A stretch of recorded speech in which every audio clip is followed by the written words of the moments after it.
Very good evening, ladies and gentlemen. Big thank you for joining us here at the 8th Idea Fest Brand and Leadership Conclave organized by Whitepage International and iBrands 360, a WCRC INT research company. The research process has been carried out by Whitepage International, and the process evaluators of Idea Fest 2020 is the WCRC INT, the Malcolm McDonald Academy. Ladies and gentlemen, as we all know, the countries were shut. Cities were silenced. Humanity and brands across the globe were facing an unparalleled crisis. A crisis that had changed billions and millions of lives. It has affected our families, communities, businesses, and our way of life. The year 2020 didn't get on to the most prosperous start. Entire countries under lockdown, widespread travel restrictions, manufacturing closures have become a commonplace due to the coronavirus outbreak. The global economy and the sectors like tourism and supply chains are in total disarray. Even today, months after the World Health Organization declared COVID-19 as a global pandemic, most Indians are spending the majority of time at home, either working for home or working from home. No longer there's a need to purchase a new car, plan a vacation, or for that matter, even buy new clothes. It is often said that one man's loss is another man's gain. While brick-and-mortar stores are getting a big hit, online stores are likely to boom. The healthcare and the well-being brands are likely to have better growth prospects in coming years with increased investments in healthcare and sanitization. Totally, necessity is the mother of all inventions. We've seen it all, we've agreed to it all. We have seen technology getting stronger under challenging times like these. As events and conferences are experimenting with their online alternatives, we see apps like Zoom and Hangouts topping the charts. Ladies and gentlemen, we must agree that with these challenging and changing trends, we need new rules in the corporate world to fuel a new age economy post-COVID-19. Today is going to be about sharing for the experiments and methods that succeeded in changing the mood of the market. We at Whitepage International and iBrands 360 are proud to celebrate and share the achievements of some of the best brands and leaders 2020 along with marketing marvels. This initiative recognizes and honors best brands and business leaders.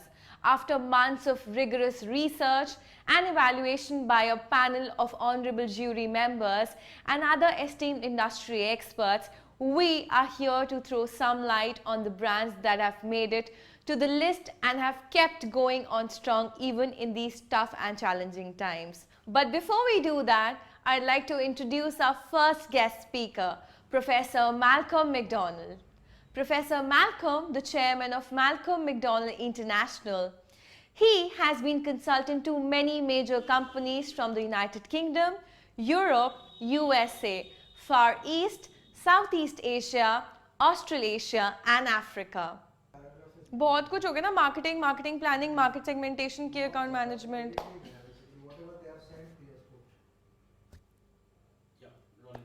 But before we do that, I'd like to take this opportunity to introduce our first guest speaker, Professor Malcolm McDonald. Professor Malcolm, the chairman of Malcolm McDonald International. He has been consultant to many major companies from the United Kingdom, Europe, USA, Far East, Southeast Asia, Australasia and Africa in the areas of strategic marketing and marketing planning, market segmentation, key account management, international marketing, and marketing accountability. Professor McDonald is also the chairman of 6 companies and works with the operating boards of some multinational operations. I would invite Professor Malcolm McDonald. Thank you everyone for allowing me to address your conference as a keynote speaker. Thank you for that. Now, I will confess right at the beginning that I'm not going to pretend to be the Greek oracle at Delphi, because no one knows what's going to happen. Probably not during the next month, and certainly not during the next year. I saw on television here in the UK recently a meeting of chief executive officers of the airline industry. I think there are about 10 of them, and I can tell you that there were 10 totally different views about the future of the airline industry. So as I say, I'm not going to pretend to be the oracle at Delphi. What I will do, however, is make this keynote interesting, challenging, and I do hope, ladies and gentlemen, more than anything else, enjoyable. So let me start by giving you some backcloth to marketing in this COVID-19 driven recession. I mean, the first thing I want to say is that the rules of competition have certainly changed, and you'll see a number of bullet points on this graphic. The first one says anorexia industrialosa, which of course is the classic response of directors at times like this. It's understandable and it's necessary, but not in the way it's done. I call anorexia industrialosa an excessive desire to be leaner and fitter, leading to emaciation and eventually death. And I ask how many cents are there in a dollar, and so on and so forth. That's clearly finite. Whereas what we do, the people who are attending this conference, what we do is infinite, because we do business strategy and marketing, and that is only limited. We create value for customers, and that's only limited by our creativity and imagination. So more about anorexia industrialosa later on. And I will say this, that cost cutting is not a strategy. Let's get that one out of the way. The next point is the take, make, sell, waste model is finished, purely and simply because it's no longer sustainable because of the lack of natural resources in the world. The next one, we're surrounded today by entrepreneurial, technology-enabled competitors, particularly in places like India, which excels at entrepreneurship. And of course, these organizations are unfettered by the baggage of legacy bureaucracy. And the next one, we're surrounded by information-enabled customers who, unlike when I was a marketing and sales director of a fast-moving consumer goods company many years ago, our customers today know more about us than we know about them. The bottom line on it, ladies and gentlemen, and the conclusion is that those who most effectively act in the customer's interests will be the ones who thrive and survive. So let me get started with some advice. You will see from this graphic that over 40 years of research, and incidentally that research, I've got 127 scholarly references to back it up, into the link between long-run financial success and excellent marketing strategies reveal the following. And the excellent strategies are the bullet points on the left. Let me quickly deal with the points on the right, and I'll get those out of the way with one word: product. Product, product, product. Everyone talks about products, but the reality is, and research shows today, that all products in the world are excellent, so it is highly unlikely that any organization will get any differential advantage by having a good product, because all products are excellent. The reality is, ladies and gentlemen, that we're going to get differential advantage by understanding these points on the left. And just very briefly, the first one is understanding markets in depth.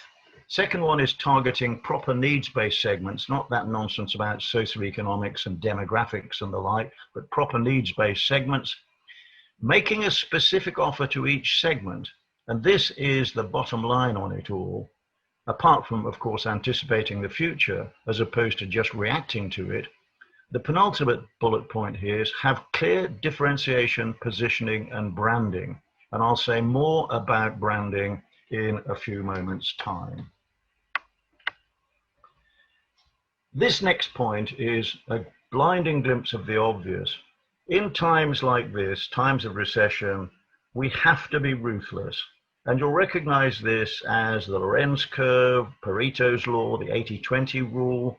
And we know that, generally speaking, the rule applies that about 20% of the input that you put in will result in 80% of the desired results. But I mean, I give you a quick example. When I was running a business school some years ago, I was getting very stressed because of the workload, and I decided to listen to my own teaching. So I made a note of everything I'd been doing, decisions I was taking over a 3-month period. Then one weekend, I analyzed them under certain headings, and guess what I discovered? Yes, of course, that 20% of the decisions I'd been making delivered about 80% of the benefits to the business school. What had I been doing? How had I been running my life? I'd been marmalading myself across the whole of the in-tray, and not prioritizing the way I should do. And after that, I must say the productivity went up and the benefits to the business school went up. So it's exactly the same in business, ladies and gentlemen. And this is the point. You've got to identify at times like this your core market of primary customers. And if you can delight this group with selected differential offers, you'll have a resilient customer base. But trying to delight everyone with all of your offers guarantees average service that would delight no one. You could, if you wanted, have a company motto that says the good thing about being mediocre is you're always at your best, and nobody wants to be like that. So the point is, I'll just say it again, trying to delight everyone with all of your offers guarantees average. I'll get to my penultimate slide, and these are, I mean, there are obviously more than 6, but I've just put 6 of the ones that strike me as being very important at times like this. The first one is, and I've just mentioned this, focus on the markets and customers you want to keep in the long term. And this is most important. Understand the value required by customers, these customers, and quantify it financially. It's a remarkable statistic, ladies and gentlemen, that certainly in the UK, the research that I've done shows that about 3% of companies have financially quantified value propositions. And it makes me wonder what on earth marketers think their role is. And it's not surprising that so many customers buy on price because they can buy similar things everywhere. The third one, remember that profit is the result of doing something customers value. And of course, it's a poor company indeed that makes only profit. The fourth bullet point, value is what customers need, not what you're trying to sell them. And now, I said I'd come back to it. Yes, of course, reduce costs in unproductive areas of the business, most important, but do it with intelligence and with humanity. And the last point, another blinding glimpse of the obvious, don't do the wrong things well, do the right things well. And to summarize all of this, keep the heart of products, key customers, and I'll say a few things about this in a moment. Above all, protect your brand. And this is my last slide, which I hope you will find motivating, ladies and gentlemen. All 6 of these guidelines are represented by your brand and will lead to relationships that are great for customers, great for the people who make them happen, great for all stakeholders, and great for the planet. What in business could be more satisfying than achieving this? And so I go away smiling. Great brands will always shine bright and give us hope in the dark cloud of COVID-19. So let us all look forward with optimism and enthusiasm to the post-COVID era. So, ladies and gentlemen, keep working hard and keep smiling, and I wish you a happy conference. Thank you for listening to me. Thank you, Professor Malcolm, for enlightening our audiences with such valuable insights. Our next keynote speaker is Mr. Taha Coburn. Taha is the chairperson of the UK Asian Business Council, UK ABC. In addition, the managing director of Monkey Consulting Limited, where he specializes in multinational business growth and marketing, focusing on the following sectors: technology, media, healthcare, renewable and green energy, education and sports, and real estate. His 20 years business experience and expertise stretches across a range of regional areas including the United Kingdom, Europe, Asia and Africa. He deals closely with the public sector in India, advising on diverse initiatives in the technology sector. Taha has a variety of non-executive director positions in the private sector. I would request Mr. Taha Coburn to please join us on screen. Today, I'm going to talk to you about the new age rules post COVID-19. And we are talking about the pandemic. We are talking about the corporate world. We are talking about how things have changed in the last 9 months. I have seen a lot of change happen around businesses, around the corporate world, in boardrooms.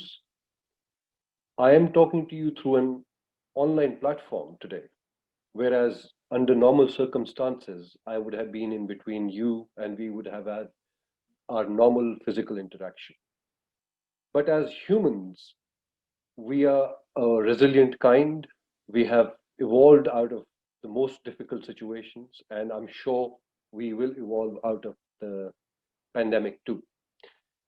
Under these circumstances, in the last 9 months, I have seen how businesses have evolved. We, again, as humans, are intelligent people. I have seen how the corporate world is changing, has changed. Uh, Board meetings have gone online.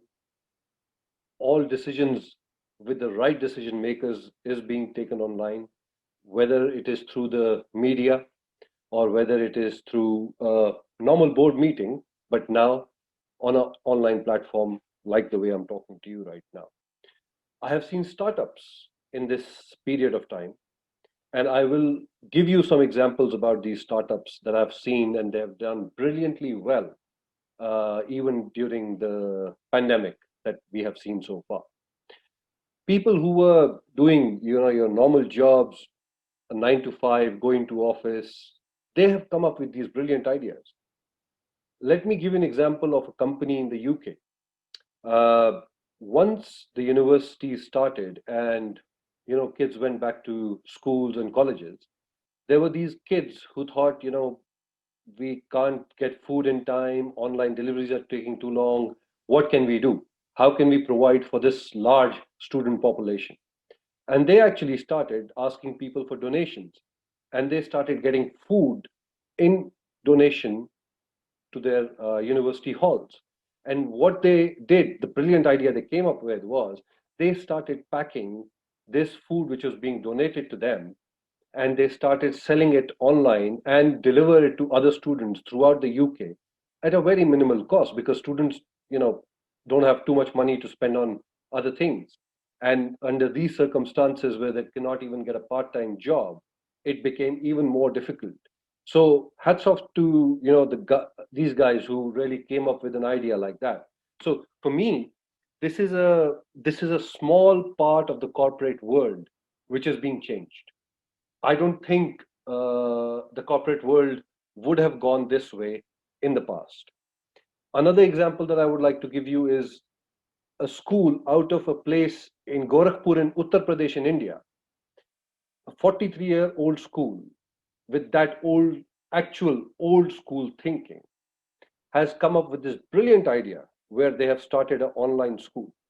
And in this online school, believe it or not, the fees is only about 6,000 rupees approximately for the whole year. Some people who are watching this would probably spend 5 times that amount over a dinner. So imagine now this school is going to bring education to what we call the last mile. The last mile connectivity will actually have this school where a student who could not afford to go to a private school or even a government school, let's say there were no roads, there were no transportation, there was nothing, today can learn. And how you bring change in any kind of setup is by educating people. For me, my motto in life is educate, educate, and educate. Because if your population is educated, the difference they can bring to the whole phenomena, whether it is business, politics, or any kind of thing we have going on, can change, can entirely change. Another startup that I would like to talk about today is a search engine, which is specifically again designed for kids, students. Because today, if your 8-year-old goes on Google and by mistake searches for something they should not see, Google doesn't have an idea not to throw up that search on them and related items. Whereas this company has come up with a search engine which is aimed at primary schools, and it's backed by artificial intelligence. And you will think why I'm bringing all these topics. I will explain it after I've explained the startups to you. So the platform learns how a student is searching for whatever education material they're searching for.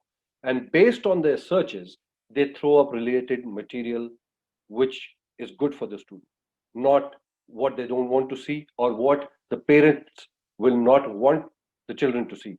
You know, in a pandemic like this, when the parents are involved, they're on their tabs, they're on their computers, they might not have the time to look at their children. And this is where you need a startup like that. Is doing brilliantly well. Another one that I'll talk to you about, which is a very traditional business, a garment business.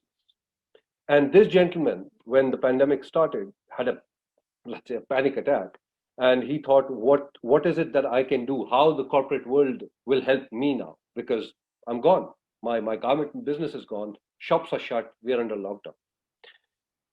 And then he gave me a call and he said, Taha, what I have decided, I'm going to go online. I'm going to create a platform. And today his brand, which is Genie London, is all over. He cannot believe what a change he's brought into his business by going online. So we are emphasizing a lot of things online.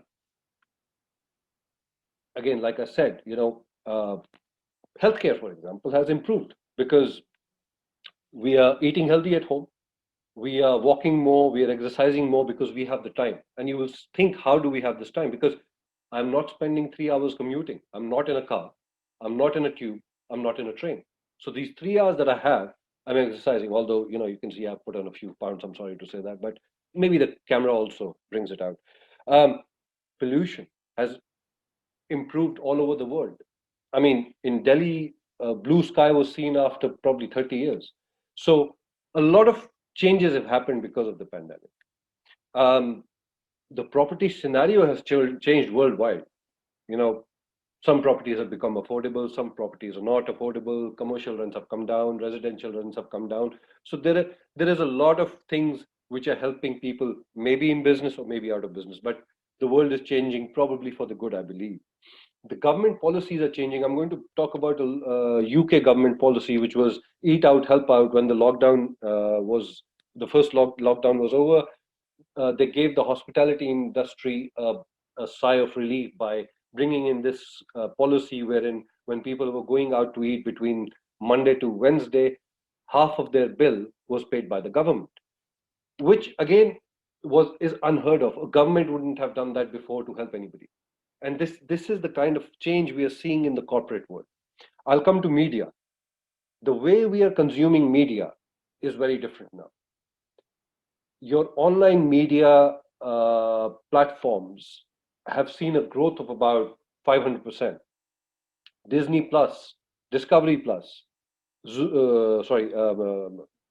Netflix, Amazon Prime. And talking about Amazon, today Amazon's share is trading at the highest in the world. Who could have thought about these online platforms being the way the world would be interacting? Maybe with the news, maybe with the general entertainment, or maybe whatever we are watching. There are no cinemas around today. You can't go to a cinema. So your entertainment is through these online platforms. Talking about all of this, you have to see in the background, the corporate world has changed. The way the business is being done is changed. Why? Because today our interaction is through an online medium. Today our interactions are become more focused because maybe you're in office, you're physically there, you meet, you have a coffee, you have a tea, time is spent differently. But today you're just spending time on the task given to you. And this is where I think we are bringing out the optimum from an employee. We are bringing out the optimum from a manager. We are bringing out an optimum from everybody who's a part of the business. So the corporate world will see more changes. We have seen the hospitality industry has taken a big hit. We have seen the airline industry has taken a big hit.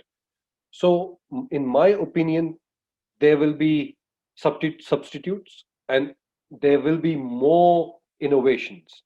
Artificial intelligence, which we spoke about, blockchain that we spoke about earlier, is going to become pivotal. Businesses will pivot. They will pivot towards artificial intelligence. They will pivot towards blockchain. Talking about blockchain, uh, United Kingdom has made it mandatory that once a product enters the borders of United Kingdom, we want to know where exactly was that product sourced from. We are talking about in the form of I'm wearing a suit. If my coat came from Vietnam, we want to know where did the cotton or the wool came from. And that's where the blockchain ledger will come into play. We will use more artificial intelligence in knowing human behavior. We will use more artificial intelligence, not just for human behavior, but even for virology purposes. For a pandemic like this, how can we resolve issues and how can we make the workforce, which is in our corporate world, come up to speed to this? Because people have to learn to work with artificial intelligence. People have to learn to work with blockchain. And these are the kind of changes which I see coming very soon into the market. Thank you, Taha. Our next speaker is Mr. Rohit Ohri. Rohit Ohri is the Group Chairman and CEO of FCB India, one of IPG's lead agencies in India. He has been the driving force behind the agency's cultural and creative transformation in the recent years. Under his leadership, the agency has shot to prominence for its stellar work. It has become one of the most awarded Indian agencies in many prestigious national and international forums. No wonder Rohit is recognized as one of the top 10 most influentials in Indian advertising industry. I would request Mr. Rohit to join us on screen. Hi, strategies for a post-COVID world. I'm supposed to talk to you about that. Quite honestly, I don't know where to start because this is a black swan event and there isn't a playbook that one could kind of refer to and say, here are the top 5 or 6 things that one needs to do, in the face of this crisis.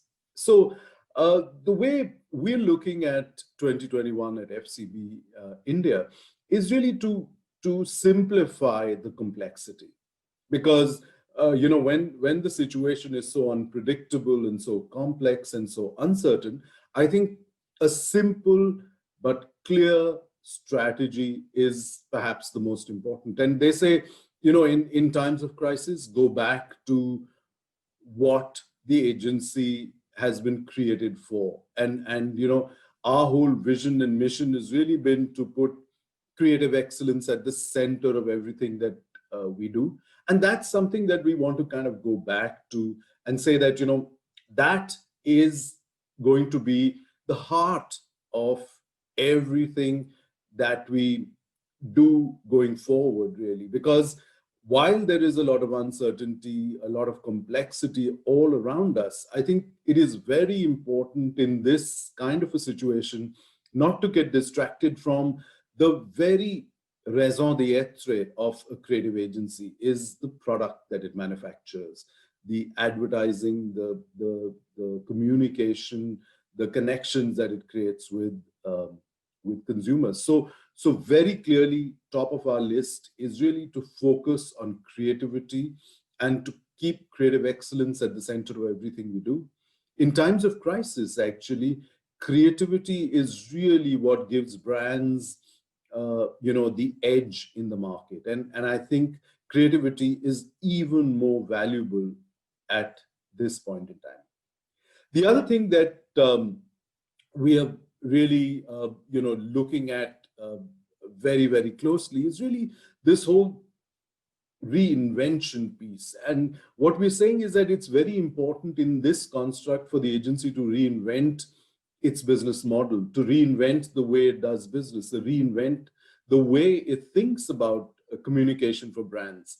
So everything needs to be thought about again, because we're seeing a lot of challenges across the ecosystem, in the brand world, because retail is really something that is challenged. So what is it that we can reinvent in retail? Very, very important.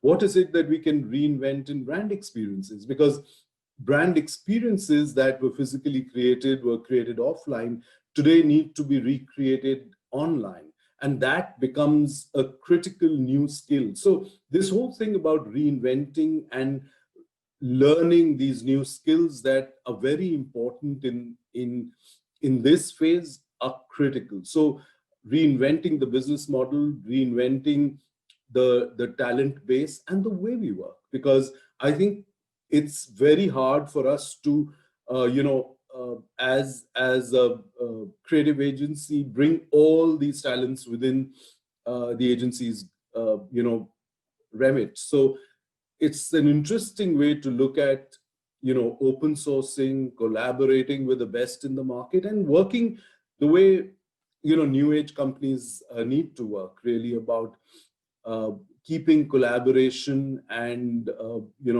the end goal, which is brand success, at the center of everything, and then working behind that. So that's the second piece, which is around reinvention. And the third piece is really about, keeping a sharp focus on people and culture, because I think in this whole situation that has emerged, where work from home is really the primary place that we're working, a lot of the interaction between people has actually been challenged, and for creative agencies especially, this has been the lifeblood of the creation process, and I think that's something that we've seen a big challenge in, and it's important for the creative agencies to really look at how they recreate those experiences of brainstorming, problem solving, working together, collaborating, and building ideas to greatness is really something that agencies need to remodel and rework their internal systems, and come up with ways of building and filling those gaps. And culture, that's the other big piece. Regardless of creative agencies, is something that every organization needs to make sure that they're continuously building the organizational culture, even though there isn't a direct interaction with other members of the organization, because culture finally is not in the walls of an office or a company or a building. It really lives in the people and the leadership, and it's about behavior of the organization. So that needs to be replicated as well, and I think strategies around that are really, really critical.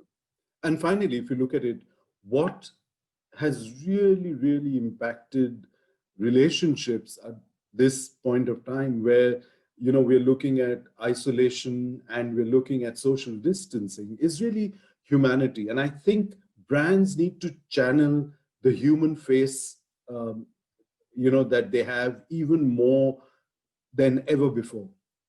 So humanizing the experience of the brand world, humanizing the face of the brand, right? So that becomes a big opportunity really for brands.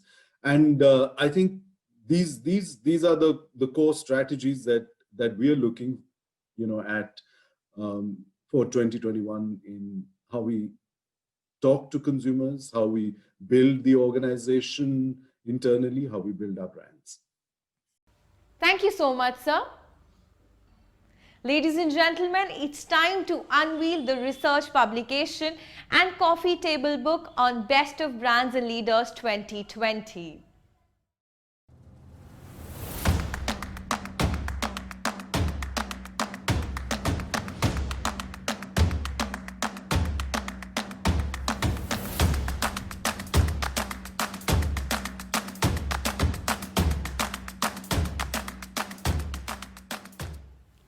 Ladies and gentlemen, it's time for our next speaker, Ms. Harsha Solanki, to deliver a keynote to our audience today. Harsha Solanki is the Managing Director of InfoBip.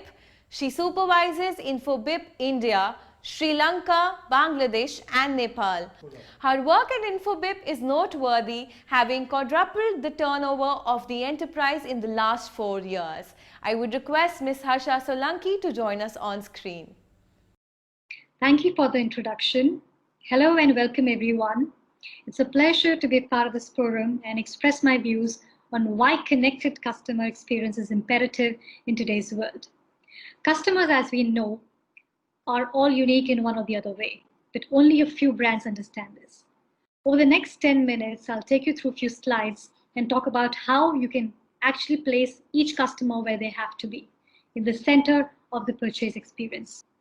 Whether you're in tech, retail, travel and hospitality, banking, government, or any other industry, the challenge of having the right understanding of the customer always persists. But it's the ability to put the customer at the center of your digital strategy, orchestrate a full customer journey for them, and deliver the world-class end-to-end experiences they expect. That separates the leaders from the laggards in any industry. So what does this strip hint at?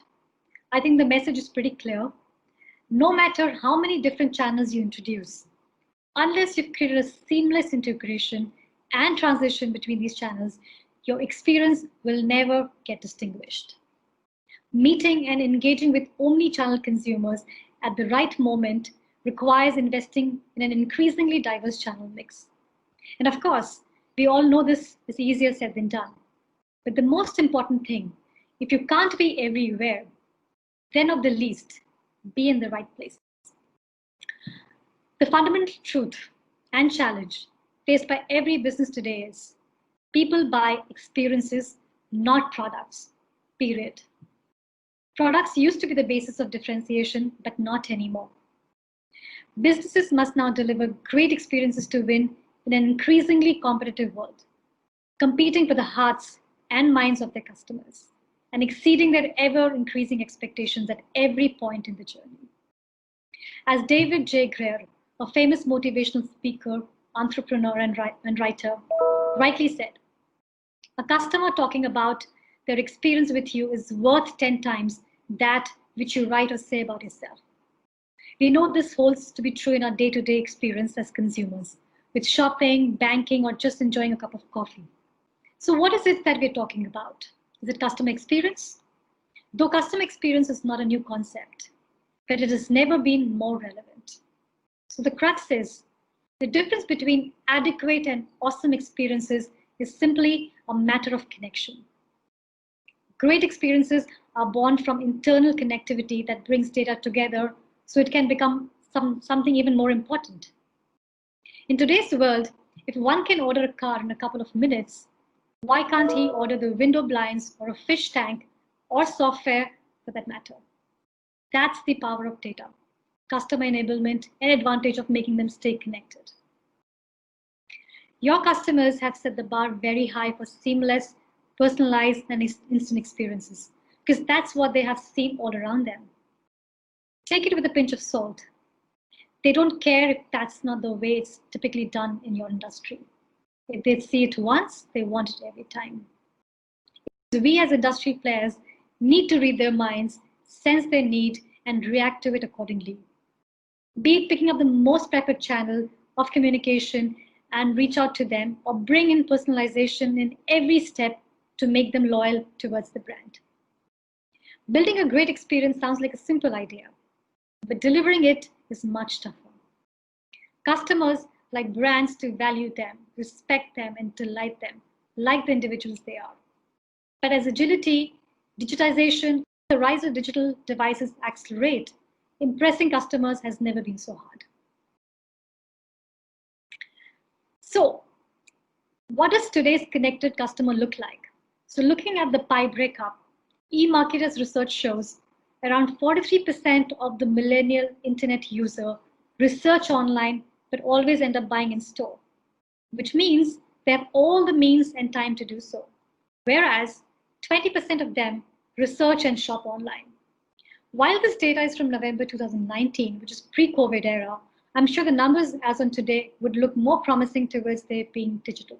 So during a global pandemic, as a digital-first customer behaviors are accelerating, delivering the basics combined with empathetic, connected, and innovative cross and omnichannel experiences are now matters of necessity. Every organization needs to break through the clutter and speak to the customer in a unique voice to leave a lasting impression, as the target segment and customers are more and more informed, aware, and have access to almost any data. It means transforming how you function as an enterprise, always on, knowing the past, and forestalling the future across every device, channel, and moment. But if asked what are the typical characteristics of a connected customer, then here it is how it looks like. Well-informed and practical, leverages mobile, social media, and other digital channels to better understand a brand's promise, product, features, and pricing, etc. Values personalization, appreciates brands that customize products and services for their personal benefit and adapts various aspects of Internet of Things to create a lifestyle they desire. Brand influencers, shares personal experiences and feedback on the interaction with brands and their products, which influences their view of social circles. Expects immediate results, considers time a precious commodity, and values an efficient customer experience across multiple channels in real time. Last but not the least, wants authenticity, prefers fewer barriers between company and customer, expects a consistent experience across all channels of a brand they interact with. So today's customers are driven by new demands and expectations for immediacy, connectivity, and frictionless experience in every channel. Achieving this requires a complete rethink of how you operate and a radically different cadence of running your business. It involves putting the customer at the center, designing to optimize every stage of the customer journey, right from discovery to try, buy, use, all the way through renewals, driven at every level and function across all regions. So some more facts to prove how millennials are way ahead in proving their loyalty or association to the digital world and are at the forefront of being natives. Digital natives, or millennials as we call them, have natural instincts about how to optimally make use of their smartphones, be it for research or for making a purchase. They are much better at multitasking than digital immigrants. Millennials are generally twice likely to be digital natives. However, even baby boomers are connecting online and offline journeys. Millennials have high expectations about user interfaces and are confident in their skills. So for organizations to create loyalty with millennials, brands need to first cover the basics. That means top-notch service, top-notch customer service, and quick individualized responses to the channels they use and they are active on. For example, social media or chat apps, etc. So why should you care? Well, there are 6 compelling data-backed reasons on why you should start caring about connected customer experiences. So 84% of customers say the experience a company provides is as important as its products and services. Whereas 73% of customers say one extraordinary experience raises the expectation of other companies. And 66% of customers are willing to pay more for a great experience. Companies that align marketing efforts to the customer journey have 50% greater ROI than those that don't. And offering a better customer experience drives better and more positive word of mouth, leading to 2.5 times more revenue from referrals. And companies that proactively manage customer journeys enjoy over 13 times more cross and upsell revenue. The connected customer data is the key to architecting connected customer experience. Each step of the customer journey must be choreographed to be consistent, contextualized, and captivating. On the contrary, despite being technologically equipped, most enterprises today can't keep up with the customer's high expectations for personalization. And the challenges extend beyond technology. Business can be paralyzed by organizational silos and a lack of process, unable to execute on a customer engagement strategy. So, where to start from? So, meeting consumer expectations and rising above the competition require brands to create experiences that stand out. Brought on by sustained changes in digitally enabled consumer preferences, today, experiences matter more than ever, with the key challenge of taking various channels, products, and services and truly personalizing the offering to a one-to-one level. That requires transforming various sources of data into a clear view of each and every customer and making transactions between channels so seamless that the customer can't see the transitions or know the difference. So, in this pandemic era, the maturity from classical marketing to connected customer experience is indeed the right path. Marketers are increasing the adoption and enhancing important digital touchpoints while ensuring they complement each other collectively. To thrive during the turbulent times where customers expect brands to be relevant, genuine, and empathetic, the experience creators will have to start from scratch. So first and foremost, brands need to be empathetic. From your customers and employees to how your systems work together. They need to develop a customer-centric enterprise based on humans helping humans. Think of technology as the enabler. Next, regardless of how they connect with brands, at the end of the day, customers just want to feel like they matter to your brand. The future of customer experience lies in the ability to balance the art of empathy and science of technology, which translates into aha moments and actionable insights. Milliseconds make the journey. True compelling experience only happens if you master the art of designing for speed and scale, unified data, content, and workflows. Customers have expectations for a seamless, if not effortless, integrated brand experience in any and all channels. If they're not there to meet the expectation, they will simply move on to another brand who will. This is the time when the world is exposed to various threats and challenges where no one is operating from a best-in-class pandemic playbook. Brands and marketers must become the very people they're trying to reach, which means by anticipating their emotions, using predictive analysis, and prescribing next best actions to satisfy customer needs in a personalized way, which is fast, easy, and give them a unique experience, which is unforgettable, satisfactory, recommendable, memorable, epic, positive, differentiating, etc. In a nutshell, it has to be a 5-star experience. They have the options and purchasing decision. You decide if you're in or you're out. And finally, a brief about Infobip. Infobip powers enterprises to deliver messages across any channel, any device, at any time, and anywhere worldwide. Infobip's technology creates a seamless mobile interactions between businesses and people, as well as simplifying the integration of almost all communication capabilities. In addition to its enterprise portfolio, Infobip also provides mobile operators worldwide with solutions designed to generate revenue from A2P messaging, optimize network functions, and introduce new technologies and new revenue streams. Some facts about us. So we are the global cloud communications platform company, leader in CPaaS solutions, largest global MNO network, #1 global communication channels vendor with a 9,500 enterprise and business customers, 2/3 of the world's mobiles reached in 2019, and GSMA trusted partner in identity. And before I close, let's have a quick look at this video that summarizes our identity.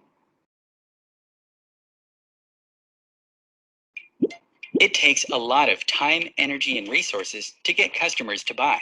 After you've invested all that effort, it's important that you also retain them. There are lots of different ways to stay in touch and keep your customers engaged, such as shipping confirmation notices, delivery information, and customer satisfaction survey. Smart technology makes it easy to have smart two-way conversations to resolve issues and address customer concerns promptly and efficiently while maximizing in-house time and resources. With InfoBip, you can set it and forget it with the ability to interject as and when it is required, delighting your customers and transforming them into loyal fans of your brand. Find out more about how InfoBip can help at every stage of the customer journey at infobip.com. Thank you so much, ma'am, for addressing the audiences. It was surely an enlightening experience. It's time for a first panel discussion, in fact the much awaited panel discussion of the day, where our speakers and industry experts will enlighten the audiences today with the future of technology and its role in driving customer. Without further ado, let's dive into the panel discussion. Over to you, ma'am. Thank you, Sarma. It's an absolute pleasure to be amongst the distinguished dignitaries. My heartfelt thanks to Whitepage International for providing this virtual platform and giving me the opportunity to moderate this panel on the most researched and talked about topic, the role of technology in shaping the future of customer experience and how to create a great experience during and after the crisis. I'm honored to be in the driver's seat for this panel of top industry minds who represent some of the best talks, consulting, and mentoring assignments. Each one has multiple accolades for their pioneering journey, or maybe for the people or organizations they have worked with. In the new world of customer experience, which is personalized, contextualized, and dynamic, the chief customer officers are partnering with the technology organization to bring control of the human experience back in-house with a fresh arsenal of experience-focused marketing tools. Kicking off a multi-year omni-channel strategy is not the first and the foremost priority now. Most companies are acutely looking for some customized, easy to implement, quick fixes, tactics to help fill the gap left by strongly reduced in-person engagements.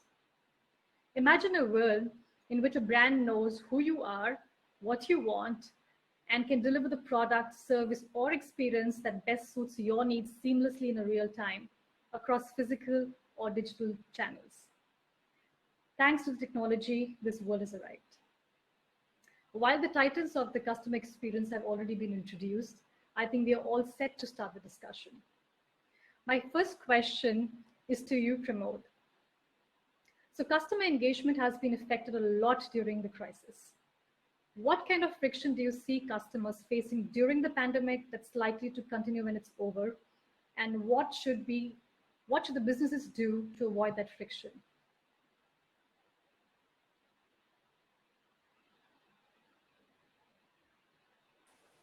Hi, Harsha, good morning, and good morning to all the panel members over here.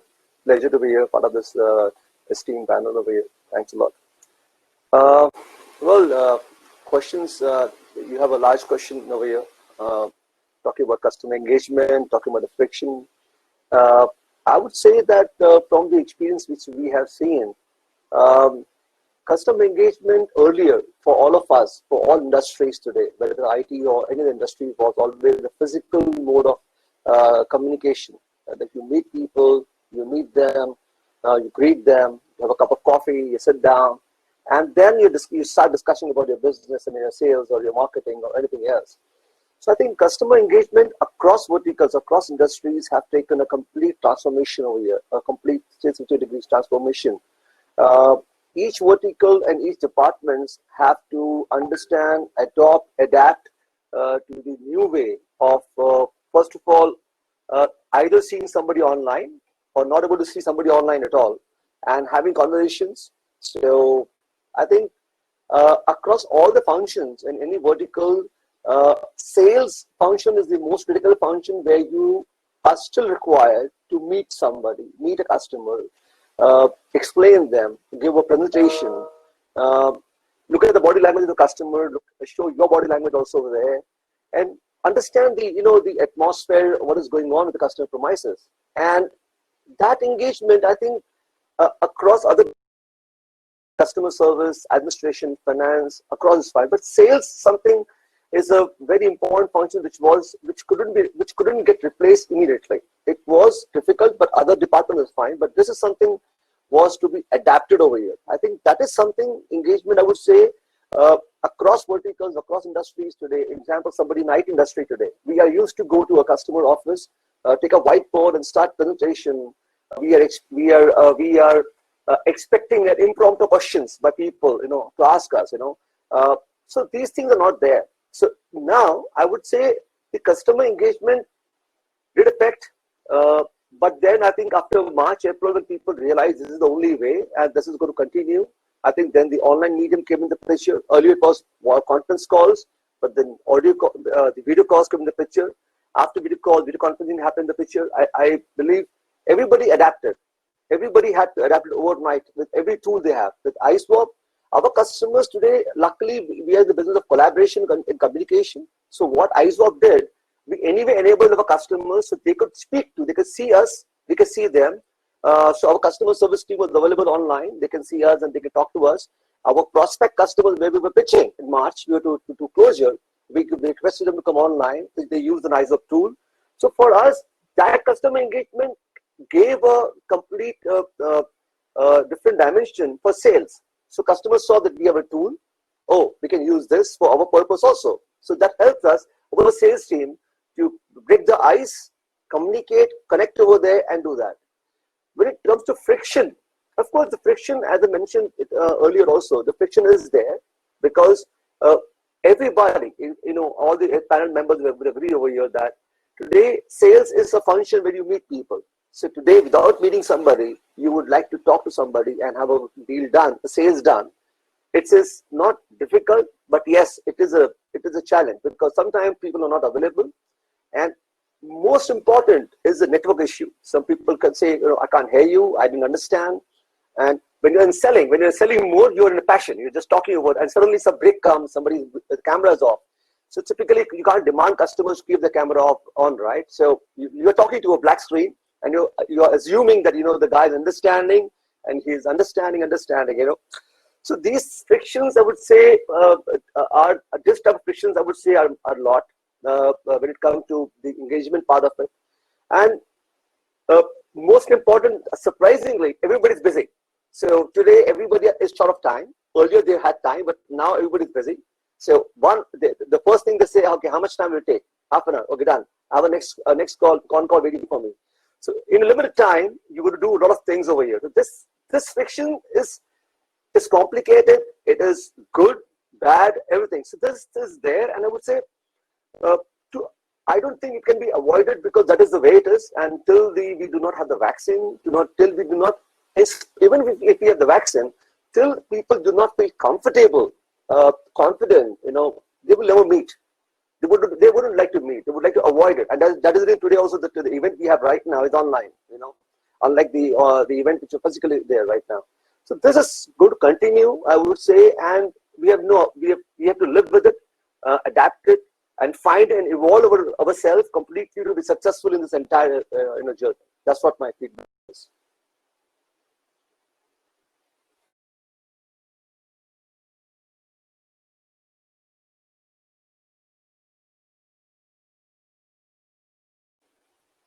Harsha, you're mute.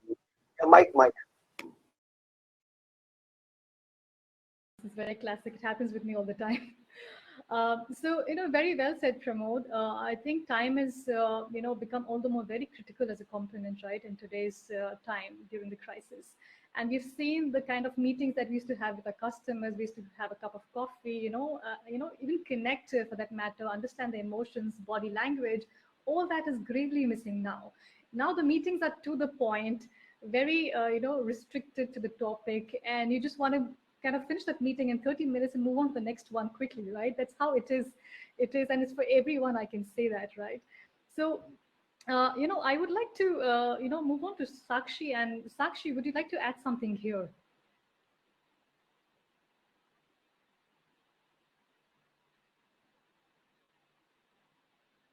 Sakshi, you're on mute.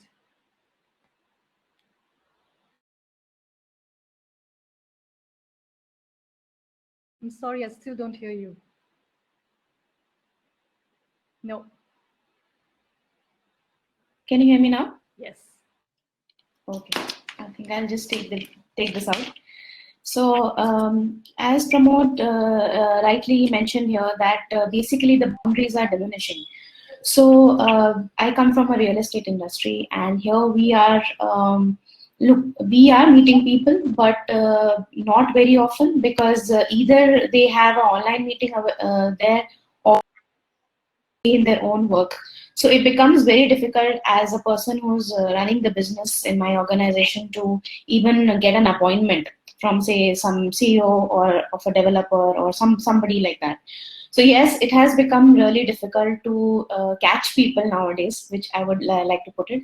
But having said that, I mean, the industry itself is working towards managing multiple stakeholders, because it is not just one product. We are a conglomerate of lot of multiple products here, and it becomes, but we are trying to hold hands with each other and move on and see and understand and focus our energies in the end user wellness, because that is where the final output will be, and then that's where our sales will start turning, and we will start generating more revenues. So we in particular do not do the end user interaction is not there, because we are consultants to, say, developers or corporates who are then going to be involved with the end users, but we understand their pain point, and we are kind of working with them to understand what are their requirements and what has changed pre-COVID and post-COVID. So I would just wanted to add this point to already what Pramod had said. Thank you, Sakshi. So, underlining the importance of customer experience in these difficult times. Further, my question is for you, Divya. You come from a company that engages a family as a whole in terms of buying decisions for the future of kids. So what is the framework you have to map customer journey and then find ways where to tweak? And how well the technology plays a role there in mapping this journey? Thanks, Harsha, for the question. And I think I'm in an industry, education, for which I think it's been a watershed moment as far as the pandemic is concerned. I think India frog leaped fundamentally 10, 20 years into the whole edtech space to match globally what was happening. You know, we've been very stuck with the fact that learning can only happen inside brick and mortar rooms, and how overnight the educators, and a big salute to them, stood up in one voice, and despite their limiting constraints and of resources and bandwidths, classes started to happen in India, and schools opened in some form and shape, and learning classes happened. Now, to map I think there are various paths various edtech companies are taking as of today. You know, you see very, very big Indian edtech giants who are looking at huge retail kind of a business, okay, reaching out directly to the parents, taking an ATL, BTL, mapping it out, and then doing. At FlipLearn, we have a very different strategy.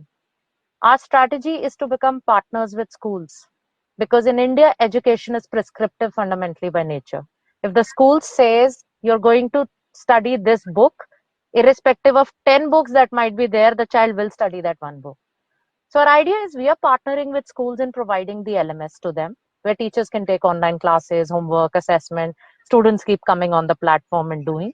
And from there, provide content learning access to students also. Okay. So rather than saying, we don't know what the school is doing, just come to me after school and learn from me, I'm saying I'm a partner to the school. I'll help the school to teach you during school hours, and I'll help you extend beyond school hours for your own personalized path.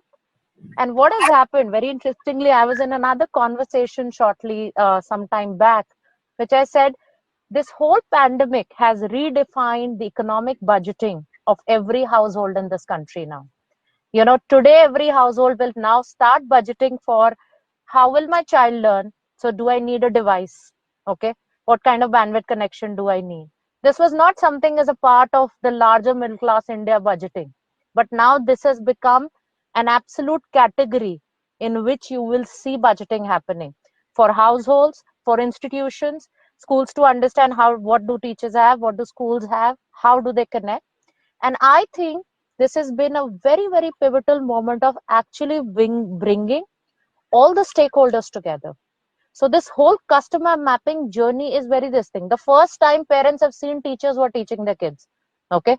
The first time they're also getting privy to what is really happening. And the first time parents in India have understood how tough it is to manage their own kids for 8 months at their own home. Right. So everybody is braving when will the schools open and when will we send our kids. Right. So there's a lot of empathy in the system. There's a lot of understanding. And while we understand the emotive part of the whole experience, our idea is to make life easy for the teachers, make life interesting for the children, so that, you know, they have a platform where they can do their own thing in their own space, learn at their own pace and time, make their own mistakes, make it safe, do a lot of adrenaline rush, gamified work, etc. And also allow school to carry out all its academic and social activities in terms of interaction, communication, collaboration, etc. Thank you, Divya, for that great insight. I would like to extend the same question to you, Vikas. Since your organization has up-leveled this customer mapping journey, both nationally and internationally, so what's your take on that? Yeah, and just as you asked the question, as Providence would have me, somebody's tapping on the wall next to my room. Yeah, so thank you so much for the question, Harsha. I think this whole thing about customer journey is a very interesting phenomenon because you know, it talks about the various levels of engagement at a customer, and the customer could be a student, it could be a traveler, it could be a patient, it could be a subscriber, has with the brand, right? And I think this mapping is important because that is what eventually defines the customer experience, right? If you're able to map the various things that a customer wants. And in today's world, just like Divya said, customer experience is the most defining metrics of success. So from the time you create an awareness for the brand through your social media campaigns or to a face-to-face engagement, till the time you have advocacy where somebody wows and is absolutely thrilled by working with the brand, and the various steps in between, which involves onboarding, which involves acquisition, which involves retention, which involves a whole massive level of engagement. I think it is very critical that the various elements in your business, and they could be finance, and I think Pramod spoke a little bit about that. It could be finance, it could be customer support, it could be operations, it could be sales. At various aspects, all of these things need to come together and deliver one experience, because you may have several departments, but the customer relationship is a single experience. So everybody needs to understand that and do it. And I think it is extremely important because, one, it helps you understand what the customer wants, what the customer really needs, what are his challenges, what are his pain points, so on and so forth. So it helps you to forward engineer and structure your products and services that are able to address that particular pain. It helps you to innovate. And of course, then it also helps you to create ambitions and goals and curate experiences that can keep this customer mapping and this customer experience journey going on for a very, very long time. So that's my absolute view on that one, Harsha. Thank you, Vikas. I think you touched upon the most important elements of customer experience, which is about personalized, contextualized, and being dynamic at the same time. Since we have touched upon scaling the customer experience matrices internationally, my question to you, Sachin, there's always been a tech gap when it comes to the customer experience at the national and global level.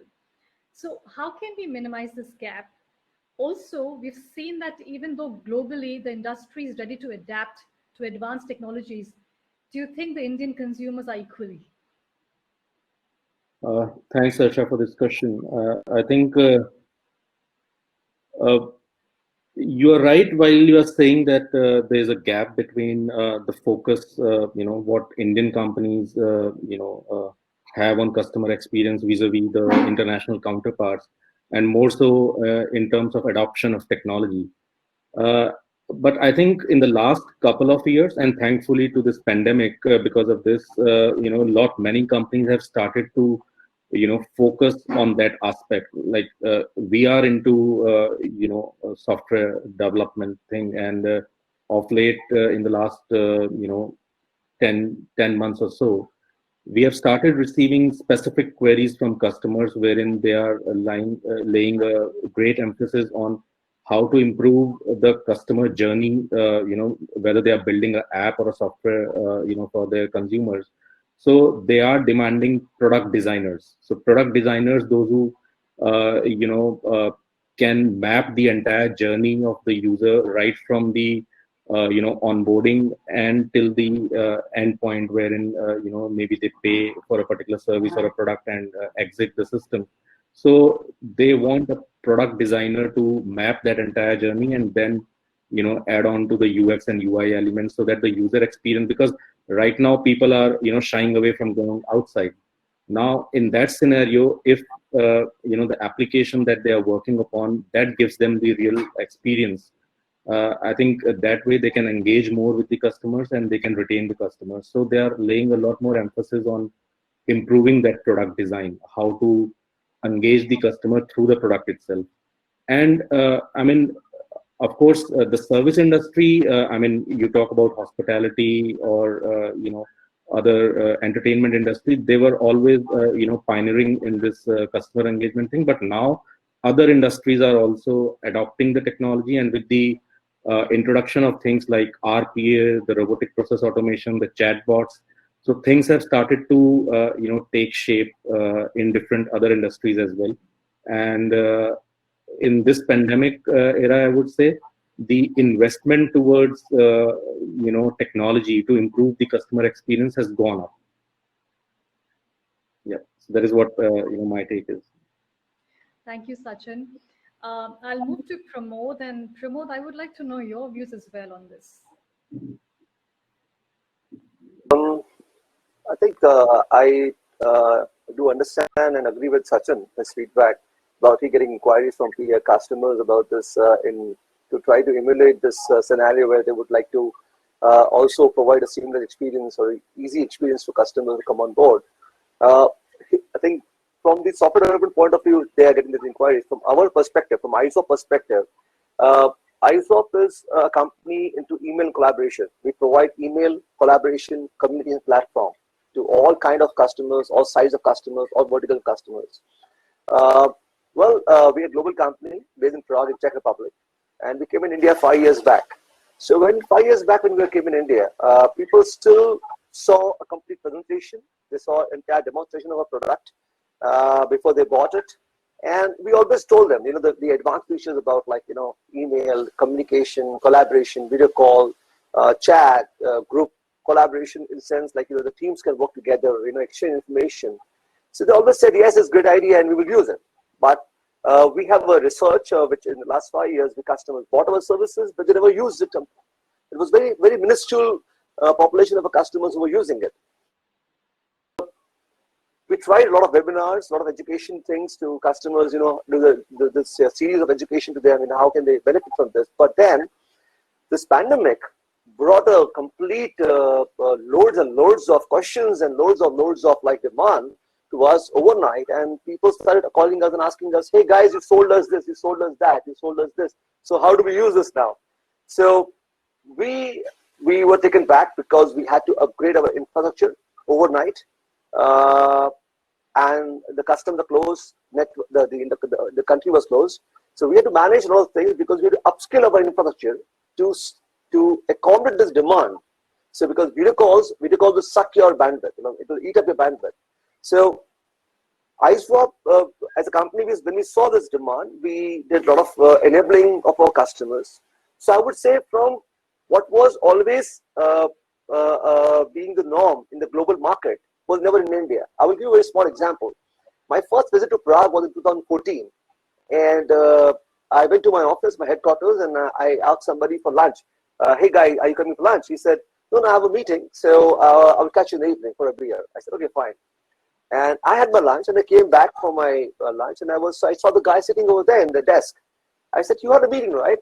Yeah, I have a meeting. It's there, don't worry, And then I found out it was an online meeting. They had a go-to meeting. They use software go-to meeting. They go online. They have a meeting, and you will be laughing. The meeting was next door.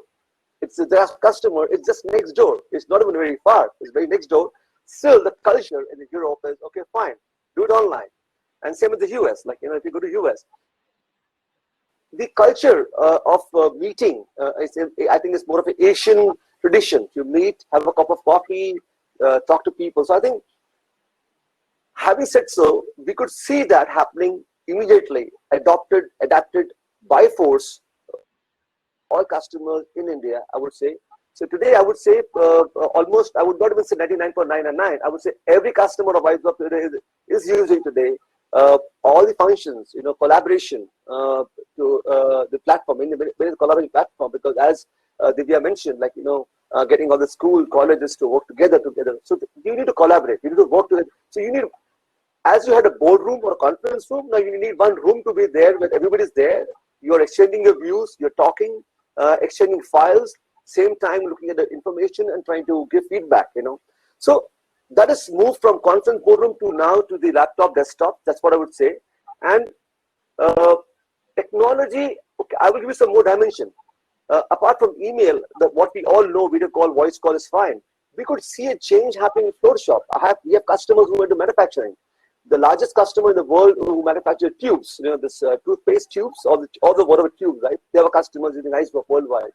So they told us now they would ensure the floor shop is completely, as Sachin mentioned, robotics RPA completely. So there were never such kind of pandemic can disturb or derail their plans for production or something goes wrong over here. So what I see is, as India, our people from all the caliber or the class used to travel to trade fairs across exhibitions worldwide to get knowledge, to acquire knowledge, to understand what is going on.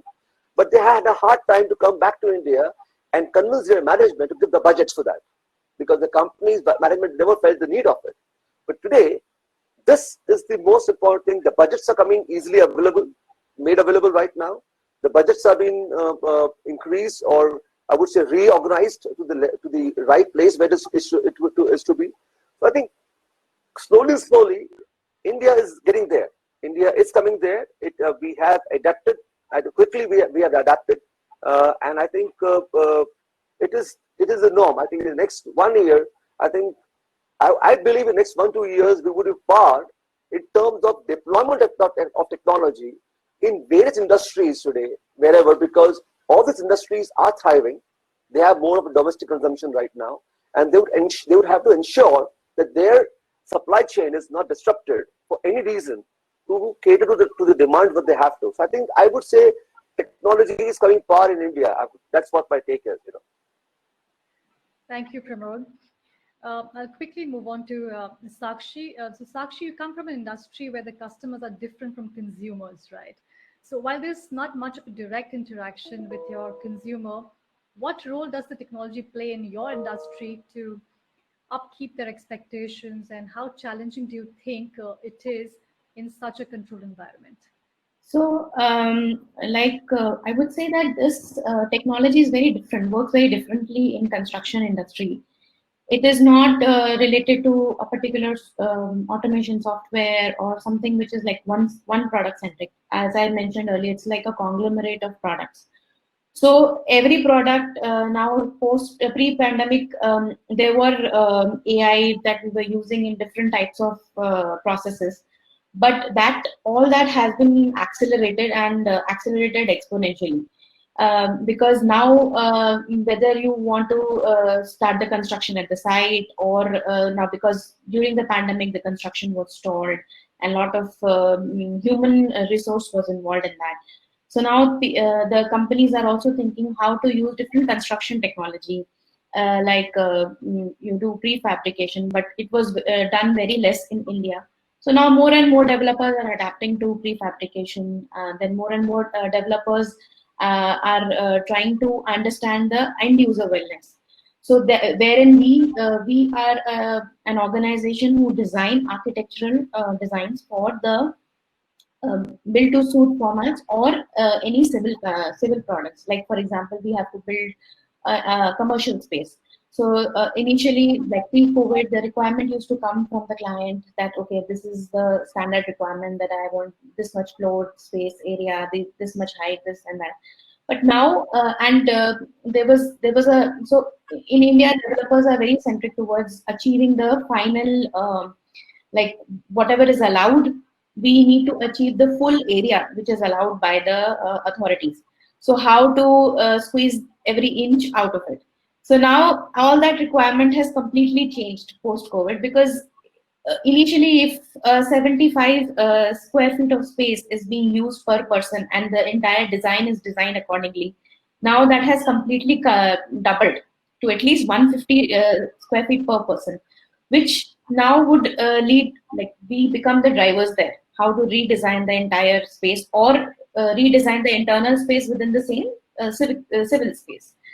So that's where the challenge, helping all our clients to revamp their designs or to understand their requirements and how to bring in. So earlier there were things about green technology, how developers are using it, and but now it has become the necessity, the need of the hour. Everybody has to. It is not a luxury anymore, which was thought, okay, green building means more investment initially, but that is not true, because so now things are changing completely, and we are helping and educating also some of our clients who are not very well versed with these technologies, and that's where we come into picture. And even our German studio and studio in the Middle East, all of us are following a process. Internally we discuss the designs, and when we go to the client, it becomes like a full integrated process that we are going to follow. So this is the part where our industry comes into play. And yes, there is a big slowdown because of multiple issues like liquidity and human resource loss. So, but yeah, we are sticking together, and we are trying to kind of mitigate this problem, and hopefully the real estate industry will bounce back soon. Having said that, actually residential sector is really seeing an upsurge, because now everybody is working from home, so everybody wants a comfortable house. So within that space, within that same area which was designated earlier, how we can utilize that space in a different manner is the challenge. Thank you, Sakshi, for the great insight from that vertical. Looking at the time that we have, Vikas, I have a question for you. So technology has an inbuilt quotient for creating the wow factor. So how soon do you think can the world adapt and embrace the power of embrace the power of artificial intelligence at a global level and utilize it at an optimal level, or to an optimal level? It's a great question. And I think the power of technology, especially AI, in creating wows and customer experience is absolutely unparalleled. I mean, it's already happening. I mean, we don't really need to look to really see what's happening. We always feared that, the machines will become smarter, more intelligent, more faster than us. And I think the era is really upon us. Now, predicting something for the future is an errand for the fools, they say. But now let's look at real world examples around us. Emails, right? When you sit and do emails, there are suggestions that are provided based on incoming emails. Your sentences are completed for you at a very simple, basic level. You see this ads about self-parking cars, MG Hector, autonomous cars. You see Alexa. It recognizes your voice commands and does things for you. You have seen very familiar pictures of robots going and checking temperatures and sanitizing people who are entering malls and so on and so forth. All of us have been locked inside the house, and most of us have taken the liberty to see entertainment on Netflix, YouTube, and isn't it more personalized today? Because based on the genre of your music or the movies, don't you get suggestions about what you are supposed to do? I think it is everywhere. And the most basic example, and Divya is traveling, is Google Maps. And we've been using that for years now. Doesn't it suggest you alternate routes to reach the same place? It's so intelligent, right? And since this is a cricket-loving nation, I'm a big follower of the game. Anil Kumble has invested in a startup called Spectacom, which actually puts a small sticker on the back of the bat and around how did you hit the ball, the impact, the speed, the twist in the bat, which goes onto the Azure cloud, and there's analysis done, and that's supposed to provide a huge amount of analysis and an eventual experience to the people who view the sport, right? So I think it's a great way in which technology can enhance experience. And how soon can we see that happen? I think that's a very much an ecosystem question. Different communities, different countries have different digital maturities.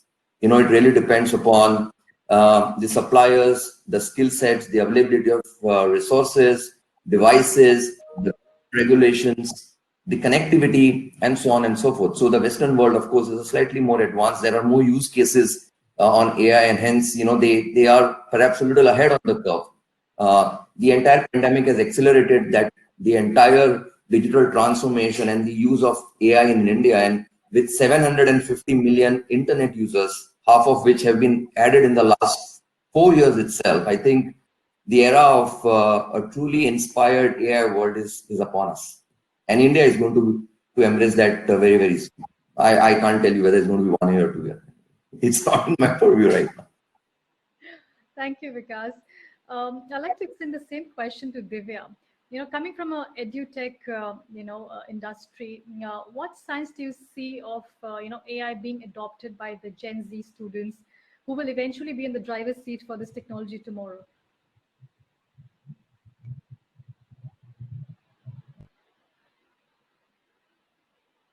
Divya, are you there?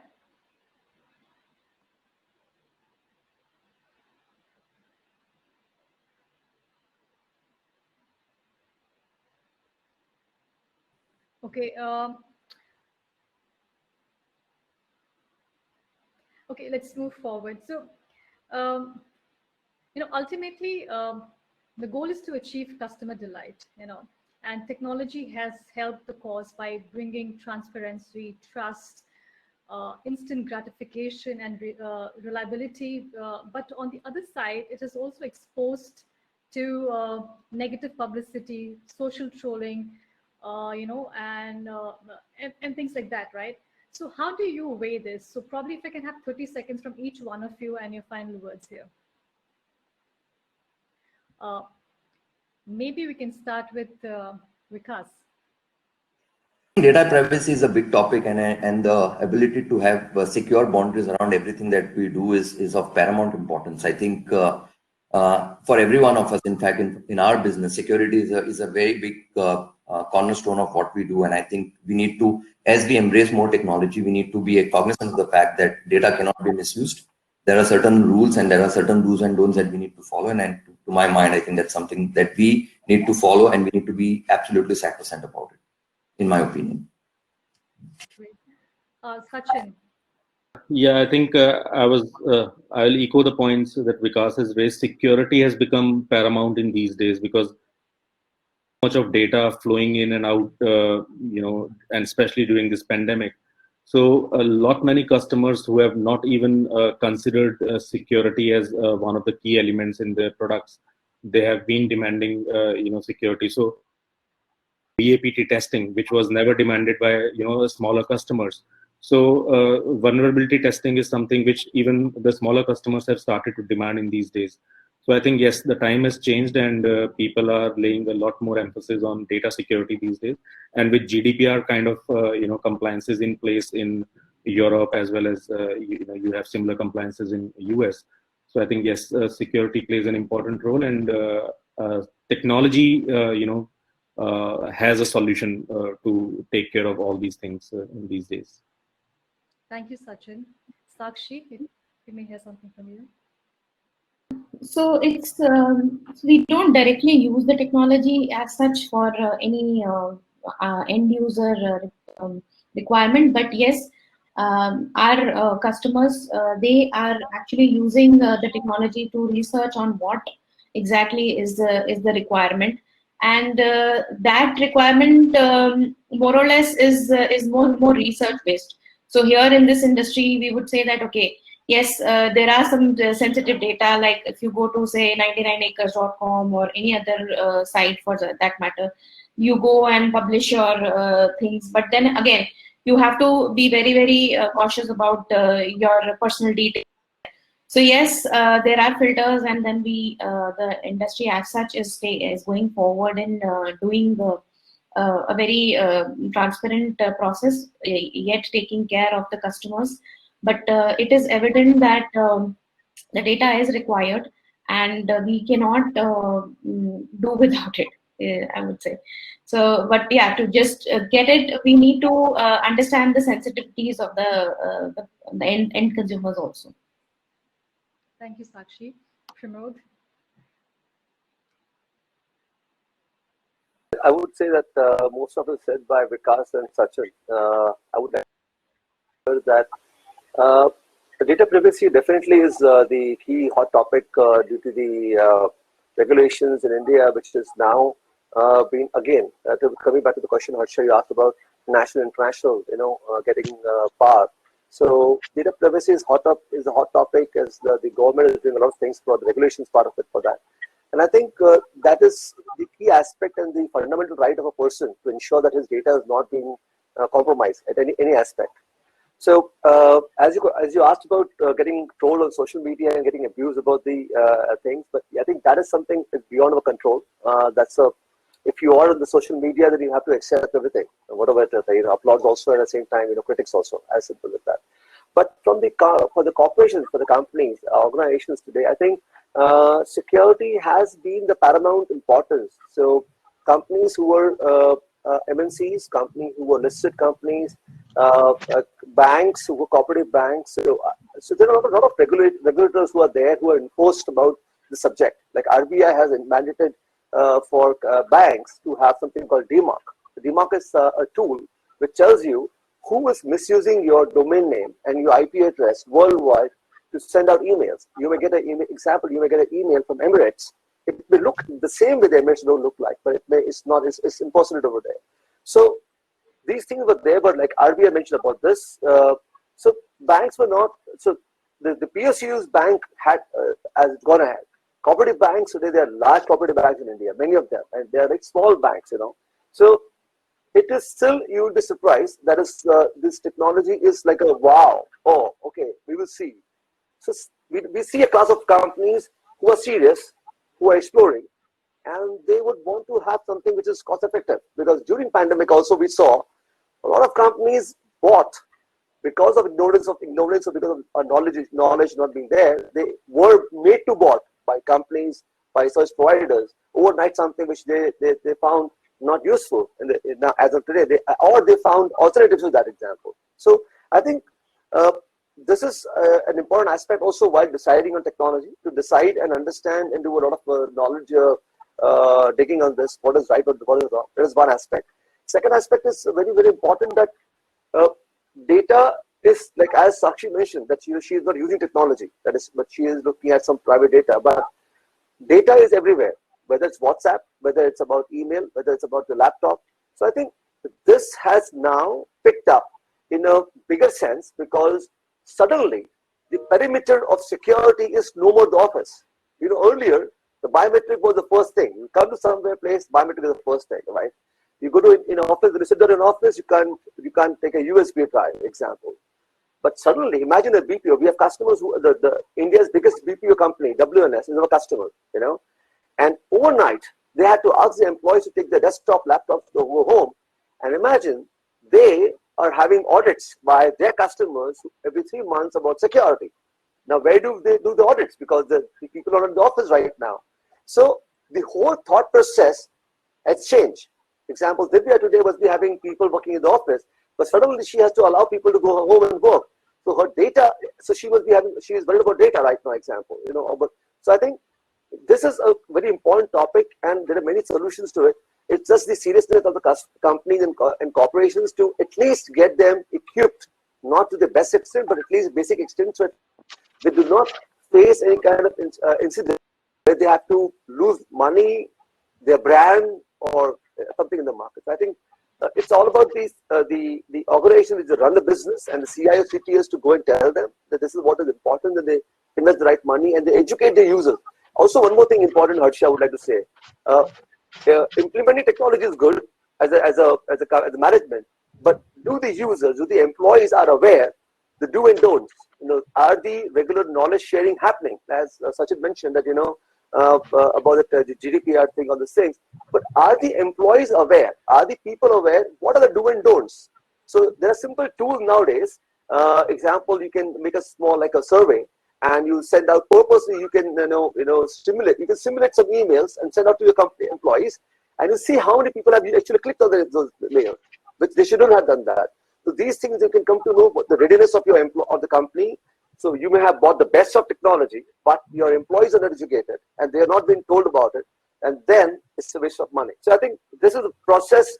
I would say the process has started. Adoption over years has happened, but I think it is still a time-consuming process. It's a journey by itself, I would say. Thank you, Pramod. So to summarize, so technology is here to shape the future, amplifying customer service and creating the opportunity to communicate in new ways in a world of unprecedented connectivity. So digital transformation is forcing companies to change their business models and adapt to the new market reality. What's interesting about this is it's not the companies that are driving this change alone. Instead, this change is being driven by the customers. So today, the customers expect relevant content in relation to what they are doing anytime, anywhere in the format on the device of their choosing. It's their journey that dictates your strategy. And in order to keep up with this new kind of always connected customer, businesses must embrace technology to deliver an unmatched customer experience. So on that note, let me conclude by thanking all of you for your time and valuable insights. Thank you once again. Stay safe and stay connected. Thank you. Thank you, Harsha, and thank you, everyone. Have a good day. Stay safe, yeah. Bye. Well, this was certainly a very interesting discussion. Thank you so much to all the panelists and Ms. Harsha for moderating and conducting the session so well. Inspiring others is the mark of an inspirational business leader. We have some eminent personalities with us today who are an inspiration to everyone in their respective industries. Business leaders are actually custodians of their brands, and today we are here to celebrate and honor inspirational business leaders who have led from the front to elevate their brands to the status of being inspirational leaders in India. Without further ado, let's begin with the Selected Inspirational 2020 Leaders Award.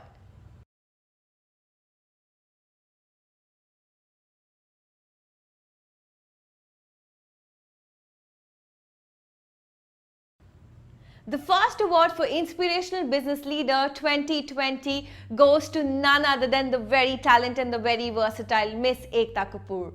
Ekta started her career when she was just 18 years young as Joint Managing Director and Creative Director of Balaji Telefilms Limited. Mr. Nikhil Mohan abdicated his operating roles and now is the director at Mohan Clothing Private Limited. He navigates the organization and business transformation at the House of Blackberries. Mr. Nitin Mohan is the founder and director of India's prime men's fashion brand Blackberries. He has over 25 years of experience in the world of men's fashion. And the next award goes to Mr. Arvind Goyal, Managing Director and CEO, Tata Autocomp Systems. Under his able leadership, Tata Autocomp has entered into 6 new joint ventures, 2 technological agreements and acquired Titan X. The next award for the Inspirational Leader India 2020 goes to none other than Mr. Alok Kumar, NEC Technologies. He is the CEO and President at NEC Technologies India Private Limited. The next award for the Inspirational Leader of India 2020 goes to Mr. Sameer Modi, founder and managing director, Modi Care, an alumnus of the Harvard Business School. He is an entrepreneur constantly surviving and strives to bring new and radical ideas to life. The next award for the Inspirational Leader of India 2020 goes to Mr. Sankey Prasad. With over 35 years of real estate experience, Mr. Sankey Prasad has played an instrumental role in delivering numerous landmark real estate projects across India, UK, Africa and Middle East. The next award for the Inspirational Leader of India 2020 goes to Mr. M.K. Mahesh Kumar, TVS Auto Assist. Mr. Mahesh Kumar is the CEO of TVS Auto Assist India Limited. The next award goes to Mr. Ashok Chaturvedi. Mr. Ashok Chaturvedi is the Chairman and Managing Director of UFlex Limited. The foundation of customer relationship is the 3 Qs: quality, quantity and quickness, which Ashok has promised to his customers and has implanted in the organization's culture, being an influential leader that he is. The next award goes to Mr. K.E. Ranganathan, Managing Director of Roka Bathroom Products. He is a profound professional with an expertise of more than 35 years in finance, accounting, business planning and strategy, marketing and sales. Congratulations to our next Inspirational Leader of India 2020, Mr. Avinash Singh Visain, the CEO of Encraft, and an experience in UPVC fenestration industry. Avinash has taken Encraft to heights and made one of the top brands in the UPVC industry. Alright ladies and gentlemen, this was our first set of awards. Congratulations to all the winners of the 2020 edition. I'd like to introduce our next speaker, Mr. Alok Kumar from NEC Technologies, the CEO and President at NEC Corporation India. Alok's illustrious career spans over 26 years, wherein he has provided strategic direction to globally renowned brands in India and international market including Japan, APAC and EMEA. Alok's journey with NEC began in March 2020 as he took up to the mantle as the President and CEO at NEC Corporation India, a subsidiary of NEC Corporation Japan. He is responsible for leading and expanding NEC India's business offerings in India and global market. As an accomplished leader, he is known for his management style and holds a stellar record in driving market share growth by creating new market opportunities. I would request Mr. Alok to please come on. I would request Mr. Alok to please join us on screen. Respected industry peers and friends, thank you for your time and to give us an opportunity to talk to you today. My name is Alok Kumar and I am the President and CEO for NEC Corporation India. Orchestrating a brighter world. At NEC, this is not simply a tagline that goes as fine prints under the big logo. For us, this is the mission statement that puts our personal lives in complete harmony with what we do in our professional life. This is what motivates us at NEC to help create a better world for today and tomorrow. A world that is safe, secure, fair, and equal. Next time you walk into the airport to take a flight, and we hope that is soon, imagine not having to touch anything, not a paper, not visiting the check-in counters or the kiosks, not having to flash a boarding pass. At NEC, we enable the technology that makes paperless and touchless boarding possible. Deploying the world's most advanced facial technology platform, we power paperless boarding across many airports around the world. And as we speak, we are working on making this come alive at multiple airports in India. At NEC, we provide solutions for society that promote safety, security, fairness, and above all, provides a chance for everyone to be equal through digital inclusion. Through the last 70 years of our presence in India, NEC has worked tirelessly to build solutions that lifts the productivity of our society by deploying technology at places that really matter. 2 months back, we completed the first ever underwater submarine cable project connecting the far-flung and remote Andaman and Nicobar Islands to mainland India through Chennai. At NEC, this is not about providing data connectivity. It is not about providing hundreds of terabytes of data at fast speed. It is about empowering 4.5 lakh islanders with information that can bring better education, better healthcare, better social welfare, and above all, lift the social productivity and in turn, the potential to earn income for the natives. This is exactly what you should expect from one of the world leaders in submarine cabling. Over the years, we have deployed submarine cables that can go around the world 7.5 times. This is the story of how a 100-year-old company with more than 49,000 patents deploys its assets to the benefit of the larger society. At NEC India, we partner with the government for many smart city projects. Deploying surveillance solution in Surat, we help bring down the crime rate by more than 27%. During the past very difficult 6 months, we have helped institutions like Gurgaon Metropolitan Development Authority and Kalyan Dombivli Municipal Corporation, to name a few, build war rooms to track COVID infections and create a methodical decision trees assisted with data. We have set up command and control center in multiple cities to enable faster response to civilian services. We are collaborating with many city administrations to improve the mass transportation solutions. Applications like paperless ticketing and on-tip bus tracking.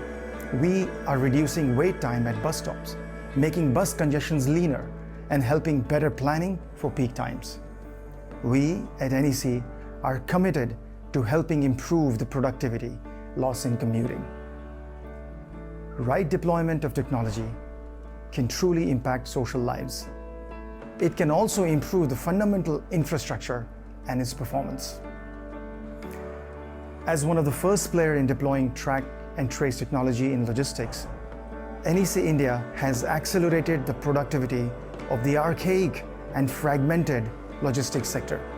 Today, more than 27 million export-import containers go through NEC platform, helping us to visualize congestions, container idle inventory, and many other benefits. The rich data bank will help create an Uber containerization solution in India, one of the first in this part of the world. Not to say asset tracking can help create heat maps on congestions that can in turn help plan better highways, better networks, driver rest areas that will further reduce highway accidents. More than 6,000 technology professionals in the field of telecommunications, smart city, logistics, transportation, submarine, retail, finance are deploying high-tech solutions every day at NEC India using artificial intelligence, machine learning, blockchain, RPA, facial recognition, biometrics. We do that every day with one mission: to accelerate the digital revolution that India has unleashed across the world. At NEC, we seek to transform the lives of every Indian by deploying this power of technology. I want to take a moment to thank our employees and our partners to help realize our dream every day. Today, I want to take a moment to thank each one of you for carrying a part of NEC in your pocket, in your homes, and amongst your loved ones. Intrigued? I thought so. At NEC India, we powered the world's largest multimodal biometric database, what you commonly known as the Aadhaar Card program. Aadhaar Card, or the unique identification number, is not just a number for NEC. It is a voice to many Indians who could never be heard. It is about providing empowerment to many for what is their right. And it is about providing courage to millions of Indians to dream, to get ahead in life. At NEC, when we say we are orchestrating a brighter world, We really mean it. Thank you for your time to listen in. Our next speaker is Mr. Sameer Modi, founder and managing director, Modi Care. An alumnus of Harvard Business School, he is an entrepreneur constantly striving to bring new and radical ideas to life.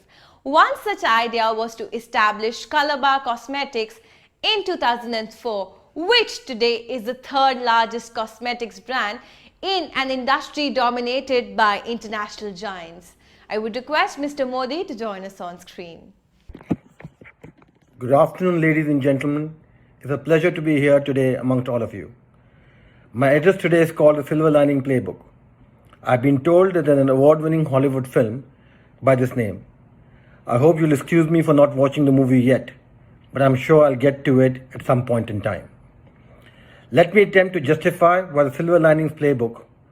Please bear with me as I use examples of my brands simply because they're contextual and I'll be able to readily relate to it. Needless to say that post the pandemic, this year has been nothing but tough on all of us. People, communities, businesses, including the world economy. Businesses, industries, especially us the retailers, have suffered tremendous setbacks because clearly none of us had a handy playbook for a pandemic of this proportion. Now we can either focus on a doomsday scenario or find a possibly thin but truly preset silver lining. I choose to look at the silver linings. I mean, I'm an entrepreneur after all. And all my life have been and believe that every change, how good or bad, brings opportunities along.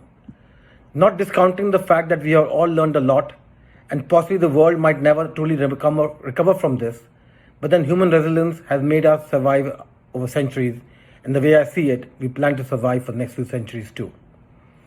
You might be aware that I lead three very distinct and diverse businesses. 24/7, a round-the-clock convenience store chain, Calabar Cosmetics, a leading player in the beauty space today, and of course, Modi Care, the leading diet-selling company in India. When I see the current situation from where I stand, and as an entrepreneur leading these brands, I see a slow revival in the retail business and sustained performance in another. I have tried to understand the present context and the coping mechanism of the retail industry as compared to other segments of the economy. And we all deserve applause for our collective efforts. All of us tried our best to find a way to wade through this deluge of sorts.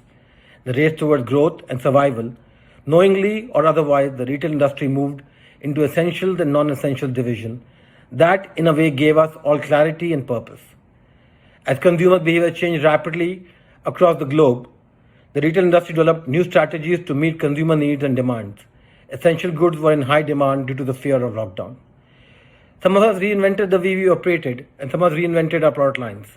Companies focused on PPEs, extra sanitization, contactless delivery, local manufacturing, and poised to do more and get better traction. Who would have thought that a cosmetics company, Calabar, will make sanitizers? I would not have imagined this until the COVID-19 situation hit us. We are all doing unimagined today. Retailers swiftly switched to online selling to address changing consumer behavior. We at 24/7, the only round-the-clock convenience store, has switched to being 24 hours to a 9 a.m. to 7 p.m. store, and also adapted to the new ways of sales, our own contactless home delivery service, tabs with other delivery services. We have to think of strategies that could revive revenues of the business within a short period, from zero-based budgeting to adapting to the new wave of digitization. Focusing on these aspects gave us the right tool to rise and shine together. Managing short-term disruptions, catering to medium-term needs, and planning for long-term changes. The new approach focused on customer engagement, supply chain needs, calculations, data and operations, powered from personal retail made us a base for the new norm, leading to a brighter future. If I look at the other side during this phase, there were hardly any stores that remained open, and our 24/7 outlets started to become the go-to option for numerous people for their essential supplies. Even today at 24/7, we are following all the government regulations relating to maintaining sanitization and hygiene and supporting our consumers. Almost 70% of stores are now open 24 hours, whereas during the lockdown we were open from 9 a.m. to 7 p.m. with 4 staff members only at each store, allowing only 4 customers per store at a given point of time, as customer safety was our responsibility. Our revenues have been more or less the same during the COVID period as well, operating stores half the time at half the staff strength. The math has changed, but the outcome been the same. A number of bills got slashed by half, but the average basket size doubled. Tough situation either break us or make us, and this crisis reformed the retail industry into a booming, new age and agile community that is going gung-ho on innovation and technology. With this merger of offline and offline modes of business, retail outlets are now able to meet consumer needs through cutting-edge innovations, aiding the smooth performance of crucial day-to-day operations that lead to bumper sales.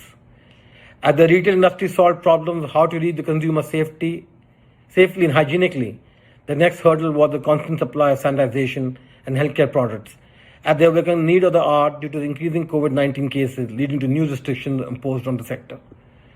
During this time at Modi Care, we realized that time is opportune to introduce a new range of products that are meant to address the present consumer demand. Extra comfort premium protection masks, Jomi Bus disinfectant sprays, and all pure hand sanitizers to name a few. All products that would offer daily protection to people who find sanitization to be a crucial part of their lives now. Also, this is our way of supporting the community to offer them daily need products at the best quality and accessible rates. Apart from this, we introduced new digital initiatives like our chatbot Roshni, our IM catalog, Modi Care's own Bandhan chat app. At start of the lockdown, we moved our trainings online. The company and the Modi Care consultant conducted over 2,000 online trainings every day. Change has always been a part of life as well as business. The retail industry understands this well and has implemented it with limited resources and utmost understanding during unprecedented times. No wonder why the retail industry has started reviving even before the new norm rules set in. Therefore, I am saying is that the retail industry has created a silver lining playbook after the roller coaster ride of the pandemic. On that note, I conclude my piece here and leave you this thought that we are the ones who are responsible for creating a pandemic business playbook for generations to come so that they learn, adapt, do better, and survive even bigger challenges than the new world might bring to them. Thank you for listening to me and thank you for having me. I am really excited for the next speaker. He's none other than Mr. Nipun Singhal, CEO Amstrad India. To express his viewpoints, I would request him to join us on screen. While talking about him, he is the MD and CEO Award Private Limited. Welcome to Ideas Fest 2020, Mr. Singhal. Really glad to have you here with us. Amstrad as a brand has been doing superbly well under your leadership. You have been chosen as India's inspirational leader. Amstrad, the brand, has been chosen as one of world's leading brands and the brand of the year by WCRC. We welcome you to Ideas Fest 2020. Just to give a brief to our viewers on Mr. Nipun Singhal. Mr. Nipun Singhal is graduated in engineering, economics and management from the prestigious Oxford University. He was a director and CEO of Lloyd from 2008 up till November 2017, where he spearheaded the creation of the brand Lloyd from scratch to soaring heights. He has over 28 years of experience in various industries. In September 2018, he launched Overt, One Vision, One Team, a new concept in Indian consumer electronics retail industry. A unique creation by channel partners and experienced industry veterans who have for the first time in India come together to give the best products, services and prices to Indian consumers. Overt launched Amstrad. The next generation products by Amstrad are inspired by passion for perfection. Mr. Nipun Singhal spearheads Amstrad as a brand, and like many other brands that he has driven to success, we are very sure that Amstrad will be a force to reckon with, which already it is. Welcome, Mr. Singhal, to the show. Talk a little bit about, what's been the strategy of the brand, especially keeping COVID as a serious situation that's going on. Our discussion theme, of course, today is new age strategies of brands and leaders during this COVID era and post-COVID era. Yeah. Well, thanks so much, Abhimanyu, and you've been very generous as usual with your words. Very kind in the initial introduction. But as you mentioned, I've had my almost 2.5 decades with various companies and various brands, which have all been consumer space. So I think the one thing that I have found common across this journey of 25 years has been that, if you want to succeed in the consumer space, you have to put at the forefront and in the center the consumer. You must understand that, what does the consumer want? It's not what I am trying to sell. It's not what I am trying to put as a strategy forward. I have to understand and align myself with what the consumer is trying to buy or what the consumer is wanting from me. True. People who can align themselves to what the consumer wants succeed. And people who don't understand the consumer effectively or properly, they are the ones who are left. And what we've understood, or what I have understood, is that consumers, especially who are buying consumer durables, right? They are coming to buy products. They are coming to buy after-sales service. They're coming to buy technology. So, just to put very simply for your viewers, when you go into the market, first thing you look for is you want to look at the latest technology. True. You don't want to be saddled with the technology which was running 10 years or 15 years back. So can Amstrad deliver the next generation in technology? If yes, we are relevant. The next thing is, can Amstrad deliver the relevant specifications or quality that the consumer wants? So in terms of air conditioning, I could talk about noise level. I could talk about cooling capacity. I could talk about energy consumption. In terms of television, I could talk about whether I can watch the different OTT platforms today on which there is very good content coming. People like you and me are seeing those content. So Sony Live, Netflix, Amazon Prime, does it have that? Right? What is the kind of clarity in terms of 4K, 8K, OLED? What technology am I bringing forward? Cool.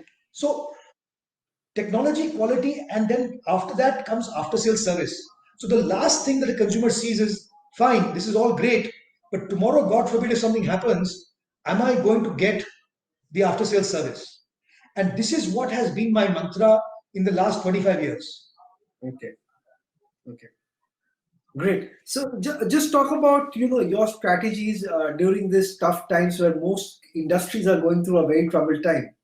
How, as a brand, are you keeping yourself afloat with innovation and redeployment of people or new product strategy, product line, marketing strategies, and everything? Yeah. So excellent. I think this has been something which we've all done in some way. I can name 4 things that we did differently. First of all is we introduced products which we thought were relevant to the current pandemic situation. So we launched immediately dishwashers. We launched Vac Mop, which is a vacuum cleaner cum mop, what we call in colloquial language jhadu pocha machine. Yeah. Right. So we launched then we launched a mini flour mill or atta chakki. Okay. So you buy your grain, instead of taking the grain to the nearest mill, which is not very clean and hygienic, or probably is closed because of COVID, you have a mini flour mill where you can mix your grains at home. You can grind them at home itself. So that is what we launched. So these 3 products have been the new product launches. In terms of the second thing which we did different was in terms of our marketing communication, how we approach the consumer. So we came out from the traditional mold of cinema advertising, newspaper advertising, and we focused more on digital and on television. So you can see both our campaigns in April, May, as well as in September, October, they were very TV heavy because a lot of people are sitting at home and they are consuming a lot of news. And the second thing which I find is people are constantly on their gadgets. So there's a lot of online communication happening. Absolutely. So, digital communication is where we spent money, and on TV we spent money. We've cut back on all other mediums. Okay. This is the second change in terms of marketing. The third change, I would say, is in the way that we are trying to give a demo to our consumer. So today, traditionally, a demo was given by a technician visiting the customer's home. Now we have a WhatsApp where you can, as a customer, you can reach us in the WhatsApp and we will guide you through a WhatsApp video call. Okay. So let us say you want a demo, You can just switch on the camera in the WhatsApp video call, and my technician from the office will guide you through anything you want to know about the product, how it works, functions, features, troubleshooting, anything. True. So this is a third thing that we started, that without actually physically going to the consumer's house, how can we help him? And you will be surprised, Abhimanyu, that we were able to solve a lot of customer complaints through online interactions. Yeah. Okay. So this is the third thing. The fourth thing has been in the way that we are keeping our connection with the dealers. So we've stopped dealer meets. Traditionally we used to have a dealer meet, with food and drinks and stuff, where we used to showcase our brands. Now everything is happening through Zoom calls. Much like we're doing an interview today on a Zoom call. Yeah, absolutely. I think this is the first time that I'm doing an interview with you, or through a laptop. Yeah. Most interviews today are happening like this, fortunately or unfortunately. But yeah, that's the general trend these days. Yeah. Yeah. So these are the 4 changes that we are, done in terms of product lineup, our marketing communication, in terms of the way we interact with our consumers for demos and troubleshooting, and the way we interact with our customers, the dealers. Okay. So tell me something at this point in time, okay, how do you generate a lot of trust with your consumers, with your shareholders, with your employees? As a brand, how do you generate trust in them? As a leader, how do you generate trust in your employees, and keep the motivation levels extremely high when there is a general gloom in the market? Yeah, so, if you've seen our tagline, inspired by passion, right? I think people develop trust in anything when they see passion, right? So the precursor to trust is passion. I believe in what I see. I trust what I see. So today, when they see passion, like if my team sees me very passionate or very committed, or looking at the future with a lot of positivity, they develop trust in me. That yes, this is a good company to work with. This is a good leader to work with. Okay. So it all flows from passion. True. See, trust is not something I can acquire by advertising. It will never happen by advertising. Absolutely. I have to walk that talk. I have to demonstrate adequate amount of passion in whatever I'm doing. For example, if I see a chef cooking food, I see him doing it with a lot of passion, I can trust that the food he will cook will be of high quality. Cool. So wherever I see somebody with a lot of passion, I can trust that will lead to something good. Okay. Yeah. Any other thing you want to add? That's how leaders develop passion. Okay. So you think that passion probably becomes one of the most important things in generating trust with your consumers, with your employees, with your shareholders? You think that passion is the most important thing? Because provided it is something. Sorry, I've been interrupting you. No problem. Passion is the most important thing, provided you can actually demonstrate the passion. It should not be all fuzzy-duddy and it's very. You should demonstrate the experience passion. Okay. Then it translates into trust. Okay. There's a little bit of breakage happening with your internet. Any case, it's keeping. So any case, tell me one last point. About how personally, as a leader, do you really take care of situations, and what would be your advice? Because this program is going to be watched by a lot of people, from top corporates to students to new marketing aspirants to people who would want to join the consumer electronic industry. What, as an industry head, would be your advice to future leaders And what as yourself do you guide your team in these times, or any case for the future? So you're very kind, as I said in the beginning, that you would look at me as somebody who can guide somebody. I'm always in a mode to learn from people. But having said that, what I believe is that it's not guidance I'm giving. It's just I'm stating the obvious, that whatever you are doing, especially in the consumer space, it must be from the heart. Okay. If you do anything from the heart and with passion, you are going to end up doing something great in that particular field. You could be a young boy at 21, or you could be somebody at 65. But if you're doing whatever you're doing with a lot of passion, with a lot of conviction, and from the heart, you're going to end up doing a very good job. You will make a name for yourself, you'll make a name for your company, you'll make a name for your brand, you'll make a name for your country. No matter in whatever field it is, it could be in athletics, it could be in sports, it could be anything. The moment you do it from the heart, it's going to be fantastic. Great. So as I say in Hindi, I said, "Dimag se mat kaam karo, dil se kaam karo." Super.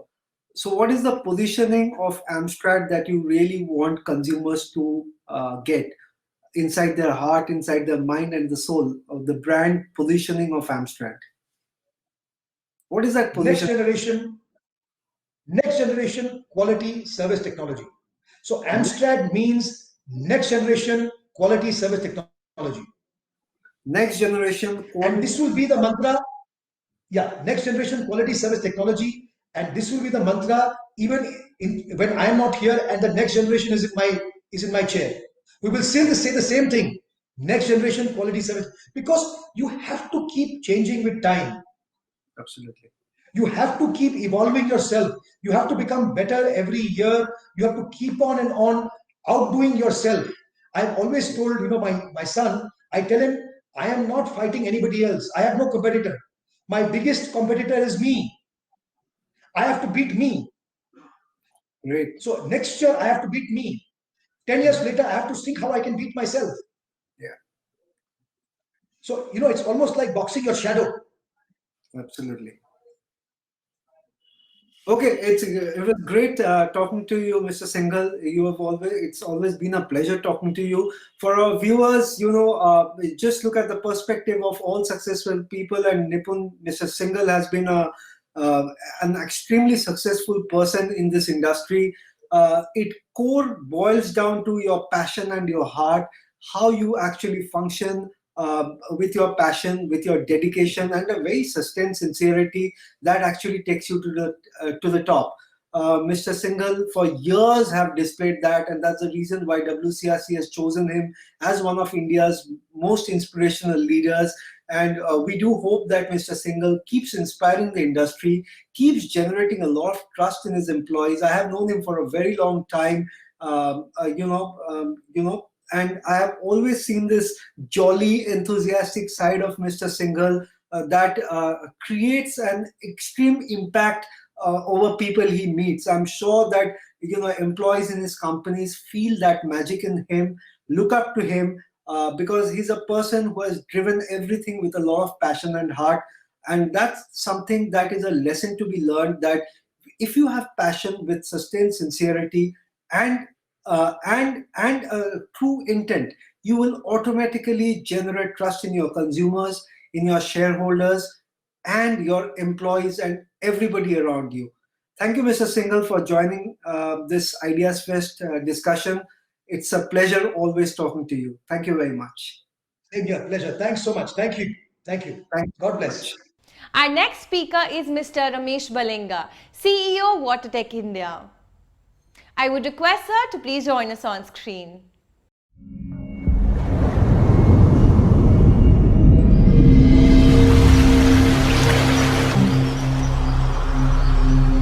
WaterTech is an acknowledged leader in the bathroom and plumbing spaces. Hi, my name is Ramesh Balinga. I am the CEO of WaterTech India Private Limited.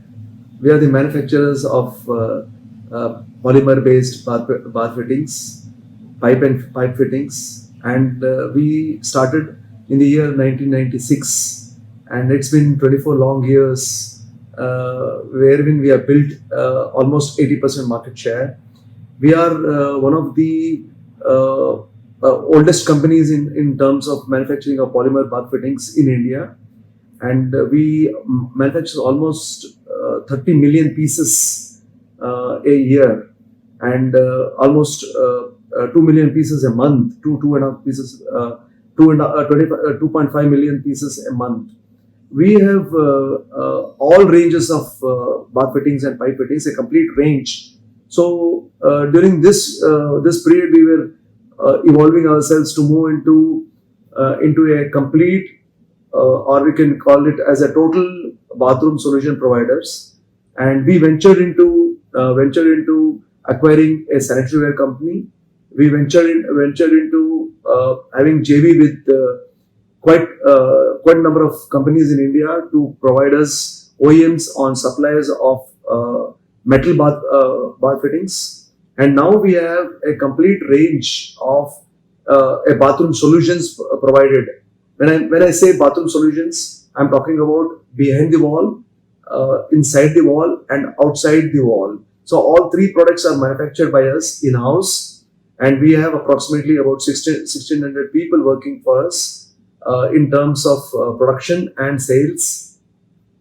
And we have presence right from Kashmir to Kanyakumari and from Gujarat to Arunachal Pradesh. In India, we export quite a lot to all the SAARC countries, and we have also quite a large presence in UAE and African markets. Now, this is the basic of WaterTech, and we were evolving ourselves as what should be the way forward on when the pandemic hit us in the year 2020 March. Now, we thought it's a right time to contribute ourselves to pre-COVID, and we ventured into a slogan called H2O. H2O, in other words, stands for water, but in our terms stands for health, hygiene, and the original.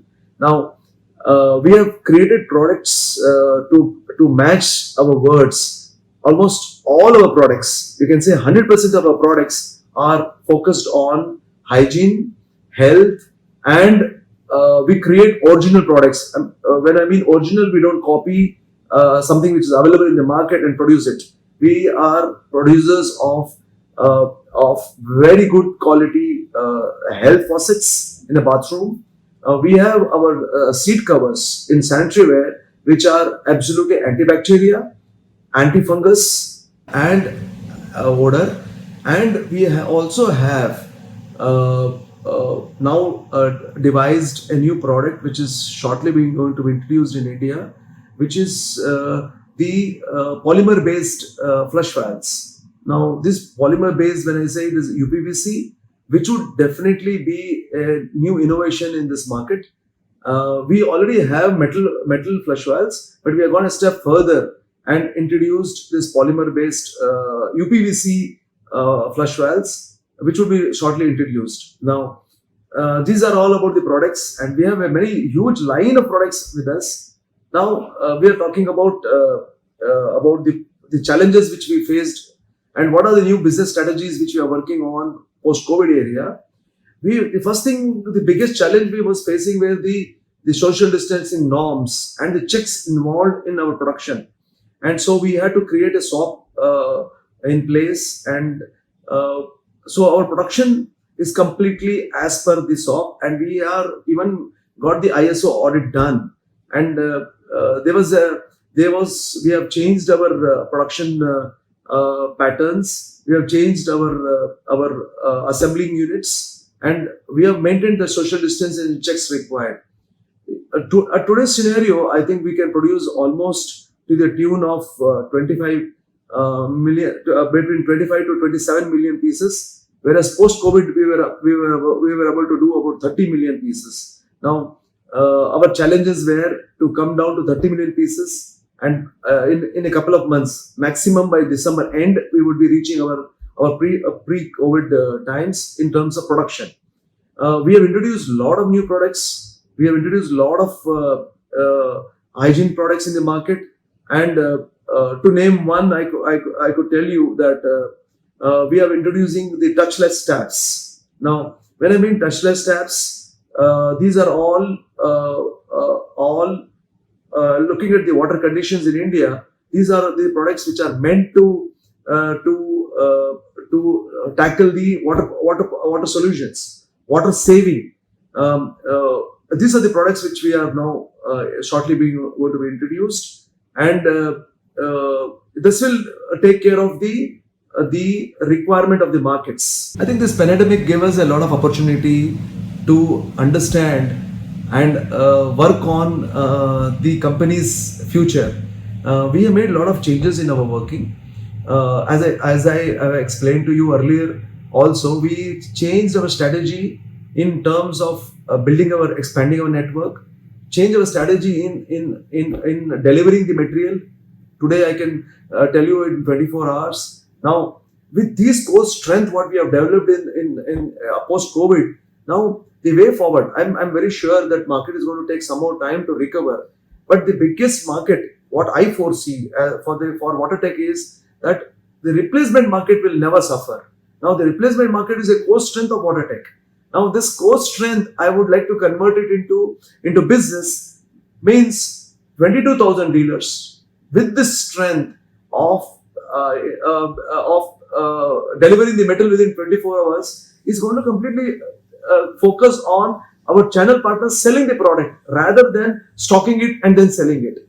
Now we, as a combination of sales done by my team, distribution done by the channel partners, and produced by company with the complete standards, I think this is going to be the core strength of water tech coming forward. Now our role is to get some more innovative products into the market. We are completely training our teams regularly to be capable of producing, and the biggest confidence the team has got is that the product was, we came back, bounced back. I can use the word called we bounced back in just about a month's time with a level of pre-COVID production. And this pre-COVID production was purely, we were one of the largest manufacturers. If you can say we are manufacturing 30 million pieces, and post-COVID, within a month we bounced back to that level. I think that's a big achievement where the confidence of the dealers, confidence of the team practically came into active. Our main strength has always been the health of the team, and we ensured that all the COVID norms, whether it's social distancing or whether it's moving out into traveling into a different territories, was completely under control. We were monitoring their health very regularly. Even the production, the number of inputs, the number of the trainings we have done to this team is completely as per the norms set by the government. And I think this COVID has given us a huge lesson, is that you plan yourself, station yourself in such a position, and give the customer what he wants at the right time. For me, my customer is maybe a dealer, maybe an architect, maybe a builder, will give you the right approach towards having a huge business acumen. And we are very positive right from the beginning. I think we started on May 4th, and it's been a very positive outlook for last 6 months. I think this is the right way forward. And technology, it's again the price, the people, the products, and the production capacity are the 4 P's which is going to take us forward. Thank you.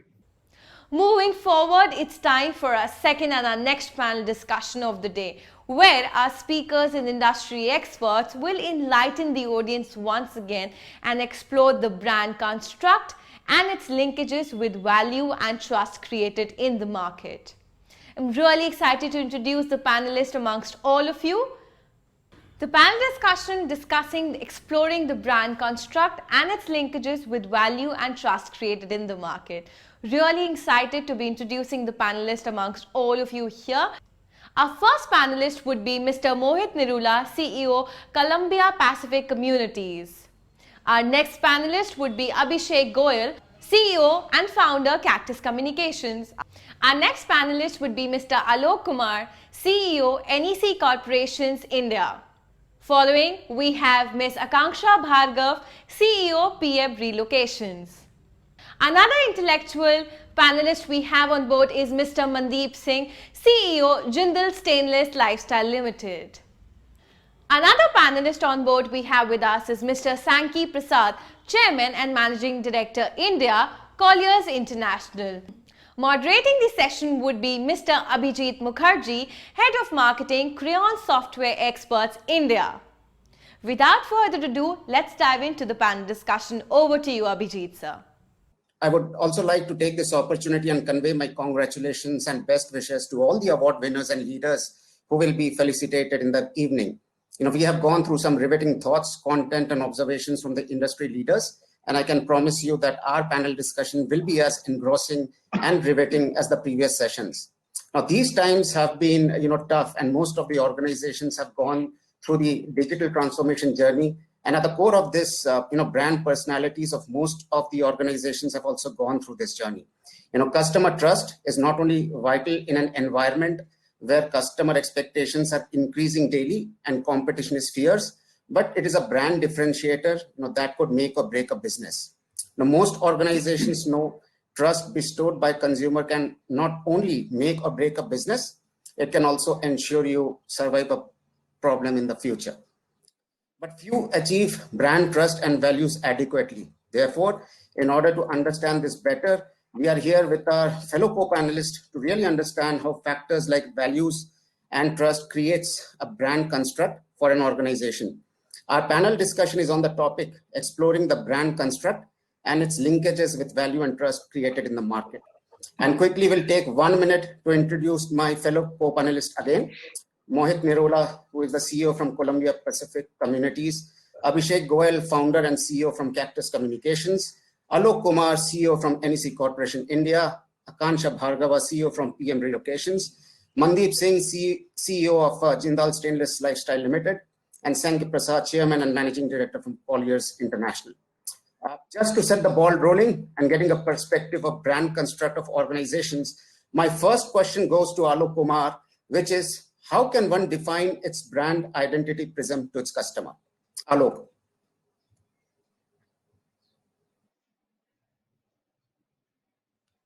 Alok, you need to unmute yourself, please.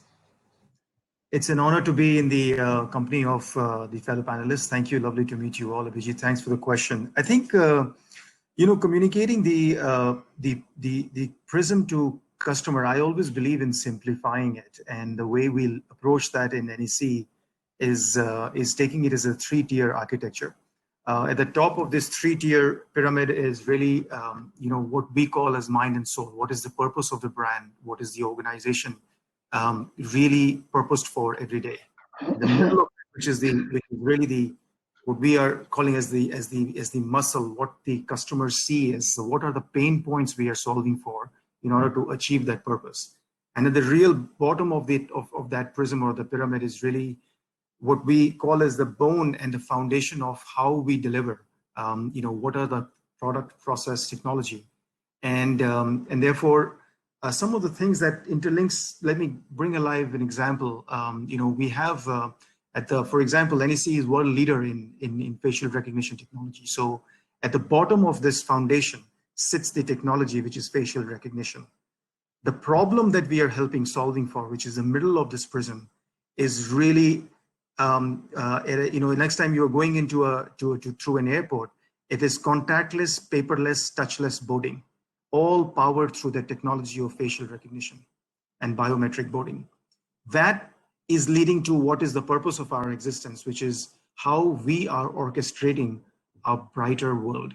And that purpose of orchestrating a brighter world, how does that translate into what kind of problems are we solving, and what are the product, process, and technologies are we deploying to solve that? I think that is the critical piece in the communication to the customer. If we are able to build that connect in our brand communication, in our problem solving, and in our purposing what our employees, our partners, and our technologies are solving, I think that's probably the most simplest way to communicate the prism to the customer. Abhijit, back to you. Thanks a lot, Alok, for those valuable insights. I jotted down some of the points. You talked about 3-tier architecture and pain points. What is the purpose of a brand? How does a brand gets connected and hitched to product processes, technology innovation. You talked a classical example of facial recognition. How it can be integrated with a safe boarding process in the flight as well. And yes, orchestrating a brighter world in sync with the entire brand communication. So really appreciate your thought process. In fact, my perspective is that when building an organization, most founders and leaders first think about their products, services, and driving revenue. But the offering isn't the only thing that's important when building the company. What about the brand? How do your customers think about your brand and organization? Your customers' perception is an incredibly important part of the equation, for creating a successful roadmap of your organization. So with this thought process, let me get a perspective from Mandeep. Mandeep, what are your views, on my next question, which is, we all understand the significance of brand loyalty. How can an organization like yours build a stronger integration between a brand and its customers?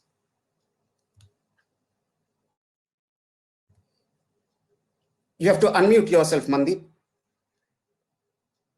Hey, thank you, Abhijit, and appreciate this forum. We are coming together to discuss brand, especially in these unprecedented times. But let me first of all tell you my perspective about the brand. We always have been talking about, or we always have learned, or we have always have been taught about the concept of USP, unique sellers proposition.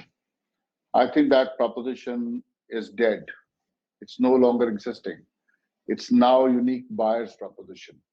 So the consumer or the customer is at the center stage. And I always use one very interesting analogy. A brand has to act like a Shah Rukh Khan. I call it a Shah Rukh Khan philosophy. I watched a great movie, Main Hoon Na. So the brand actually has to become the Main Hoon Na for the customers. For whatever customer desires or what brand promises, the Shah Rukh Khan has to come in and say, don't worry, Main Hoon Na. So that is something which is important.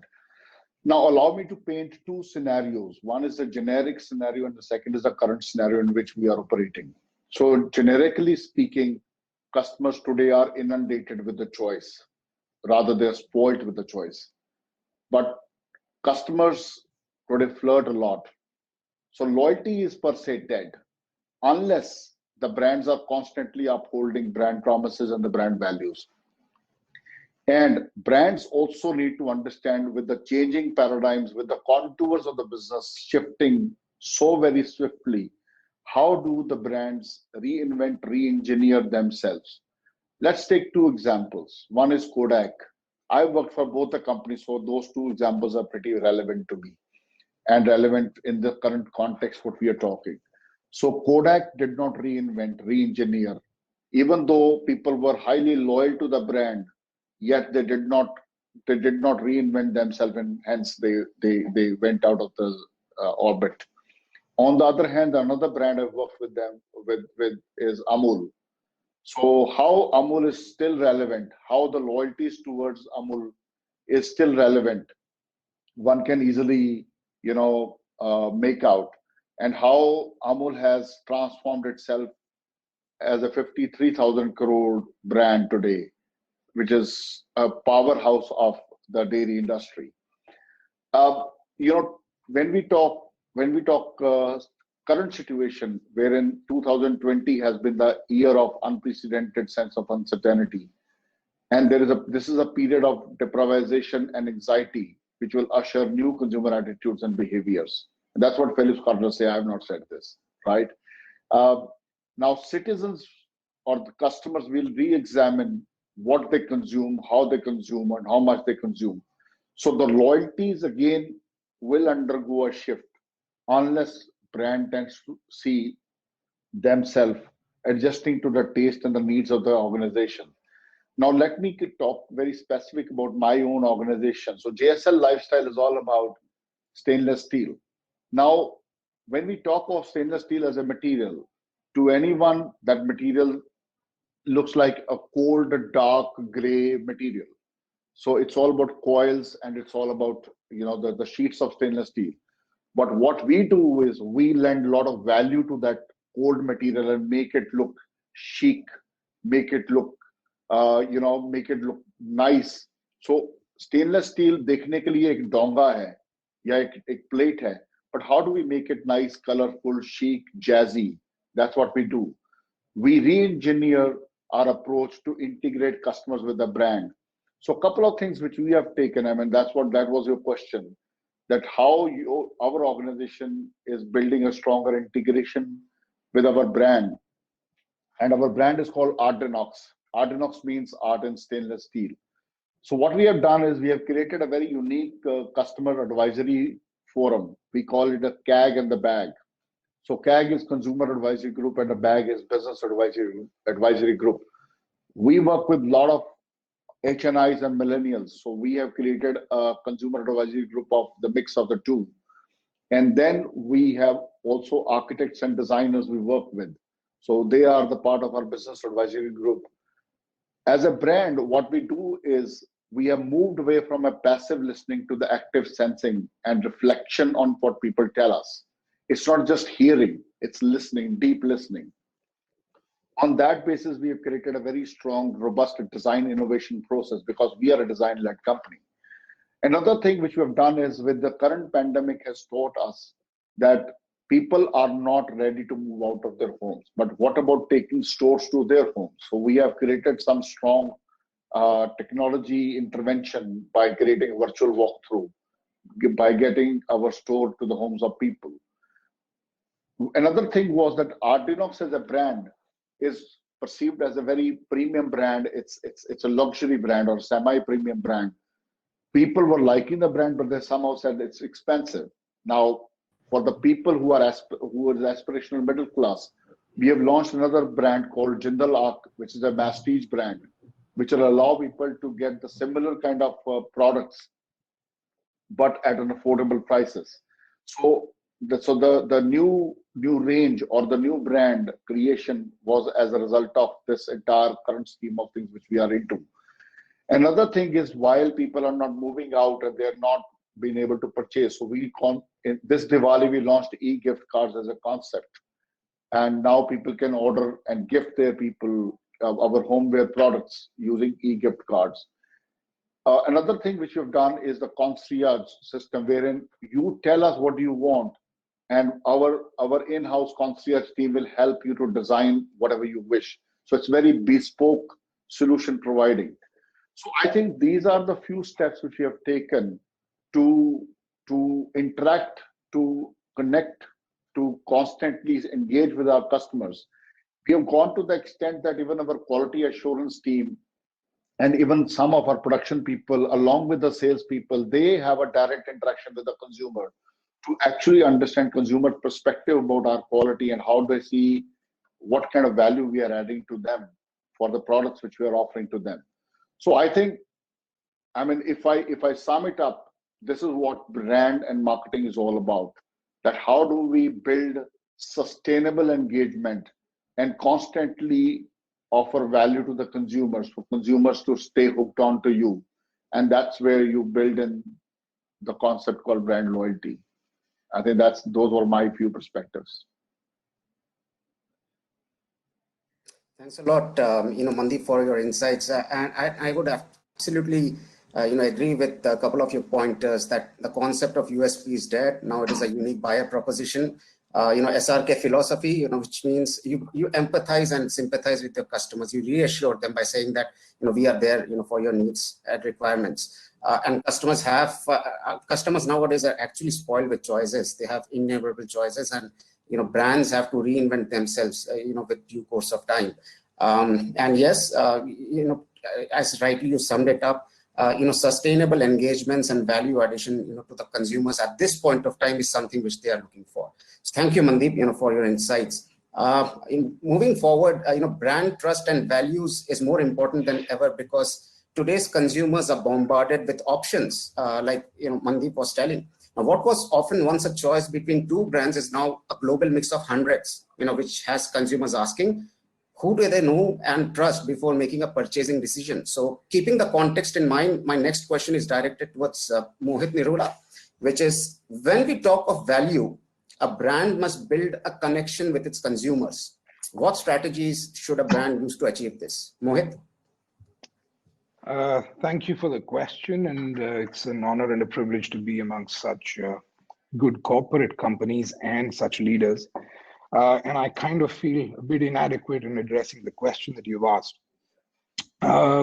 Having said that, like Mandeep, I've also worked in two companies. Mandeep's probably worked more companies, but I've just worked the two companies in all my 30 odd years of working.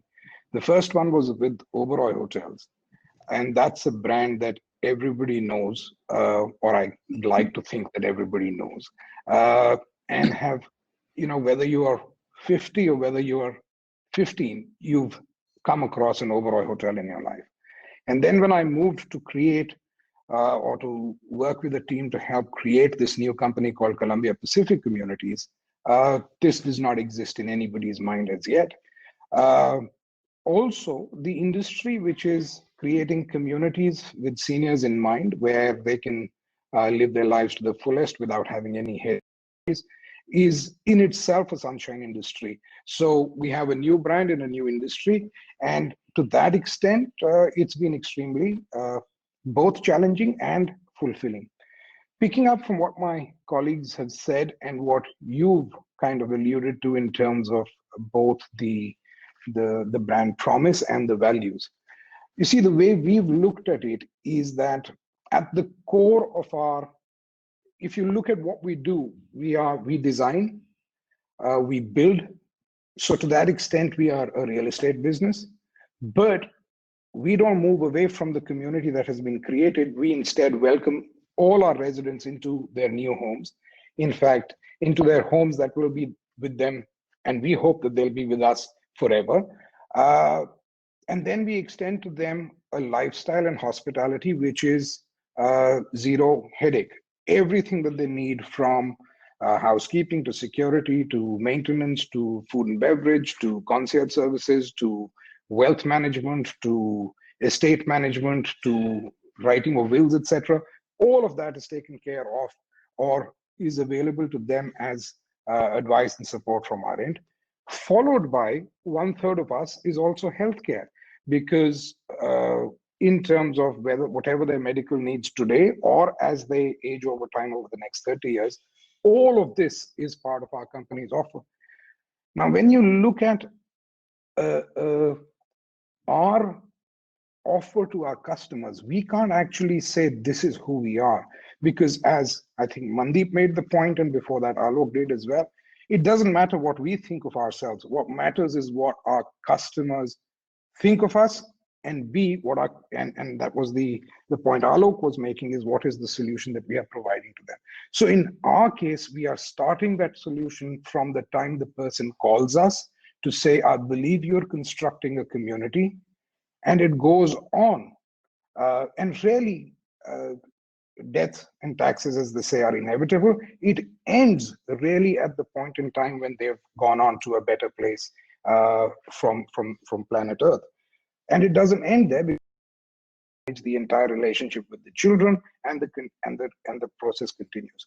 So this is a hugely long consumer journey in which every single touch point of this customer experience must stand true, must test true against our brand values, or the company dharma, which is every single interaction that we will have with our customer will be based on unconditional love, respect, and care. Unlike others who have a lot of competition, I have only one competition. Our competition is the resident staying with us or staying with their family. Now, that's not easy competition to beat, you will imagine. Anybody given a choice would rather be with friends or family.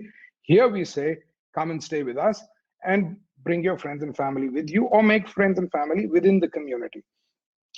So When that's the competition, our promise, our company dharma of unconditional love, respect, and care must be delivered at every single touch point over what is hopefully at least a 30 to 40-year-old journey with us. So to be able to create and identify every single touch point in this customer journey where they are staying with you forever, and infuse each of them with unconditional love, respect, and care so that the customer experiences it in every interaction is the promise that we are trying to make and we have to try and deliver to. On the other side of this is positive aging, which is the distinctive Columbia Pacific community's promise. And what is, I mean, on a simple level, positive aging could mean that you will be physically fit, mentally alert, intellectually stimulated in a socially engaged environment for as long as we are with us. So which means that you shall be healthier and fitter for longer. But really what we want to distill it down to is where aging has got no relationship with age. You can start aging at 25, or you can be not aging at 85. And positive aging is about embracing life in a manner, and Columbia Pacific communities facilitating the entire process and interaction in a manner that aging is completely disconnected with age.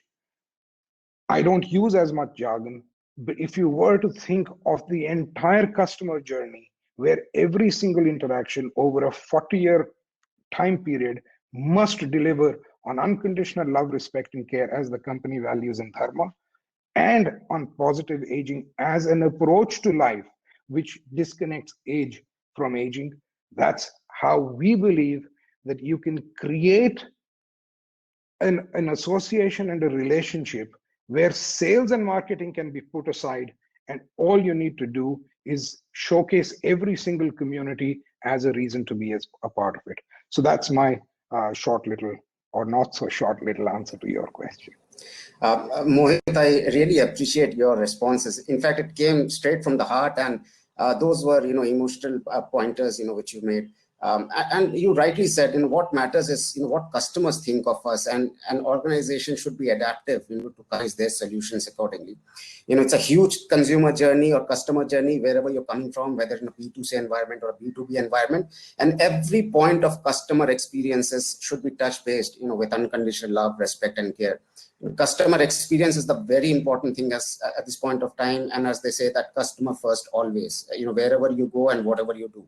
And yes, the concept of positive aging, as you rightly pointed out, that you have to be mentally, intellectually very strong, and be alert to the current marketing dynamics.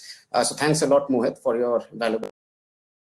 Moving forward, consumer trust creates loyalty and advocacy, traits that legitimize a brand. Good examples of those who have successfully marketed from a strong position of trust are also from the services industry.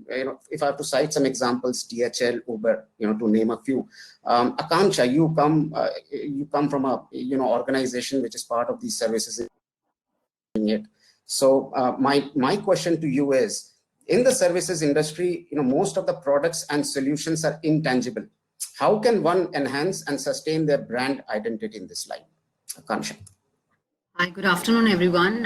It's a pleasure to be here amongst all of you and share some great insights and learn so much. Yes, I think, we are a relocation company. We move people across the globe, and we are partnered with people when they have to shift homes. So, our crew is entering into someone's house, packing their belongings and moving to another country, another part of the world. So obviously there's a huge relationship that gets built up between our brand and the customer, because, someone is giving their entire life savings in our hands, and anything can happen. And, there is a huge gap and huge challenge in the way they could be perceiving us or any other brand. So yes, at the end of the day, the touch point that we have in terms of servicing a customer is extremely personal, extremely sensitive. And at that point of time, sometimes the price may not matter. Even the person who's attending you would not matter, but the kind of relationship the brand can create with you is what really would matter at the end of the day, because you would want that somebody should take your stuff absolutely safely and move.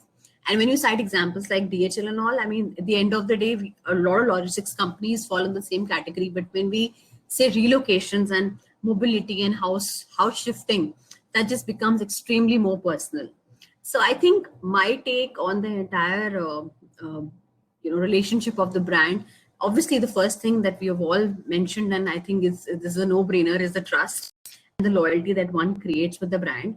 And especially during this entire period of COVID, we've really been tested. Like, at the end of the day, we had to look after our people, we had to look after the customers, we had to ensure that there was proper care at both sides, because you didn't want your people to be at risk, neither the clients at risk. And imagine that entire shipment goes through multiple channels and then gets delivered to another country, and then there is another problem in that country. So yes, at the end of the day, I think the reason why people still wanted to move and shift was because they believed that someone was risking their own lives to do their job. So I think when that relationship is established, that we care, and we care as much as we care about ourselves, that's when I think somebody really differentiates between someone X and Y.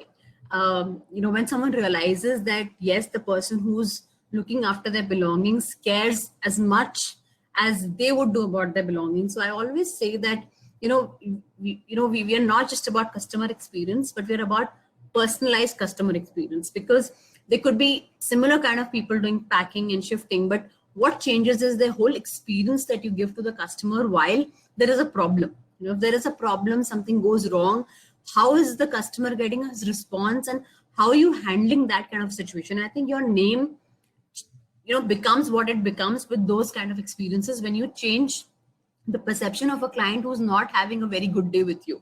So I think the whole relationship starts from someone knowing that, yes, you care more than, at the end of the day, you are as much careful as somebody else would be about their belongings.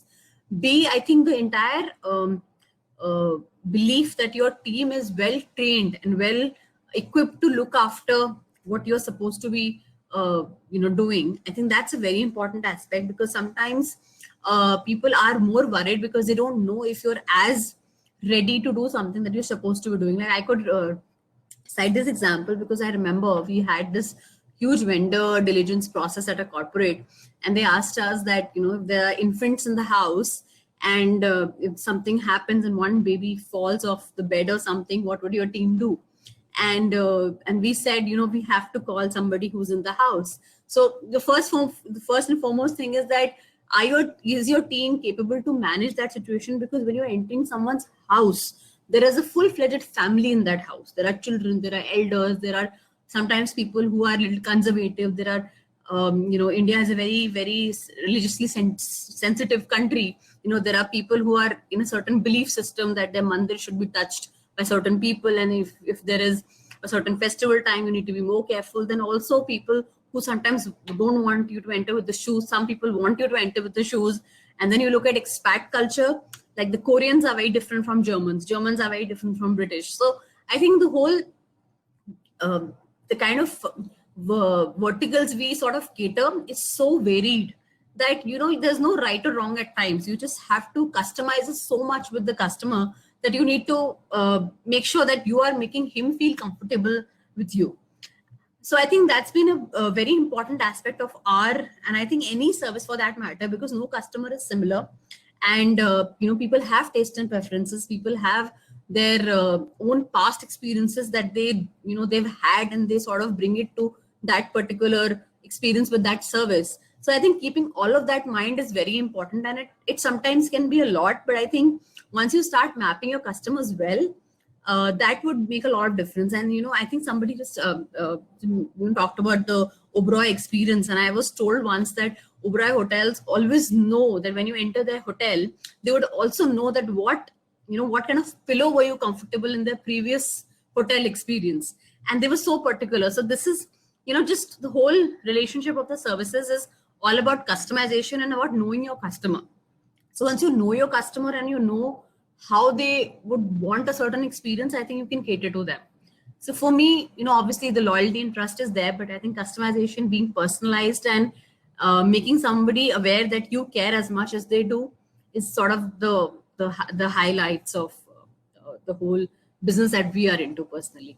And especially in our business, we really have to satisfy the entire family. So it's not just one customer, but the entire family, because sometimes, X's mother-in-law may not like a certain kind of packer because he's not speaking in a certain language that they speak in. So it's a very crazy time that we have, but we really enjoy looking after our clients. That's my little take on your question. Yeah, Akansha, and I really appreciate your pointers in that little take. In fact, from a services industry perspective, it's all about building, managing and sustaining that customer relationship. And as you rightly pointed out, relationships, especially in your industry, can be extremely personal and sensitive.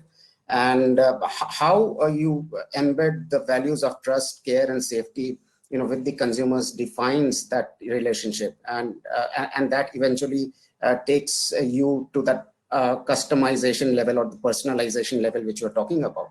And eventually, this is my view, this eventually leads to positive, memorable customer experience. So that experience can lead you to 2x amount of business or 5x amount of business from potential new logos, because this customer of yours is actually saying good words about your organizations and the services as well. So thank you, Akansha, for those insights. Moving forward, the need to build brand trust has heightened, thanks to the immediate effect of social media on our lives, spending choices and habits. Consumers are much savvier about how a product is portrayed and where exactly it's marketed as a result. However, COVID has made the consumers very conservative with respect to their spends, which means organizations have to make that extra effort to create top of mind awareness, for their consumers. With that, let me get a perspective from Sanki Prasad on my next question, which is in two parts. First is, how does the current scenario affect the emotional factors that contribute to the decision of the buyers? And what are you doing to make your customers comfortable? Second question would be, when we talk of value, a brand has to build a connection, with its consumers. What strategies should a brand use to achieve this? Abhijit, thank you for having me on the panel, and extremely privileged to be on this panel with my eminent co-panelists. On your first question, in the current environment, the most important factor that we find that every client is looking for is health and well-being. We at Colliers have always emphasized on the significance of health and wellness aspects in the real estate sector. Considering that most people spend majority of time within closed environments, 2020 has brought these aspects to the forefront across all the classes of real estate. We believe that overall wellness quotient of the buildings is going to be a key criteria for A, the tenants while making a lease decision, B, end users before making a buy decision, and C, for the investors. Hence, the need of the hour for all asset classes is to focus on development of high performance building, what we call HPBs, that follow premium construction standards that focus on high quality air, water, lighting. And such buildings should improve client retention, lower operating costs, and attract investor interest. On your second question on brand strategies, the differentiation lies in following the brand ethos, which honestly are very, very important from a perspective in selecting whether it is the developers or the investing extensively on CRM, using technology to enhance overall customer experience. It's all about, whilst making headline, we can develop initial brand loyalty, long-term customer retention, and brand value depends on continued customer servicing across the life cycle. Developers are investing a lot today in artificial intelligence-based chatbots, which primarily focus on serving the customers 24/7 in terms of property selection and transactions. We all get to see and hear about it, but the chatbot can help the customers to download the latest, whether it is invoices, receipts, and even those which are done in the past, account statements, construction images, and more. Another important element to enhance brand loyalty and long-term value creation is after-sales services. For reference, a hassle-free process for addressing snags post-project delivery can go a long way in building brand reputation. Basically, the customer centricity is the key to building brand trust across industries, whether it's customer goods, automobile, or real estate. That's my view, Abhijit. Over to you. Thanks a lot, Sankey, for your insights. And yes, some of the key making decisions as per your industry are the health and wellness parameters. And most important is not only from a customer partner perspective, but it also from an investor perspective. A strong brand, creates a room for investor interest, and that helps to fund the organizations. And you also talked of using technology to improve the overall customer experience throughout the entire journey.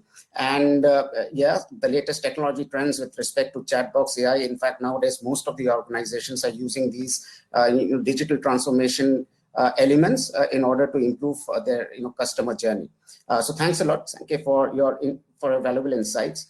Going forward, brand construct is being transparent, doing what is expected, and shared values.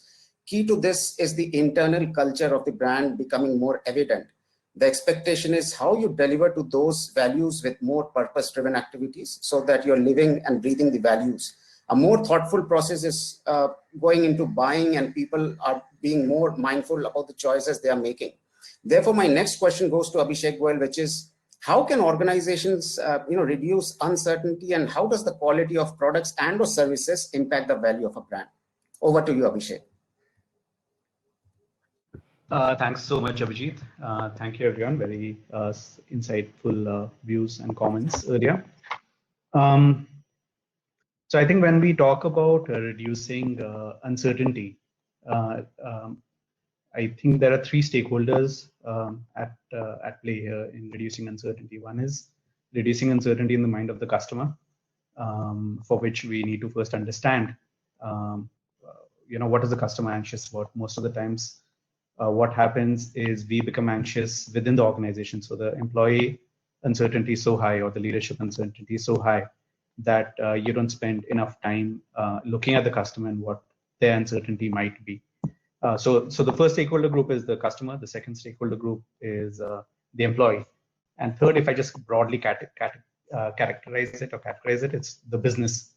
So if we look at these three stakeholder groups, managing uncertainty for the customer would require a deep understanding of what the customer's concerns during this time are. And for each business, it's likely to be different. We work with researchers around the world. When COVID first hit, we felt that with the lockdowns, research laboratories globally would be shut, and research funding would be diverted to certain key areas. So our natural assumption as a business was, okay, let's conserve, let's be cautious. And as a result, however, if we acted primarily on that impulse, we would have gone wrong. We spoke to customers, we spoke to large customers. What we realized is that certain countries, there was extreme conservativeness in their funding. So, like, for example, Saudi Arabia, they changed research funding significantly, almost immediately. Whereas many other countries, it was just status quo. There were so many things that they were working on, busy about, that they didn't really look at funding with microlens, research funding with microlens. At the same time, researchers whose labs were closed had more time to write research papers. And because they had more time to write research papers, they were publishing more. And that's where we come in. We help researchers, scientists communicate the science better.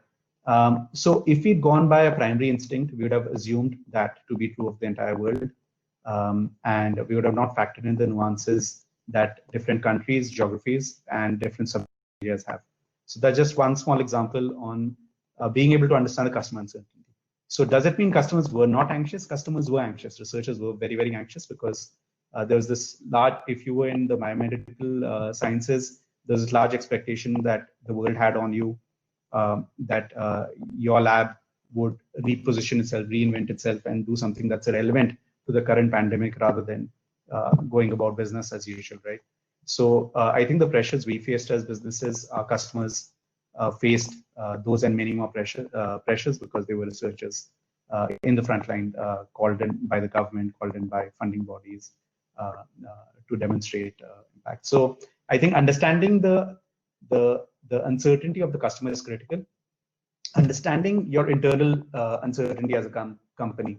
So again, here we communicated very frequently to our to about 1,000+ employees internally across 7 geographies, and it was important to do this because each geography, each country was hearing different news of how the pandemic is affecting, and basically people tend to assume the worst. Because people are assuming the worst, if they are not focused on what they are doing, the work they are doing, the customer's experience gets sidelined. And like Akansha mentioned, Mohit mentioned earlier, especially in the services industry, if the employee is anxious themselves, there's no way they're going to be able to understand or empathize with the customer. So making sure our employees understood the issue, were reassured of job security, was constantly communicated with about the future.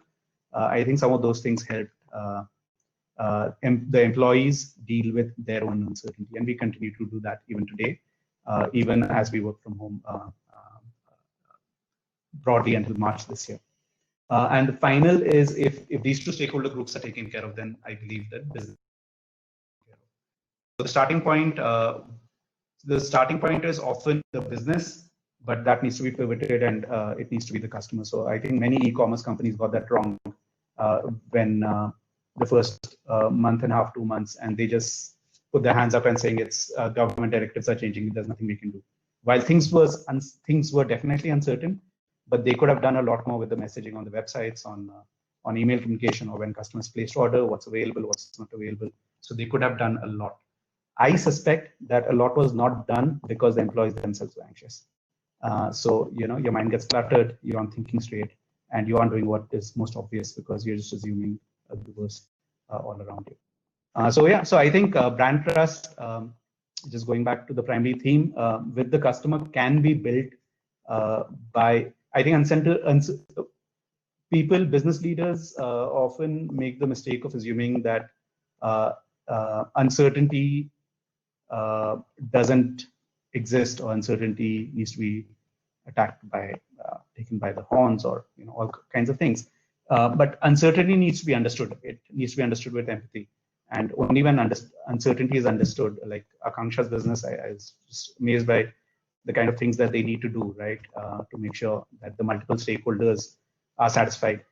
And if they don't understand the uncertainty that a family is facing, which is very, very different from a normal relocation, it's a normal relocation compounded by 10 maybe, then the employees will not be equipped to serve them well. So all the brand trust that's been built can get eroded, right? So I think, so that's my take on this.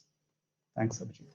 Yeah, thanks a lot, Abhishek. And I would certainly agree with you that you have to reduce the uncertainty in the minds of the internal ecosystem as well as the external ecosystem. And in order to reduce that uncertainty, you have to understand and address their concerns over a period of time. And since you come, from a research, perspective, I think you will have a better insight as to what elements actually help to understand those concerns, especially during these tough times. Well, I would also like to roll over this question to Alok and Sankip. You can take 2 minutes each to answer this particular question, like how your organization is reducing this uncertainty, and how the quality of your product and or services is impacting the value of the brand. Alok, if you can go first, and then Sankip can join. Yeah, no, it's a great question, and Abhishek gave a fantastic response. And I think one of the element of that definitely are employees. If employees are settled, and if they understand what is the North Star that they are chasing, it helps to better anchor and articulate the broader story. But let me take a moment back and just reflect on that question. See, what you're trying, it's very important to understand what are you trying to deliver in your brand value, because fundamentally everything else starts from there. If you are in a disposable cups and plates brand, then there is only so much that a customer expects from you in terms of brand value.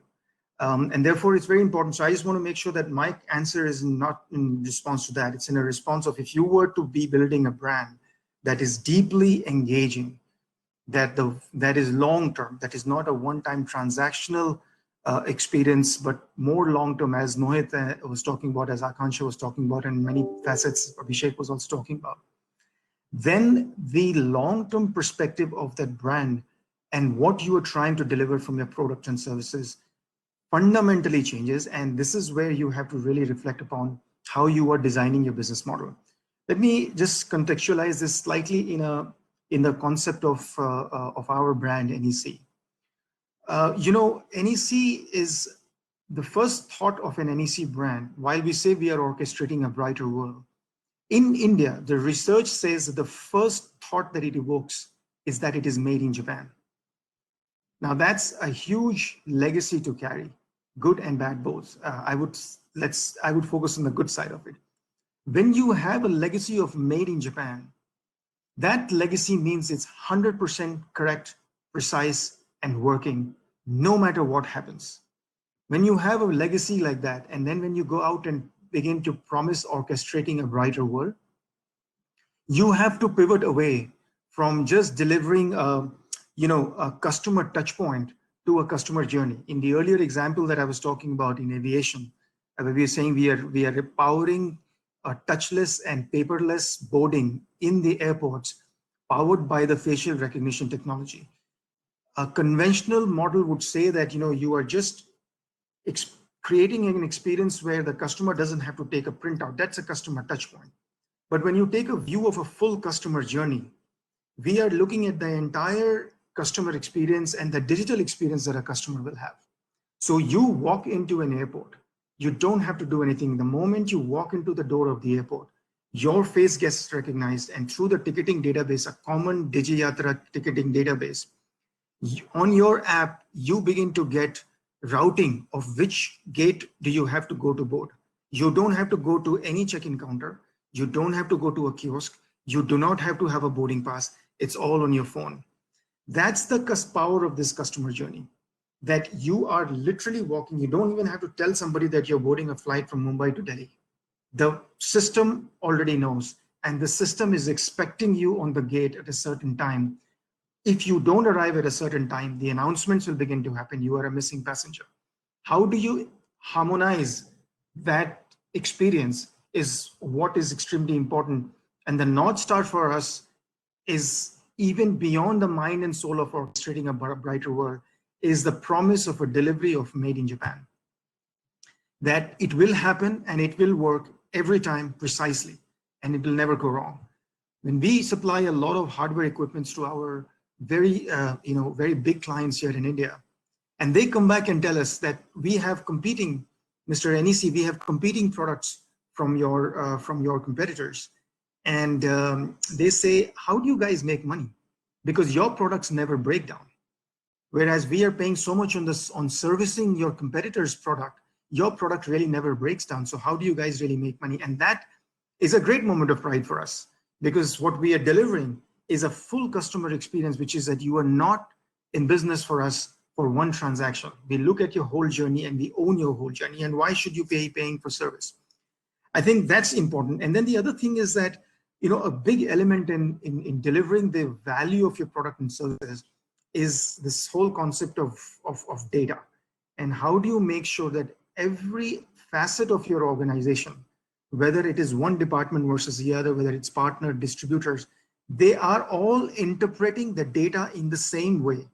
And therefore, we are all getting very enamored by the power of data, and we are all saying, oh wow, how much can the data do? But I don't think we are all focusing enough on how the data is being interpreted by different functions in our own organization. Unless there is a common definition of what the data definition can be trained to deliver. for the customer, we will not be very, very successful. And the third element of this is really about, the world is changing so fast for us. And given the pandemic situation, if you were in an apparel brand, if you were selling an apparel brand, you did not have to worry about many things that you have to worry about today. You created an ad and the customer walked into your physical store. They did the fitting, the sizing, and the feel of the apparel, and they would go and buy it. Today, when your entire model is shifting online because of the pandemic, suddenly you are getting crowded into a very common space, and your delivery and your fulfillment is being compared with the likes of big powerhouses like Amazon, which are good at delivering. So it's not anymore good for you to have great fit and good feel for your apparel. You should also be able to deliver it on time. And that is creating a very different complexity that a lot of businesses world over are trying to adjust. And we at NEC, thankfully, because of the power of technology that we use, we're ahead of the curve in the way we were thinking about our brand and delivering it. So 2-3 points I made. One, not a customer touch point, but a customer journey. Power of data and training the data to deliver and power that product and services that you're aspiring your brand to be standing for. And number 3, making sure that you create a more harmonious proposition that is in tune with the changing time, and not living in a bubble, which is as if I can say, the old world bubble. In the new world, the pandemic is changing the definition of our business model completely. And how are we training ourselves to deliver to that?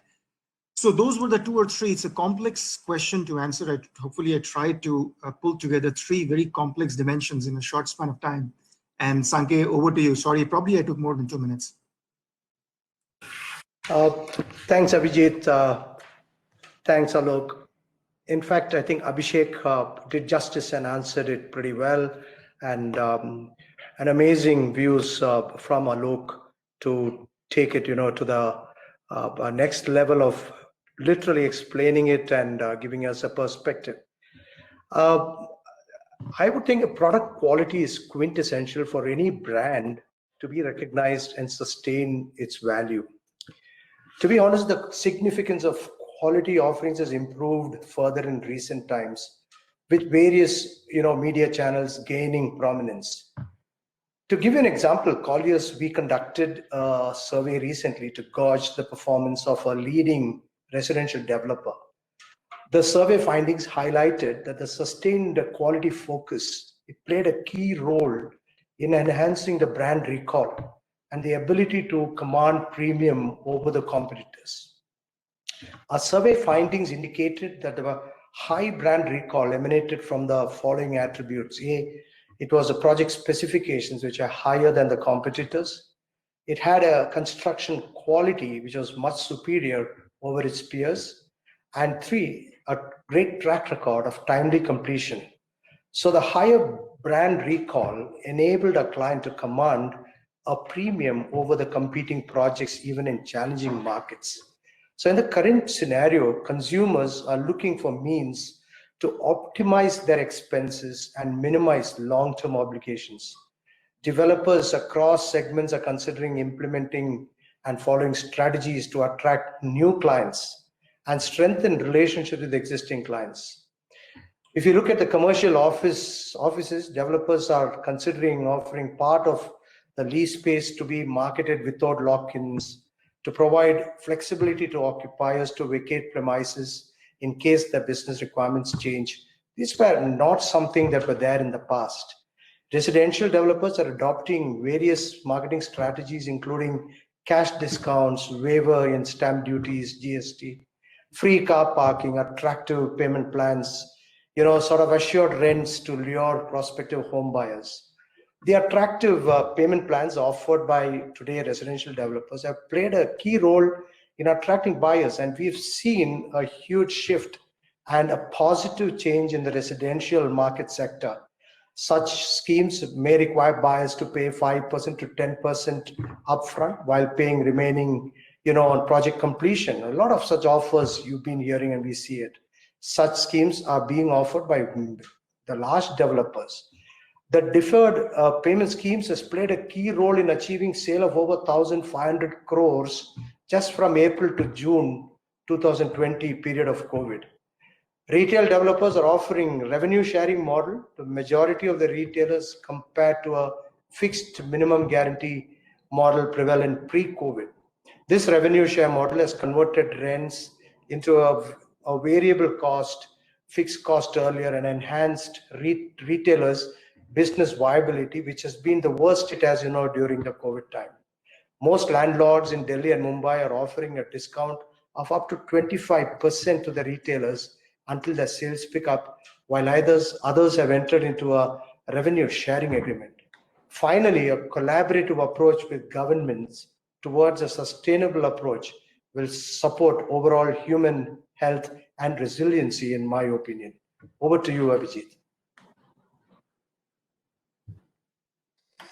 Thanks a lot to all our panel members for their insightful discussions. I would like to wrap this up quickly by thanking all of our August panelists for their valuable insights and experiences. The discussions were extremely experience-centric, riveting, and I'm sure that our audience will take away some learnings from here and build a sustainable and competitive brand framework for their organizations. Thank you once again.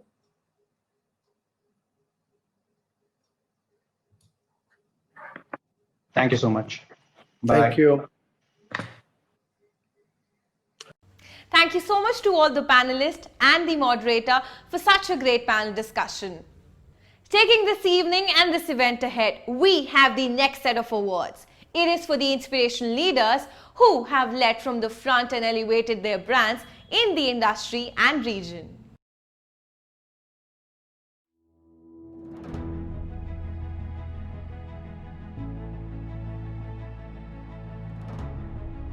And the first award goes to Dr. Nashi Chauhan.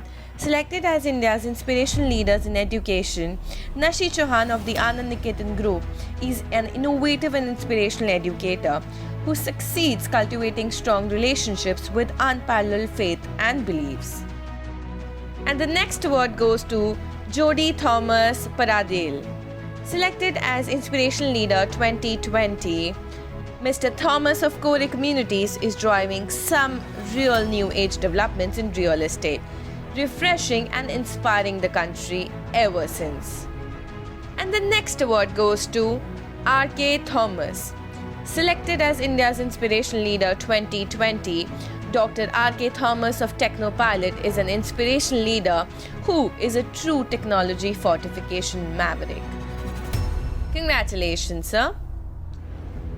Next on the list we have an amazing personality, Mr. Hardayal Prasad. Truly inspirational and genuinely dedicated to the cause of growth and accountability. He is the Managing Director and Chief Executive Officer of SBI Card, takes ethics and strategic planning at Core Success Ethos. Moving on, next up on the list we have Dr. Jaya Vaidyanath. Selected as India's most trusted CEO, Dr. Jaya of BCT Digital has led with passion and exuberance. Congratulations to our next awardee, Ms. Shweta Pathak. Scaling new heights, expensive jewelry that has carved a massive niche. Shweta Pathak of Akarshan Gems and Jewels has positioned creativity and uniqueness as the center point focus of success. Congratulations, ma'am. We'd like to heartily congratulate our next awardee, Mr. Ajay Harinath. Selected as a great Indian entrepreneur, Ajay Harinath of Darwin Platform Group has been a pioneer in the market with unique strategy and created a niche in every sector it has operated. Congratulations, sir. Moving on, we have Mr. Ramesh Balinga, the CEO of WaterTech. He has been chosen as India's most trusted CEO 2020 for his exemplary leadership that builds and drives passion, hard work, and sincerity with cultural values and ethics. Congratulations, sir. Moving on, we have Manu Jolly. Selected as India's inspirational leaders in education, Manu Jolly of DigiPerform has created a niche in the education of digital marketing through innovative and growth-oriented methods. Next awardee we'd like to congratulate is Mr. Sabyasachi Goswami.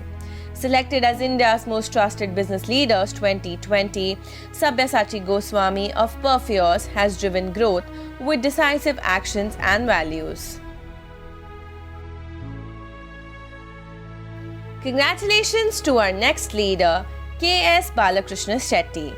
Selected as India's Inspiration Leader 2020, Mr. K.S. Balakrishna Shetty is inspiring India's rituals with Satya incense. Congratulations, sir. Moving on, we'd like to congratulate Dr. Nagma Abbasi.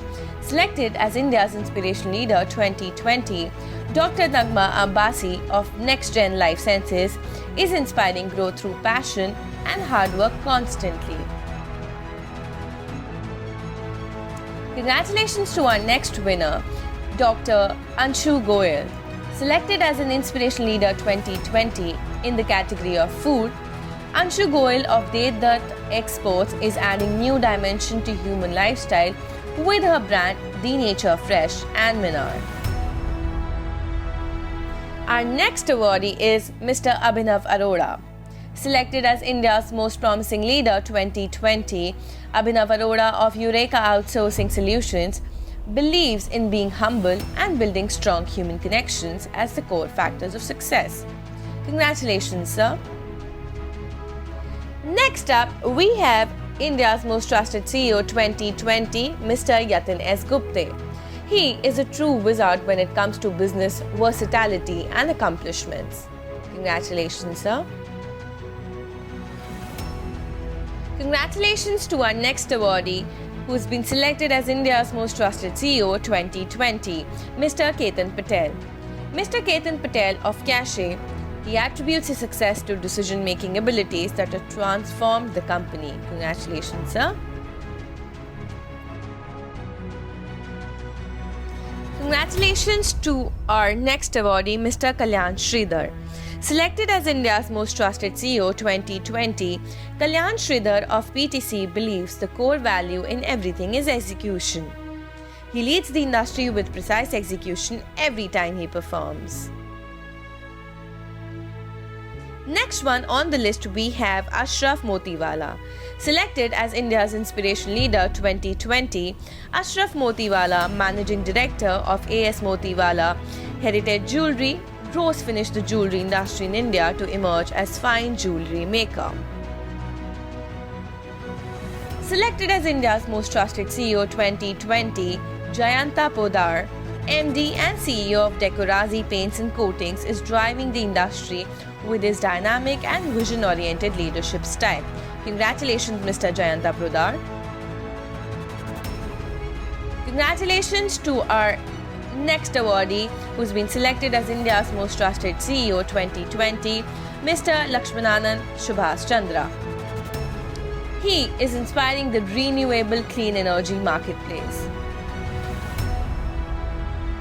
Selected as India's Most Trusted CEO 2020 in the aviation category, we have Simran Singh Tiwana, CEO of Star Air.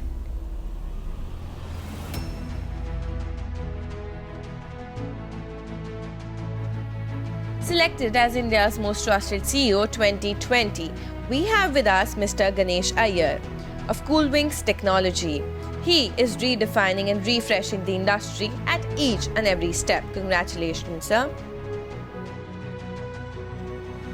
Next up on the list, we have with us Mr. Rishi Srivastava, the CEO and MD of Tata AIA. He is scaling new heights and redefining the industry with many firsts. Chosen as India's Most Trusted CEO 2020, he is one of the strongest CEOs in the BFSI industry.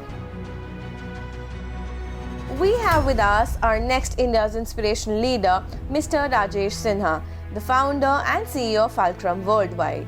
Under his leadership, Fulcrum diversified its industry-specific offerings and expanded its operations to include UK, APAC and South America.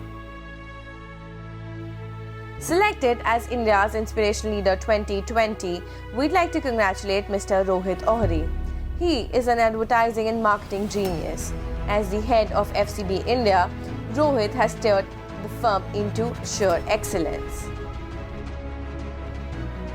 Strong women aren't simply born, they are forged through the challenges.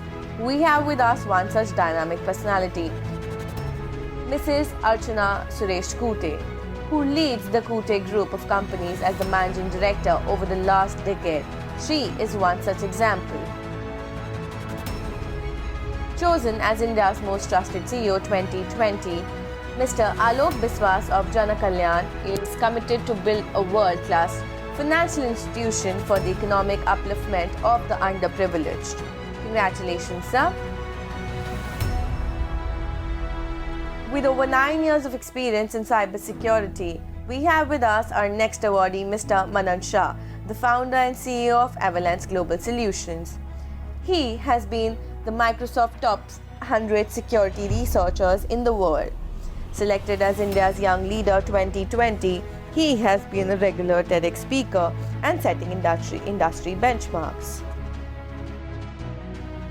We would like to congratulate our next awardee, our next winner, Mr. Sanjeev Kumar Sahani. Selected as India's Strongest Healthcare Leader 2020, he has steered many of the India's strongest healthcare brands to excellence. Congratulations, sir.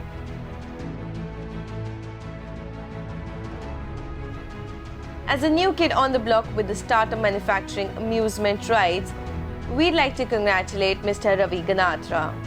He has won the National Award of Excellence for Design. Selected as WCRC India's Young Inspirational Leader 2020, Mr. Ravi Ganatra, the Managing Director of Stalwart International, is a true trendsetter. Congratulations, sir. We would like to congratulate Mr. Nipun Singhal. Selected as India's Inspirational Leader 2020, Nipun Singhal, CEO Amstrad, is regarded as one of the best in consumer appliances industry in India. He has driven many brands to extraordinary heights under his leadership. A perennial thrill seeker with an avid interest in transforming and improving lives around the globe through the world gift of technology, Abhig Datta of Henson Group is a dynamic young leader. His forte include leadership, problem solving, and putting cutting-edge technology. Last but not the least, we would like to congratulate Mr. Ravindra Sanna Reddy. Selected as India's Inspiration Leaders, Mr. Ravi of Sri City has driven the brand to ultimate heights. Regarded as a pioneer in many areas, his leadership attributes are industry benchmark. Congratulations, sir.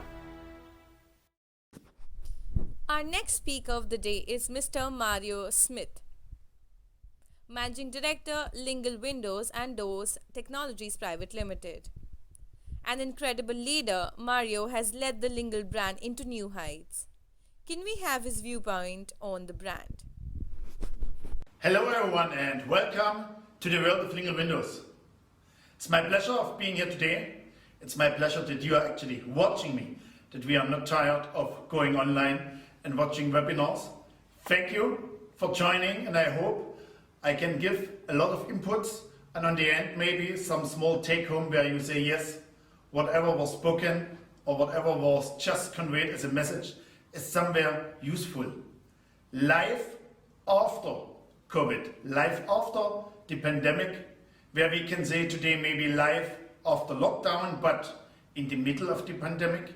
We hope that in a year from now, we are hopefully over and looking for a reasonable good winter in 2021. But as of now, yes, we have to stand and we have to fight and we have to prove ourselves every day that we are here to stay, and we are with the right concept to go over it. So many seminars, real seminars I attended in the last couple of years where we talk about disruption. And in disruption we spoke about that your product is going to become maybe outdated, or someone at a larger size comes into your business and is going to try to eat your market share away. But with the pandemic, what we have seen in 2020, it's a complete new thing, because not just a region or an industry or a country, the entire world had to find a way how to come over it and how to live with it. And therefore, my first message, the leader has to stand. If you are the leader of your company, you have to stand. You have to have the vision. You have to come up with the right solution. You have to turn and tune yourself every day. Is it okay what I did? Can I do it better? Was there something which I could not forecast? And definitely in the current situation, there are so many things which we can't forecast.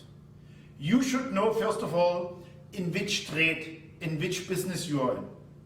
If you are privileged like us, where we are in the supply chain of building material, where we could move out quite early after the lockdown, or you're even more privileged that working from home and having maybe IT solutions, and the lockdown was actually favorable to you and not just a hindrance, or where you are in the hospitality industry or tourism, where your business till date is badly affected, where you can think as much as you can and not able to find a real solution because the circumstances are not made, then you have to tune yourself every day in what is happening, what was happened yesterday, and how to move on and how to put myself in the correct way for tomorrow.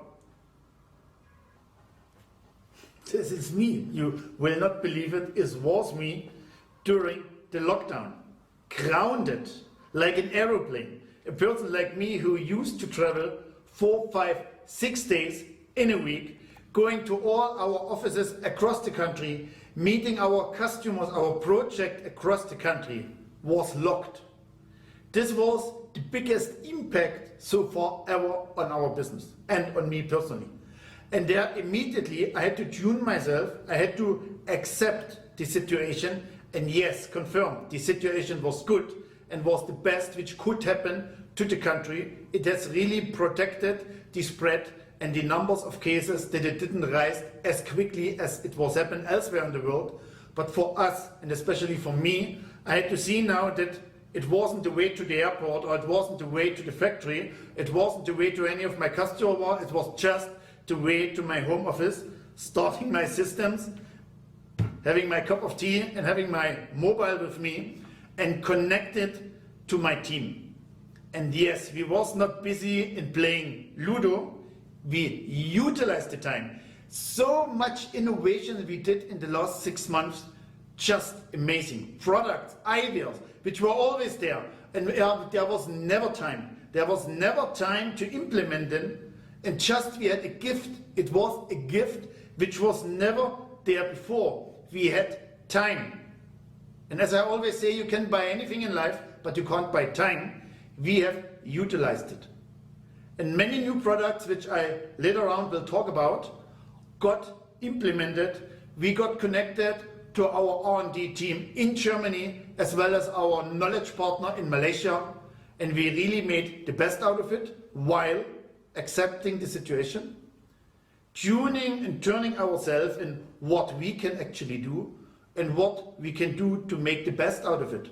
Upgrading the internet speed, giving the internet connection to the employees, giving the systems so that we can be in touch, we could be in touch every day, and we could update.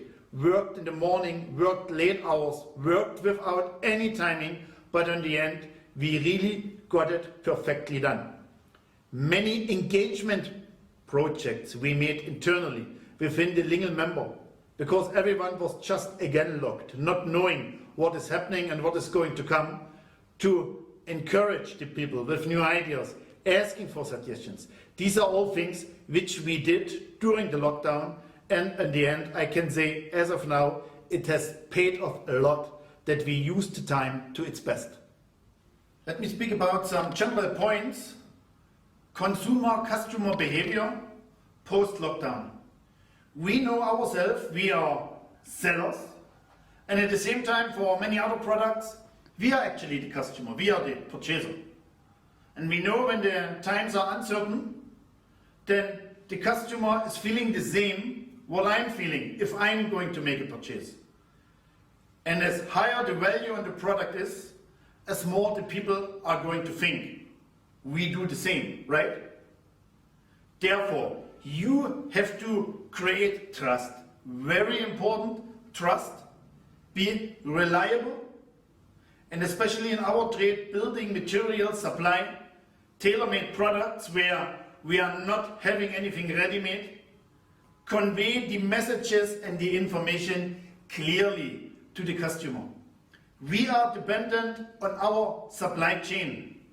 Like in the past where there was no flight connection between Germany and India, we do have to overcome, and there was for a short time even a delay. But we have to explain, if flights are not there, a product can't be shipped immediately.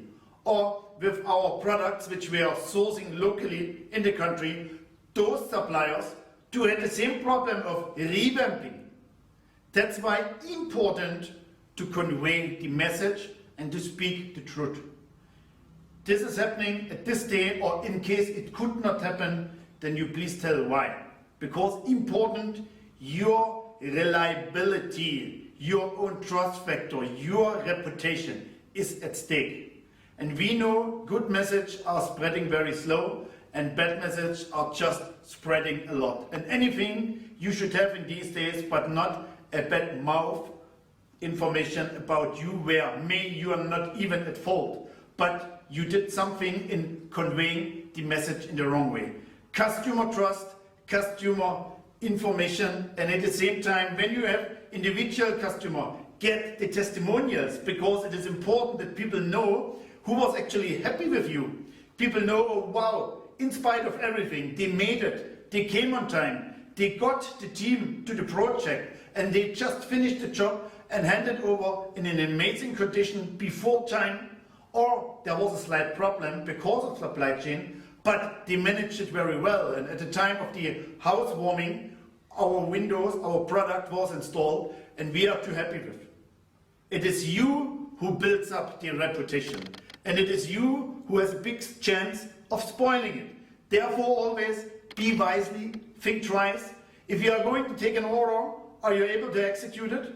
Are you able to work on the proposed terms and conditions? This is where you as a leader day to day have to think again in your business, am I on the right track?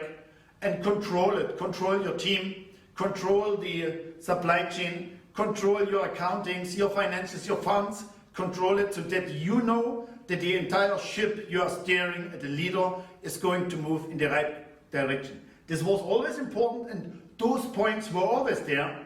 But in good times, you may lose someone and you will gain someone and your business is not really affected. But in times today where the business is maybe not at the stage where it was, at the level where it was, it is very important for you as a brand, as a leader, to positioning yourself and not to take any chance that anyone can disrupt your brand and your reputation, because the pandemic has, of course, given us a lot of challenges, and now it's us to overcome. And this is my message to all the leaders: take care that nothing goes wrong with your brand. Moving on, we have an amazing panel discussion discussing the new age rules in the corporate world to fuel a new age economy post-COVID-19. Our first panelist would be Ms. Sarita Singh, CEO, Priyadarshini Group of Schools. Our next panelist would be Dr. Jaya Vaidyanathan, Chief Executive Officer, BCT Digital. Our next panelist would be Mr. Kalyan Sridhar, Managing Director, PTC India. Our next panelist would be Mr. Alok Biswas, Chief Executive Officer, Jana Kalyan Finance. Last but not the least, our next panelist would be Sabyasachi Goswami, CBO, Perfuse Software. And moderating this session would be Mr. Abhimanyu Ghosh, Editor-in-Chief, WCRC International. Over to you, Mr. Abhimanyu. Organized together by two of India's topmost consulting and research companies, that's Whitepage International and iBrand 360, along with, of course, the famous Malcolm McDowell Academy, who is the process advisor and evaluator of all our processes. Welcome to this panel discussion today on new age strategies in the post-COVID era. Welcome all of you firstly. The need for speed has never been greater than today as companies adopt new ways of working at speed. Executives are also interested in moving to flatter, non-hierarchical structures, taking more radical approaches to decision-making and ways of working.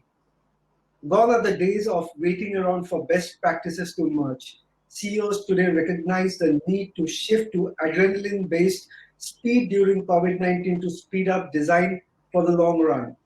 The winners are experimenting now and boldly. When the coronavirus pandemic erupted, companies had to change. Many business as usual approaches of serving customers, working with suppliers, and collaborating with colleagues, or just getting anything done would have failed. They had to increase the speed of decision making while improving productivity, using technology and data in new ways, and accelerating the scope and scale of innovation. And it worked. Organizations in a wide range of sectors and geographies have accomplished difficult tasks today and achieved positive results in record time, redeploying talent, launching new business models, developing new products, shifting operations, and much, much more. And I think that's what winning companies really do. Our discussion today focuses on changes required to be adopted for smoother operations and leadership functions during this extremely tough times. We are going through an anxious period, but winning companies set benchmarking standards. Winning companies show the way. Our discussion today focuses on changes required to make this happen. Our eminent panelists today are Dr. Jaya Vaidyanathan. Welcome, Dr. Jaya Vaidyanathan. She's the CEO of BCT Digital, a global speaker, entrepreneur, thought leader, and an expert on financial services and technology. Jaya Vaidyanathan is the CEO of BCT Digital, a global technology company specializing in innovation in the predictive analytics and AI space with a focus on financial services. A portfolio of skills include driving product strategy in digital transformation space, product innovation, risk management, mergers and acquisitions, technology delivery, and execution. She's a multi-award winner, fintech innovator, entrepreneur, and thought leader. Jaya is a globally recognized speaker. Welcome, Jaya, to this panel discussion. Next, we have Mr. Kalyan Sridhar. Mr. Kalyan Sridhar is the managing director and country head of PTC India, a successful leader with proven track record of 20 years in senior executive roles spanning sales, business development, business operations, and channel sales in the IT industry. Kalyan joined PTC in 2015 and has put PTC India on a very aggressive growth trajectory buoyed by very strong portfolio as well as vibrant market for PTC in India. Prior to PTC, Kalyan was with IBM for 17 years and has done a variety of roles. A science graduate with post-graduation in business administration, Kalyan is an avid golfer and a cricket enthusiast as well. Welcome, Kalyan. Thank you. Hello, everybody. Yeah, hi. Next, we have, of course, Mr. Sabyasachi Goswami. Sabya is the Chief Business Officer of Perfio Software, an extremely fast-moving company today. He has 18 years of experience with proficiency in business development, sales strategy, operations, and sales and marketing activities. He has proven skills in breaking new avenues, driving revenue growth with optimal utilization of resources, and proactively conducting opportunity analysis to accomplish multifold revenue increases. Welcome, Sabya, to this panel discussion.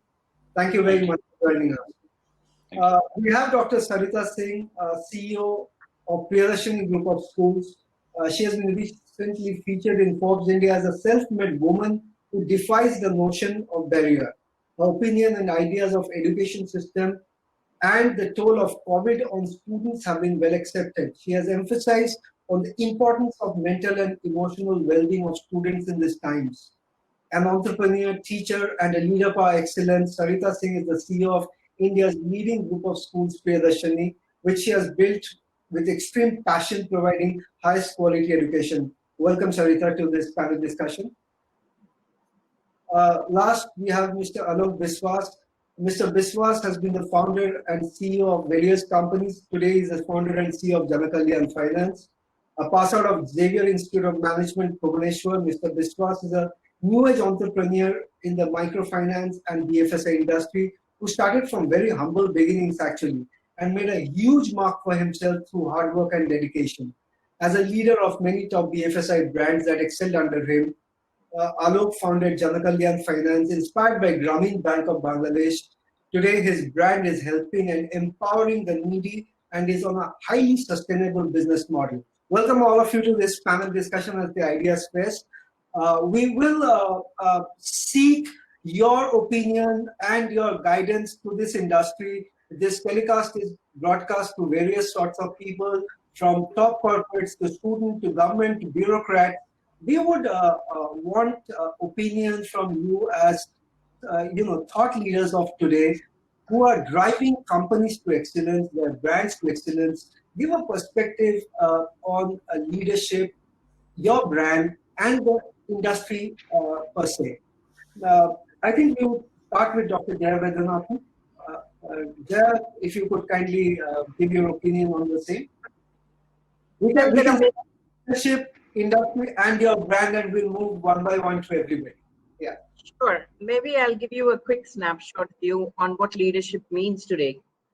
The world went in the flick of a second from being flat, right? The world is flat, to being very siloed. And we don't know what the new normal, what shape the world is going to be. So that the dynamics of economies has changed substantially during this time, which means that there is more thrust for going local and then going global. So I think what it means for our industry per se is that we have shifted a lot of development locally, and that was one of the strongest things that kept us ahead in terms of both the growth and revenue curves in today's post-COVID times. About 7 years back, we decided that we would make products in India for India. And that was something that was more with the localization of the demands that fits our unique business needs, especially in the BFSI space. I'm sure Alok and others will talk about how in India, the need for microfinance and how the whole world needs to be looked differently. Let me probably pick an example and then walk you through all of that, leadership, brand, and industry, through that as an example. One of the things that we've been grappling with is the issue of, in the banking world, of raising NPAs. Post-COVID, that's just going to be more and more increasing rampantly. And the way the world views NPAs and the way India views NPAs is completely different. The reason is it comes from two factors. One is willingness to pay, second is ability to pay. The ability to pay is universal. And that is something that prevails across all geographies. So that's a commonality thread that we carry through. The willingness to pay is something that where there is a lot of cultural influence which comes from a localization of habits. So I think it is more to do with, do you take a global product and bring it to India, or do you keep it local, fitting with the unique cultural nuances of the situation itself? Answer to that was create your own space, which was an early warning system that we came up with, one of our pioneering software, which was to look at more in the presence of create locally, and the product fits in certain segments globally, launch it outside India. So complete paradigm shift in terms of being flat to localization, which we are seeing increasingly as the borders shut, people could not travel much. The emphasis on building locally, or Atmanirbhar Bharat as we call it, is something that is here to stay. Leadership styles are to do with fail fast, fail safe. It's not about, our vision for the next 10 years, what do you build? But it's more about hyper local and building it fast, building it safe. There is capital available in plenty if you know how to tap it. The bigger houses have access to cheaper foreign funds. The local or the micro segments have governmental incentives. So there's plenty of capital. It's more about how do you keep innovating within your own framework, and then come up with new products that fit this particular niche. Again, example, if a person is selling vegetables, right, today, is the person selling vegetables, or is he in the business of selling? So that is a paradigm shift that you'll have to really look at and do that. I think from a brand perspective, from an industry perspective, there's been a lot of untapped and white spaces that we are seeing post-COVID. Example would be a segment of quantification of losses. I sit on the board of multiple international companies, and one thing we've all been grappling with is the issue of how do you quantify and say this is the exact loss that you're going to see? And based on your industry exposure, how do you see whether it's going to be a J curve or a V curve, or what is going to be the magnitude of losses and how much can you stand by it? And that's a response to it is a dynamic shift in terms of a new product.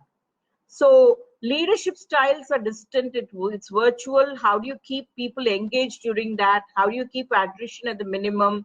And how do you build on the social equity that you put in from the past to tap on in terms of influencing a larger audience to stay connected? I think that's to do with leadership. With brand is more about perseverance, trust and consistency, and your ability to deliver despite the crisis. And the industry, as you see, it's dynamically shifting, it's stress prone. So how do you respond quickly to major issues within the industry? And how quickly are you able to stay? And how quickly are you able to innovate and stay on top using emerging technologies, or maybe not? Technology is just an enabler. It's business first, technology next. And that's where I would rest it. Okay, great. Mr. Sridhar, your viewpoint? Yeah, and I think Jaya covered a lot of it. I mean, being innovative, staying on top. It's kind of interesting. A viewpoint. I come from a different industry. Which is primarily focused around manufacturing, and we offer solutions for manufacturing industry.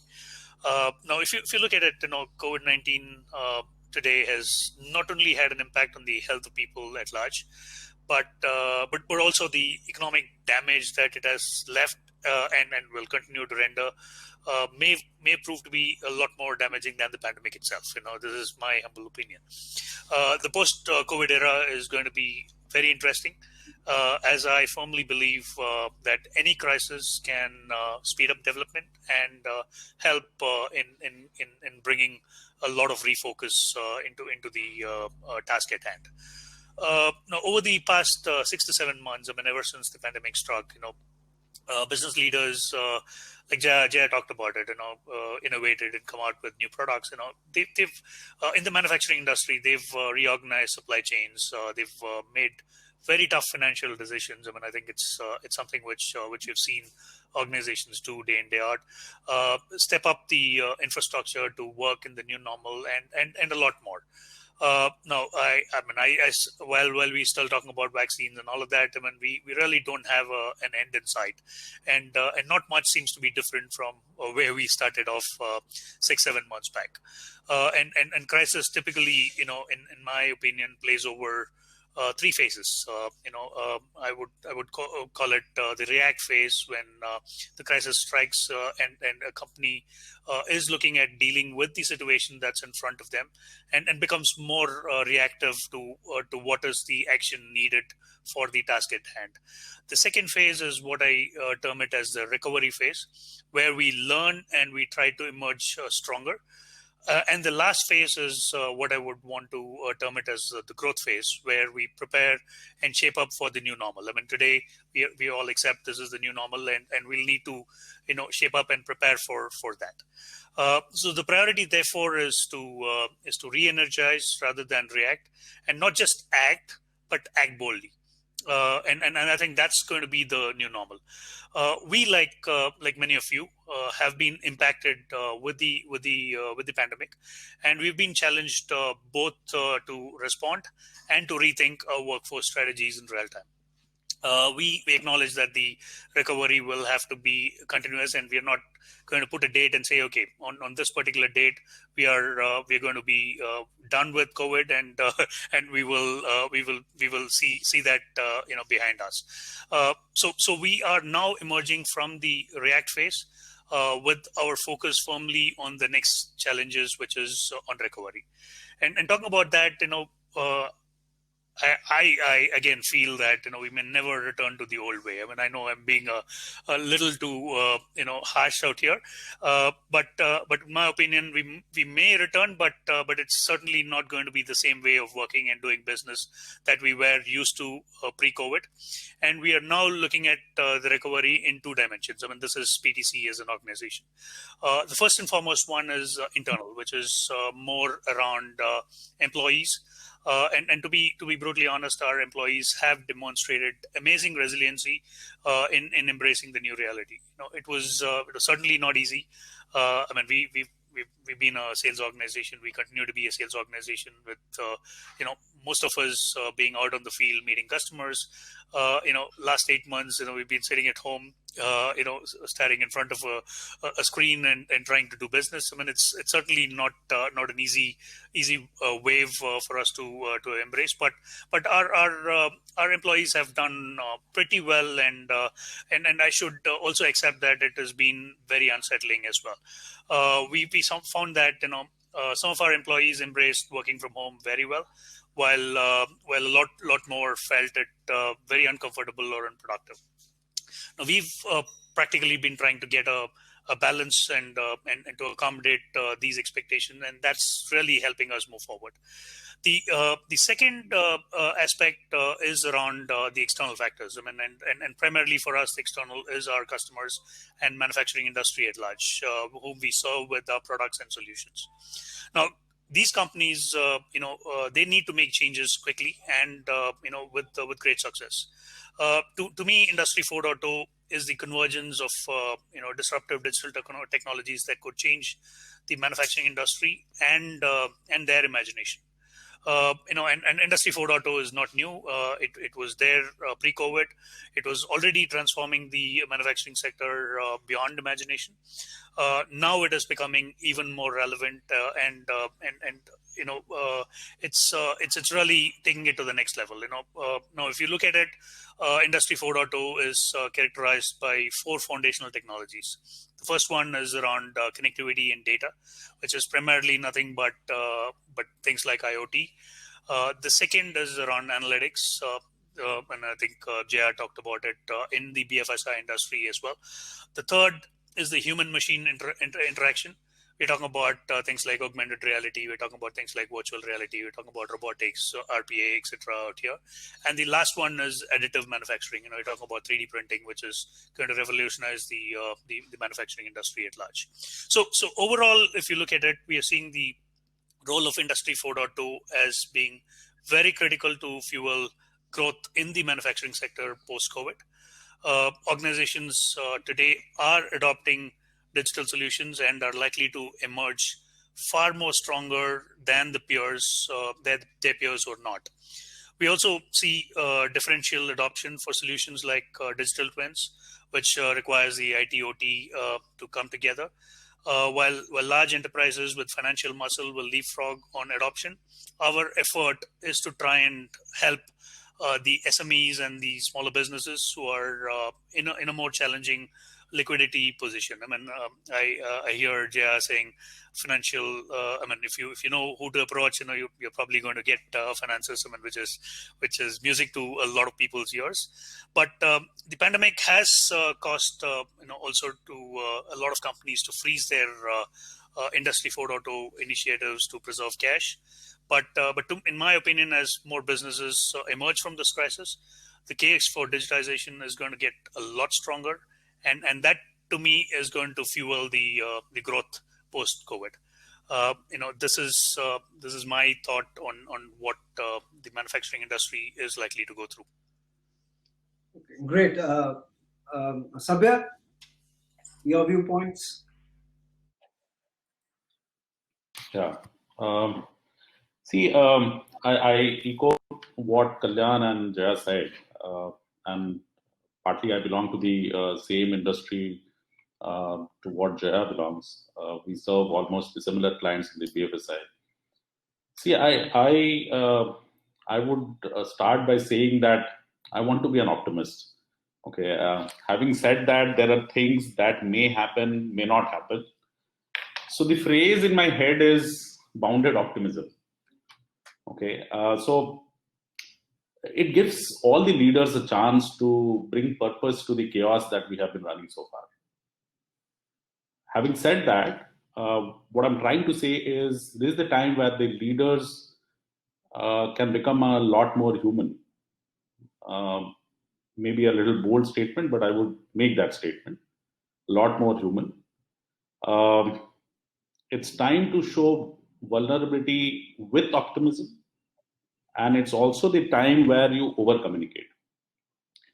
I think all this last 6-7 months, globally probably about a year now, communication has been essential to the employees, to your suppliers, vendors, partners, and your investors. So I think that's also key element for any leader, or has been becoming more essential in last couple of months. I think the 4 E's, which is very basic principle we would have learned in our management colleges as well, has seen prominence at this time, which is energy. The leader has to be very energetic.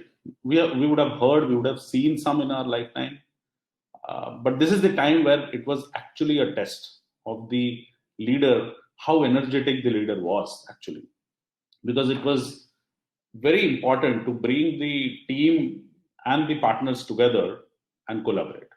So without that was not possible. So I think the companies which had those kind of leaders stayed good and are doing good. Second was empathy. Anyone who has ensured the employees don't sink, their partners don't sink, and their investors don't sink, are doing fine. I think it is tough time, but they're still doing fine. So I think it's very important to keep that in mind. Then is engagement, partly very, very critical, because even without face-to-face meetings, as Peter was saying, virtually also you were supposed to engage with your employees and your clients and your different suppliers and partners. If anybody has engaged a little less, I'm sure they would be feeling that pinch. So it was very important that you engage as well. And finally, the equilibrium. Because what pandemic has taught us was to stay calm, composed, and close to the nature and your family. I think we were all staying away from all of those elements. It has definitely brought back all of us closer to all the elements that I mentioned. So I think these are very important from a leadership capabilities and abilities that should have been demonstrated in any kind of crisis, in a normal scenario also, but in the crisis, this would have got demonstrated more so. I would say from a brand perspective, Perfios has actually, I would say we were kind of prepared. When this started coming in October, November, when we started early from China, since we are in the digital space, so obviously as an industry, we definitely gained, because it was in the BFSI vertical, digital was the buzzword. On certain verticals, digital has taken off, but certain verticals, they were still kind of contemplating how do we go about it, whether the market is ready, whether the people are ready, all of it. But I think pandemic just ensured that everybody goes digital. There is no other way, because your touch and feel experience has gone away. So you can't go and meet the customer and open an account. You can't go and give a loan physically. All this was supposed to be served digitally. So definitely from an industry perspective, we saw some amount of benefit there. Though the demand lacked, the supply was ample, I would say that. From a Perfios standpoint, as I was saying, from October, November, we were kind of ready. So we could transition from a co-location kind of concept immediately to a virtual concept. Our BCPs were almost put in place in no time. So none of our clients, we serve roughly about 280 odd clients across the globe, about 17 odd countries. None of them got impacted even for an hour. It was smooth transition. without any impact. So I think that was a really big achievement. It was always in IT or any kind of industry, you would always hear about BCP. In a lifetime, you would get a chance to actually execute a BCP, and we had to actually. So, and you can understand a bank coming crashing down any of their system, it created a hell lot of a chaos. So we had to take all those into account, and it was very, very smooth. So I think what helped there was, from again coming back on that one quality of a leader, which is our top management, telling the truth. So in October, November, we told the truth to all our employees and our clients that there is definitely something big hitting us. We better prepare ourselves. So I think as much as you can tell the truth and be prepared, probably your employees will also support you in the tough times, and which we have seen. We also felt that setting the priorities right was very critical. And during the last quarter, though most of the companies, the last quarter, Q4 is very, very critical. So apart from preparing for the last year Q4 ending financial results, we were preparing how can we make this transition smooth for all our clients with zero impact kind of thing. So the Q4, from our engineering perspective, we spent a lot of effort to build all those capabilities, which ensures that the clients doesn't get any kind of impact. So I think from a brand, we showed our resilience to any kind of this kind of crisis. We did not underestimate the crisis, neither we overestimated the crisis. We knew that obviously we bifurcated the crisis. I would not repeat in the interest of time what Sridhar mentioned, into 3 phases: the shutdown phase, the recovery, and the new normal. I would say the shutdown and the recovery is almost over. It's the new normal. In the last 2-3 months, we are seeing the complete new normal, both in terms of client perspective as well as our own employees' perspective. So it's a new normal for us, and we were well prepared for that. I'll leave it at that, and probably we'll get back. Okay, great, Sabya. Sarita, can we have your viewpoint? Can't hear you. Yeah, can you hear me now? Yeah. I just lost the track. What was the question again? No, your viewpoint now on the entire discussion. The thing is, as far as the education is concerned, we were actually absolutely not prepared for this. It happened overnight. And, initially when the lockdown came, we thought it is just for 15 days and then probably we can, go on and probably the physical schools will start. Actually, I don't know, nobody was prepared. None of us, my parents, students, us, none of the educators, none of the schools were prepared. And since our schools are in the interiors, the teachers are not trained as far as the online education is concerned. So everything happened overnight. The tables were turned. And then we realized this is going to go on and on and on. And then suddenly we had to pull in a team together and train the teachers overnight. It was like overnight, very fast. And then it was becoming so difficult. Were not able to come, sitting at home and teaching. So obviously the quality of education has been definitely affected. But suddenly there was a hype created in the market, that in the education sector, the edutech or the AI, is like dominating the market, which I feel was a hype. Because let me tell you, even before the crisis, there was already a very, very high growth and adoption in the education technology. If you look at the global edtech investments, they were reaching up to $18.66 billion in 2019. That's right. And the overall market for online education, which was projected, was $350 billion by 2025. Okay, so nothing was new. Online education or artificial intelligence or apps and everything was we were already implementing. There were robotics in our schools. There was a lot of online education happening already, but it was not completely online. So what happened with us, like we had to go step by step, slowly. So because of that, the quality of education was definitely affected, and then nobody can replace the physical classrooms, right?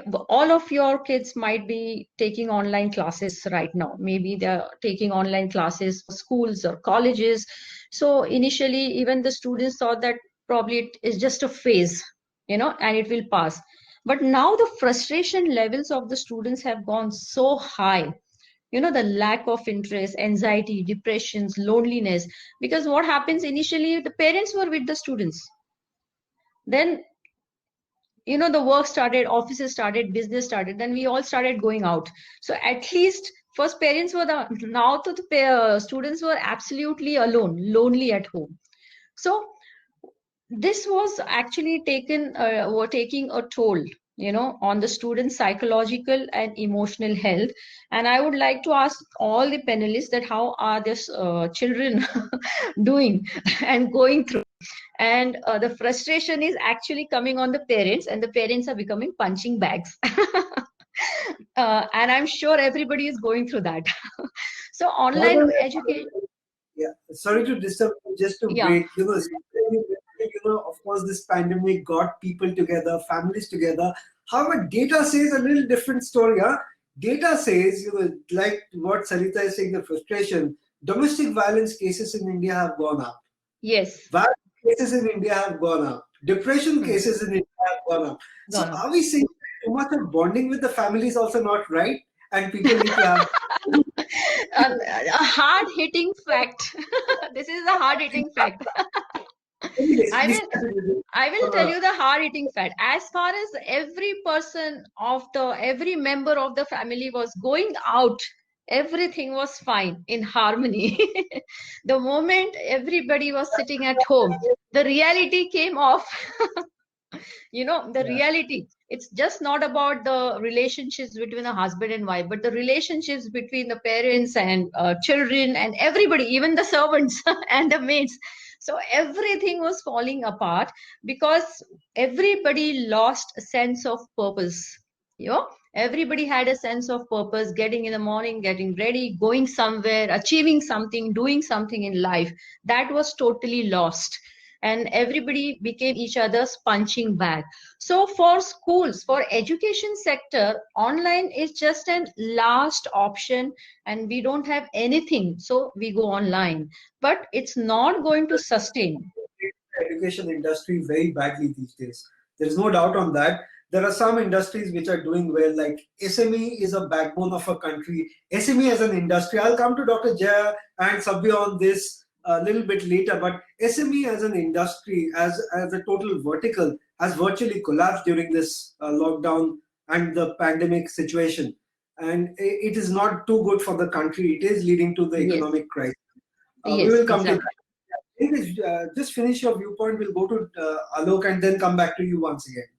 So my point is like everything is fine as far it's for a certain period, but now the frustration levels are going very high. The student, they want to come on the campus, they want to have a social emotional touch, which was always there with the schools, which is impossible with a machine, with this what we are sitting in front of each other. Like if this event was live, I would have been sitting and I would have been talking about life and other things also, and we would have been more comfortable with each other probably. But now there is a barrier, right? There is a barrier of this technology, I would call, or AI. So that barrier doesn't work with the students because they are small. They need emotional touch. We are social animals, they need to socialize. So this won't survive in the education sector, and this something has to be done immediately so that the schools start. at least once a week or something, wherein the children go and refresh their minds. Going on, by the way, huge cases are rising in Bombay and Delhi. Delhi definitely is going to go for a market lockdown. If company lockdown happens once again, both in Delhi and Bombay, but definitely containment zone market lockdowns are again restarting. And let's say, for example, Delhi, the national capital, is a very trader-based city. Like Bangalore is IT, Bombay is finance. Delhi is very trader-based. If the system collapses, if that happens once again, there is anxiety. Of course, there are companies which are doing extremely well. There are certain industries which are doing fantastically well. Then there are winning brands who planned everything, and then of course there are this huge number of companies have shut down. The SME industry is in real doldrums, to say. So we'll come to those questions. We'll come to Alok for your viewpoint, and then I'll put some questions on each one of you. Yeah, Alok. Yeah, hi to everybody. I'll take my madam because you see that I am totally from a different industry. It's a microfinance industry. As you know, we are dealing with a very small, vulnerable section of the. You can tell poorest of the poor section of the India. Yeah. And as you know that. Yeah, well, in this. So if I go and speak, the 10 minutes, 15 minutes is nothing actually, because this is a very big market. Because 80, if you think about the market, it is nearly for 80 crores. Out of 140 crores Indian, is 80 crores is our market. It is not a small, it is very, very big. And if you look at the industry, and always we used to talk about the industry that is a resilience industry, because these people are always vulnerable and they are having a back in the wall. So whatever in this lockdown and COVID era, I will talk about something about industry, then I will come about that leadership and brand. Brand actually is different thing to industry. If you look at the industry as a whole, it was always resilience, because in 2010 we had a big epic story in Andhra Pradesh. One big crisis was there because of the SKS microfinance issue was there, and all government and everybody has gone haywire, and they told that in parliament everywhere it was there that you people are charging onerous interest and you are using this so many clauses and also using muscle power and to the vulnerable section.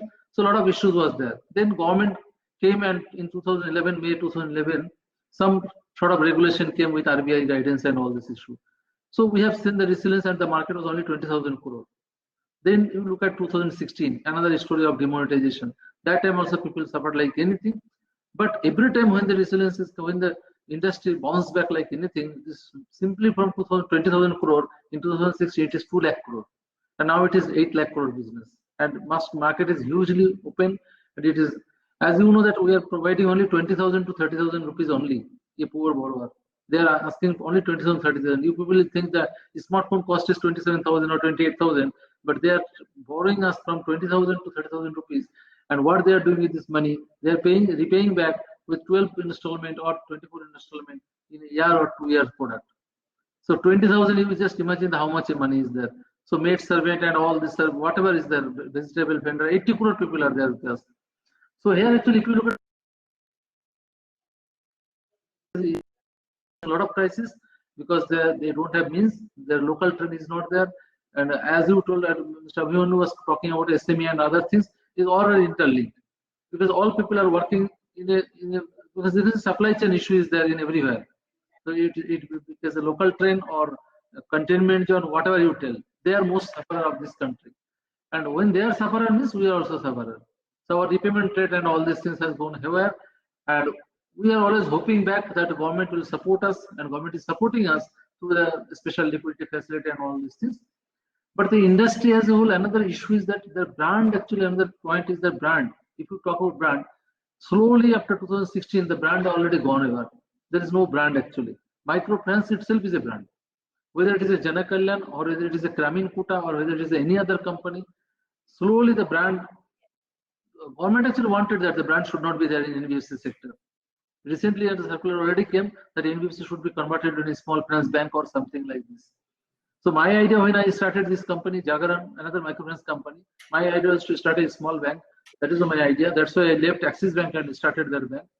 But somehow with the investor and all these things could not manage, and that's why the company is running well. But I have to leave, and I started Janakalyan. So my aim is to open another bank also. That is my aim actually. So brand actually, what I am looking, it became a commodity product. And if my collection rate is 70% or something like this, the same thing also from the Annapurna or Bandhan or somebody else also there. Bandhan is a big player, they became bank as a microfinance industry. So slowly the brand equity already gone. So brand equity has not, madam actually told that two big thing actually, it is related to me, the willingness to pay and ability to pay. I jot down so many things about ma'am actually, ma'am, Jaya madam has told so many good things.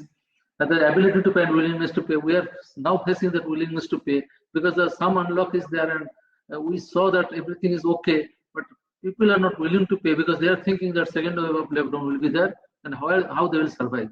So that's keeping the money with them and they are not paying us. And if you look at the leadership, so brand, I told you that, and if you look at the leadership is always about the management of the employee. In our business, it is the employee majorly. Customer, there are two types of customers that madam told, that is the thing is there. And they are more or less after the last 10 years actually in this industry, seen a lot of things are there. Credit bureau, check is there, then artificial intelligence, digital collection. Now we are going for digital onboarding also. So many things are there. So leadership is that how we'll manage the company and how to stay afloat. And Shabashachi also told something that should be very human and brutal. I don't know how you can be brutal and how you can be human. Both you can. I don't know how it can be. So at the same time, we are facing this problem for last 9 months to 10 months. We have not no retrenchment. Even salary increase was also there. So we are managing somehow to our cost and all these things because it's very good, very bad time. And RBI also giving some relaxation, ALM mismatch. Lot of issues are there. We are facing a lot of problems. And equity market also, as you know, that the Indian market has most of the people are going to digital, that's e-commerce and all these things. So are going that in that line actually. Those who are doing good, mainly e-commerce majorly. Not anybody else is doing good, mostly. And the digital part, some fintech people are there. So digital collection, see that we have tied up with the PayU and we are doing the digital collection. But see that for 880 rupees premium, that collection amount is suppose 880 rupees. For that I have to pay 4 rupees 15 paisa charges. They will deduct from the customer and 7 rupees 12 paisa they will cut from us. So for 880 rupees we are paying 11 rupees. So that is the thing actually we used to talk for long, since 2008 actually. If you look at that, in this MFI industry was going for this digital collection, they are going on trying. The cost actually somebody should be subsidized, either government or something else. Otherwise, this digital collection will not see that government. What the government wanted that digital collection should be there. It is only related to only 10 crore people of India. Not another 80 crore whom we are dealing, they are already excluded. We are people to financial inclusion, actually still 80 crore people are excluded actually out of financial inclusion. So I can talk a lot of things about microfinance and all these things, but still I'll just here. So and I any have question, a question for Sabya, you can answer this. Sabya, being an absolute optimist, being a head of business development, you need to be optimistic and positive all the time to drive revenues. You're an analytics person, primarily with analysis. Now there is this tough time, there is no doubt on that, okay? Point is, how do you revive the SME industry in India, since both of you deal a lot?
I think we lost Abhimanyu.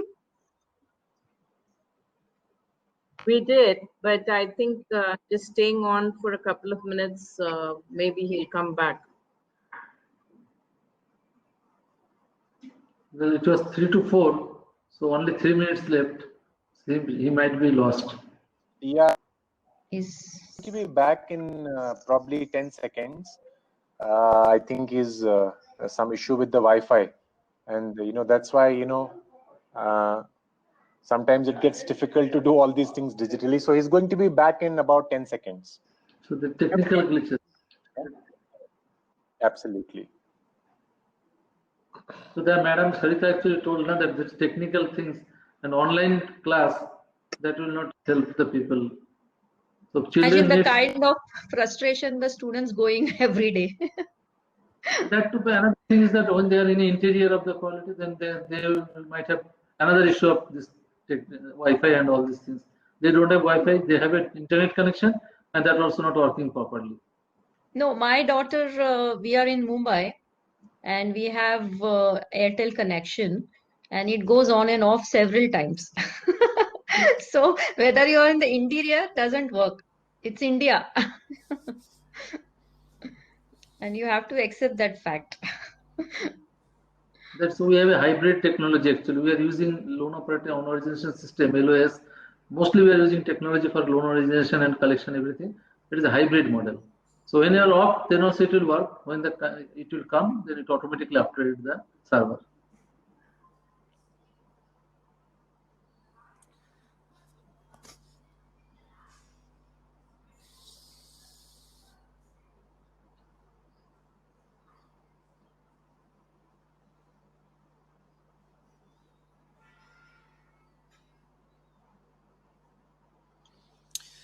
So Sarita, while we are waiting, I mean, how are you seeing the education system changing? I mean, is this going to be some kind of a new normal where you're going to have online classes for probably a couple of days of the week, and then have classes, in person, maybe for the rest of the time? Or do you see anything changing there post COVID as well?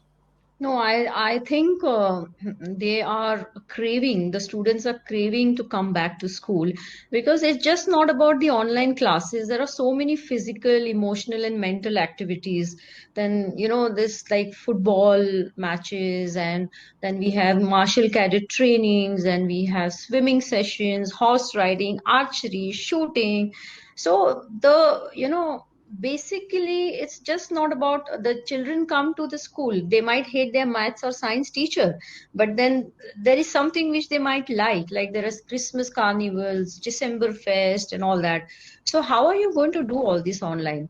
So as far as I know, it's just not about my school in the interior, but my daughter is in an international school in Mumbai. It's Oberoi International, and then she's on laptop from morning 8 o'clock till 3, in between some eating breaks and all. And by the time she come out of the room, she has this big dark circles and she's so gloomy. And then all these kids are facing vitamin D deficiency, then body aches, the immune systems are going down, the appetite has gone down. So it's not going to work. It's definitely not going to work because schooling is like overall development. It's a holistic development, and also parents to be on their own, like whether you have a 2-year-old or a 16-year-old, if he's getting bored, he's feeling lonely, he's going to use you as a punching bag. So you're handling your business, you're handling your work online, and then at the back of the mind, you're also worried about your child being alone at home. So it's like we all are in this together. Yep. I think psychologically schools were built not for education, but to give parents a chance to be on their own and have their own time, and even give children a time to get away from the parents to become independent, mentally and emotionally. So that aspect has not taken into consideration. And you tell me whether, I think Sarmad is back. Yeah. So I was listening We to are all of having you. our It was own good. discussion, Sarmad. Yeah, that's perfectly all right. And Abhimanyu is having some sort of a technical glitch. So I thought probably I'll quickly, get in the discussion and probably ask all of you to give closing remarks, maybe, a 30-seconder from all of you about, what should be the winning strategies in this, in these difficult times. Probably 2 to 3 winning strategies for your own organizations, and of course for your specific industry. A 30-seconder from all of you. Probably we'll get started with Ms. Jaya. If you can give us a 30-seconder closing remarks. Stay innovative, stay connected, and stay empathetic. Those would be my 3 cents for winning strategy for COVID. Not just COVID, for a successful business, especially in the post-COVID times. Perfect. Yeah, I think these are absolutely relevant in this, in this time we're facing. And all, we hope to get through all of this soon and get back to our normal lives. Mr. Kalyan, you next. Yeah, I mean, I think Jaya talked about it from an individualistic standpoint. To me, from an organizational standpoint, it's about reflecting, it's about recommitting, and it's about re-engaging. So I think if you can do that, you're gonna stay relevant and stay successful.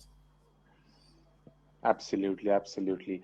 Moving to Mr. Sabyasachi, if you can give closing remarks on this topic.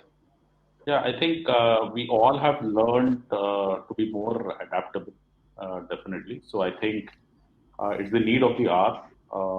The higher the adaptability and resilience, probably will be able to manage the volatility, the uncertainty, the complexity, the ambiguity. All these are very common words now that will remain and stay with us for a while.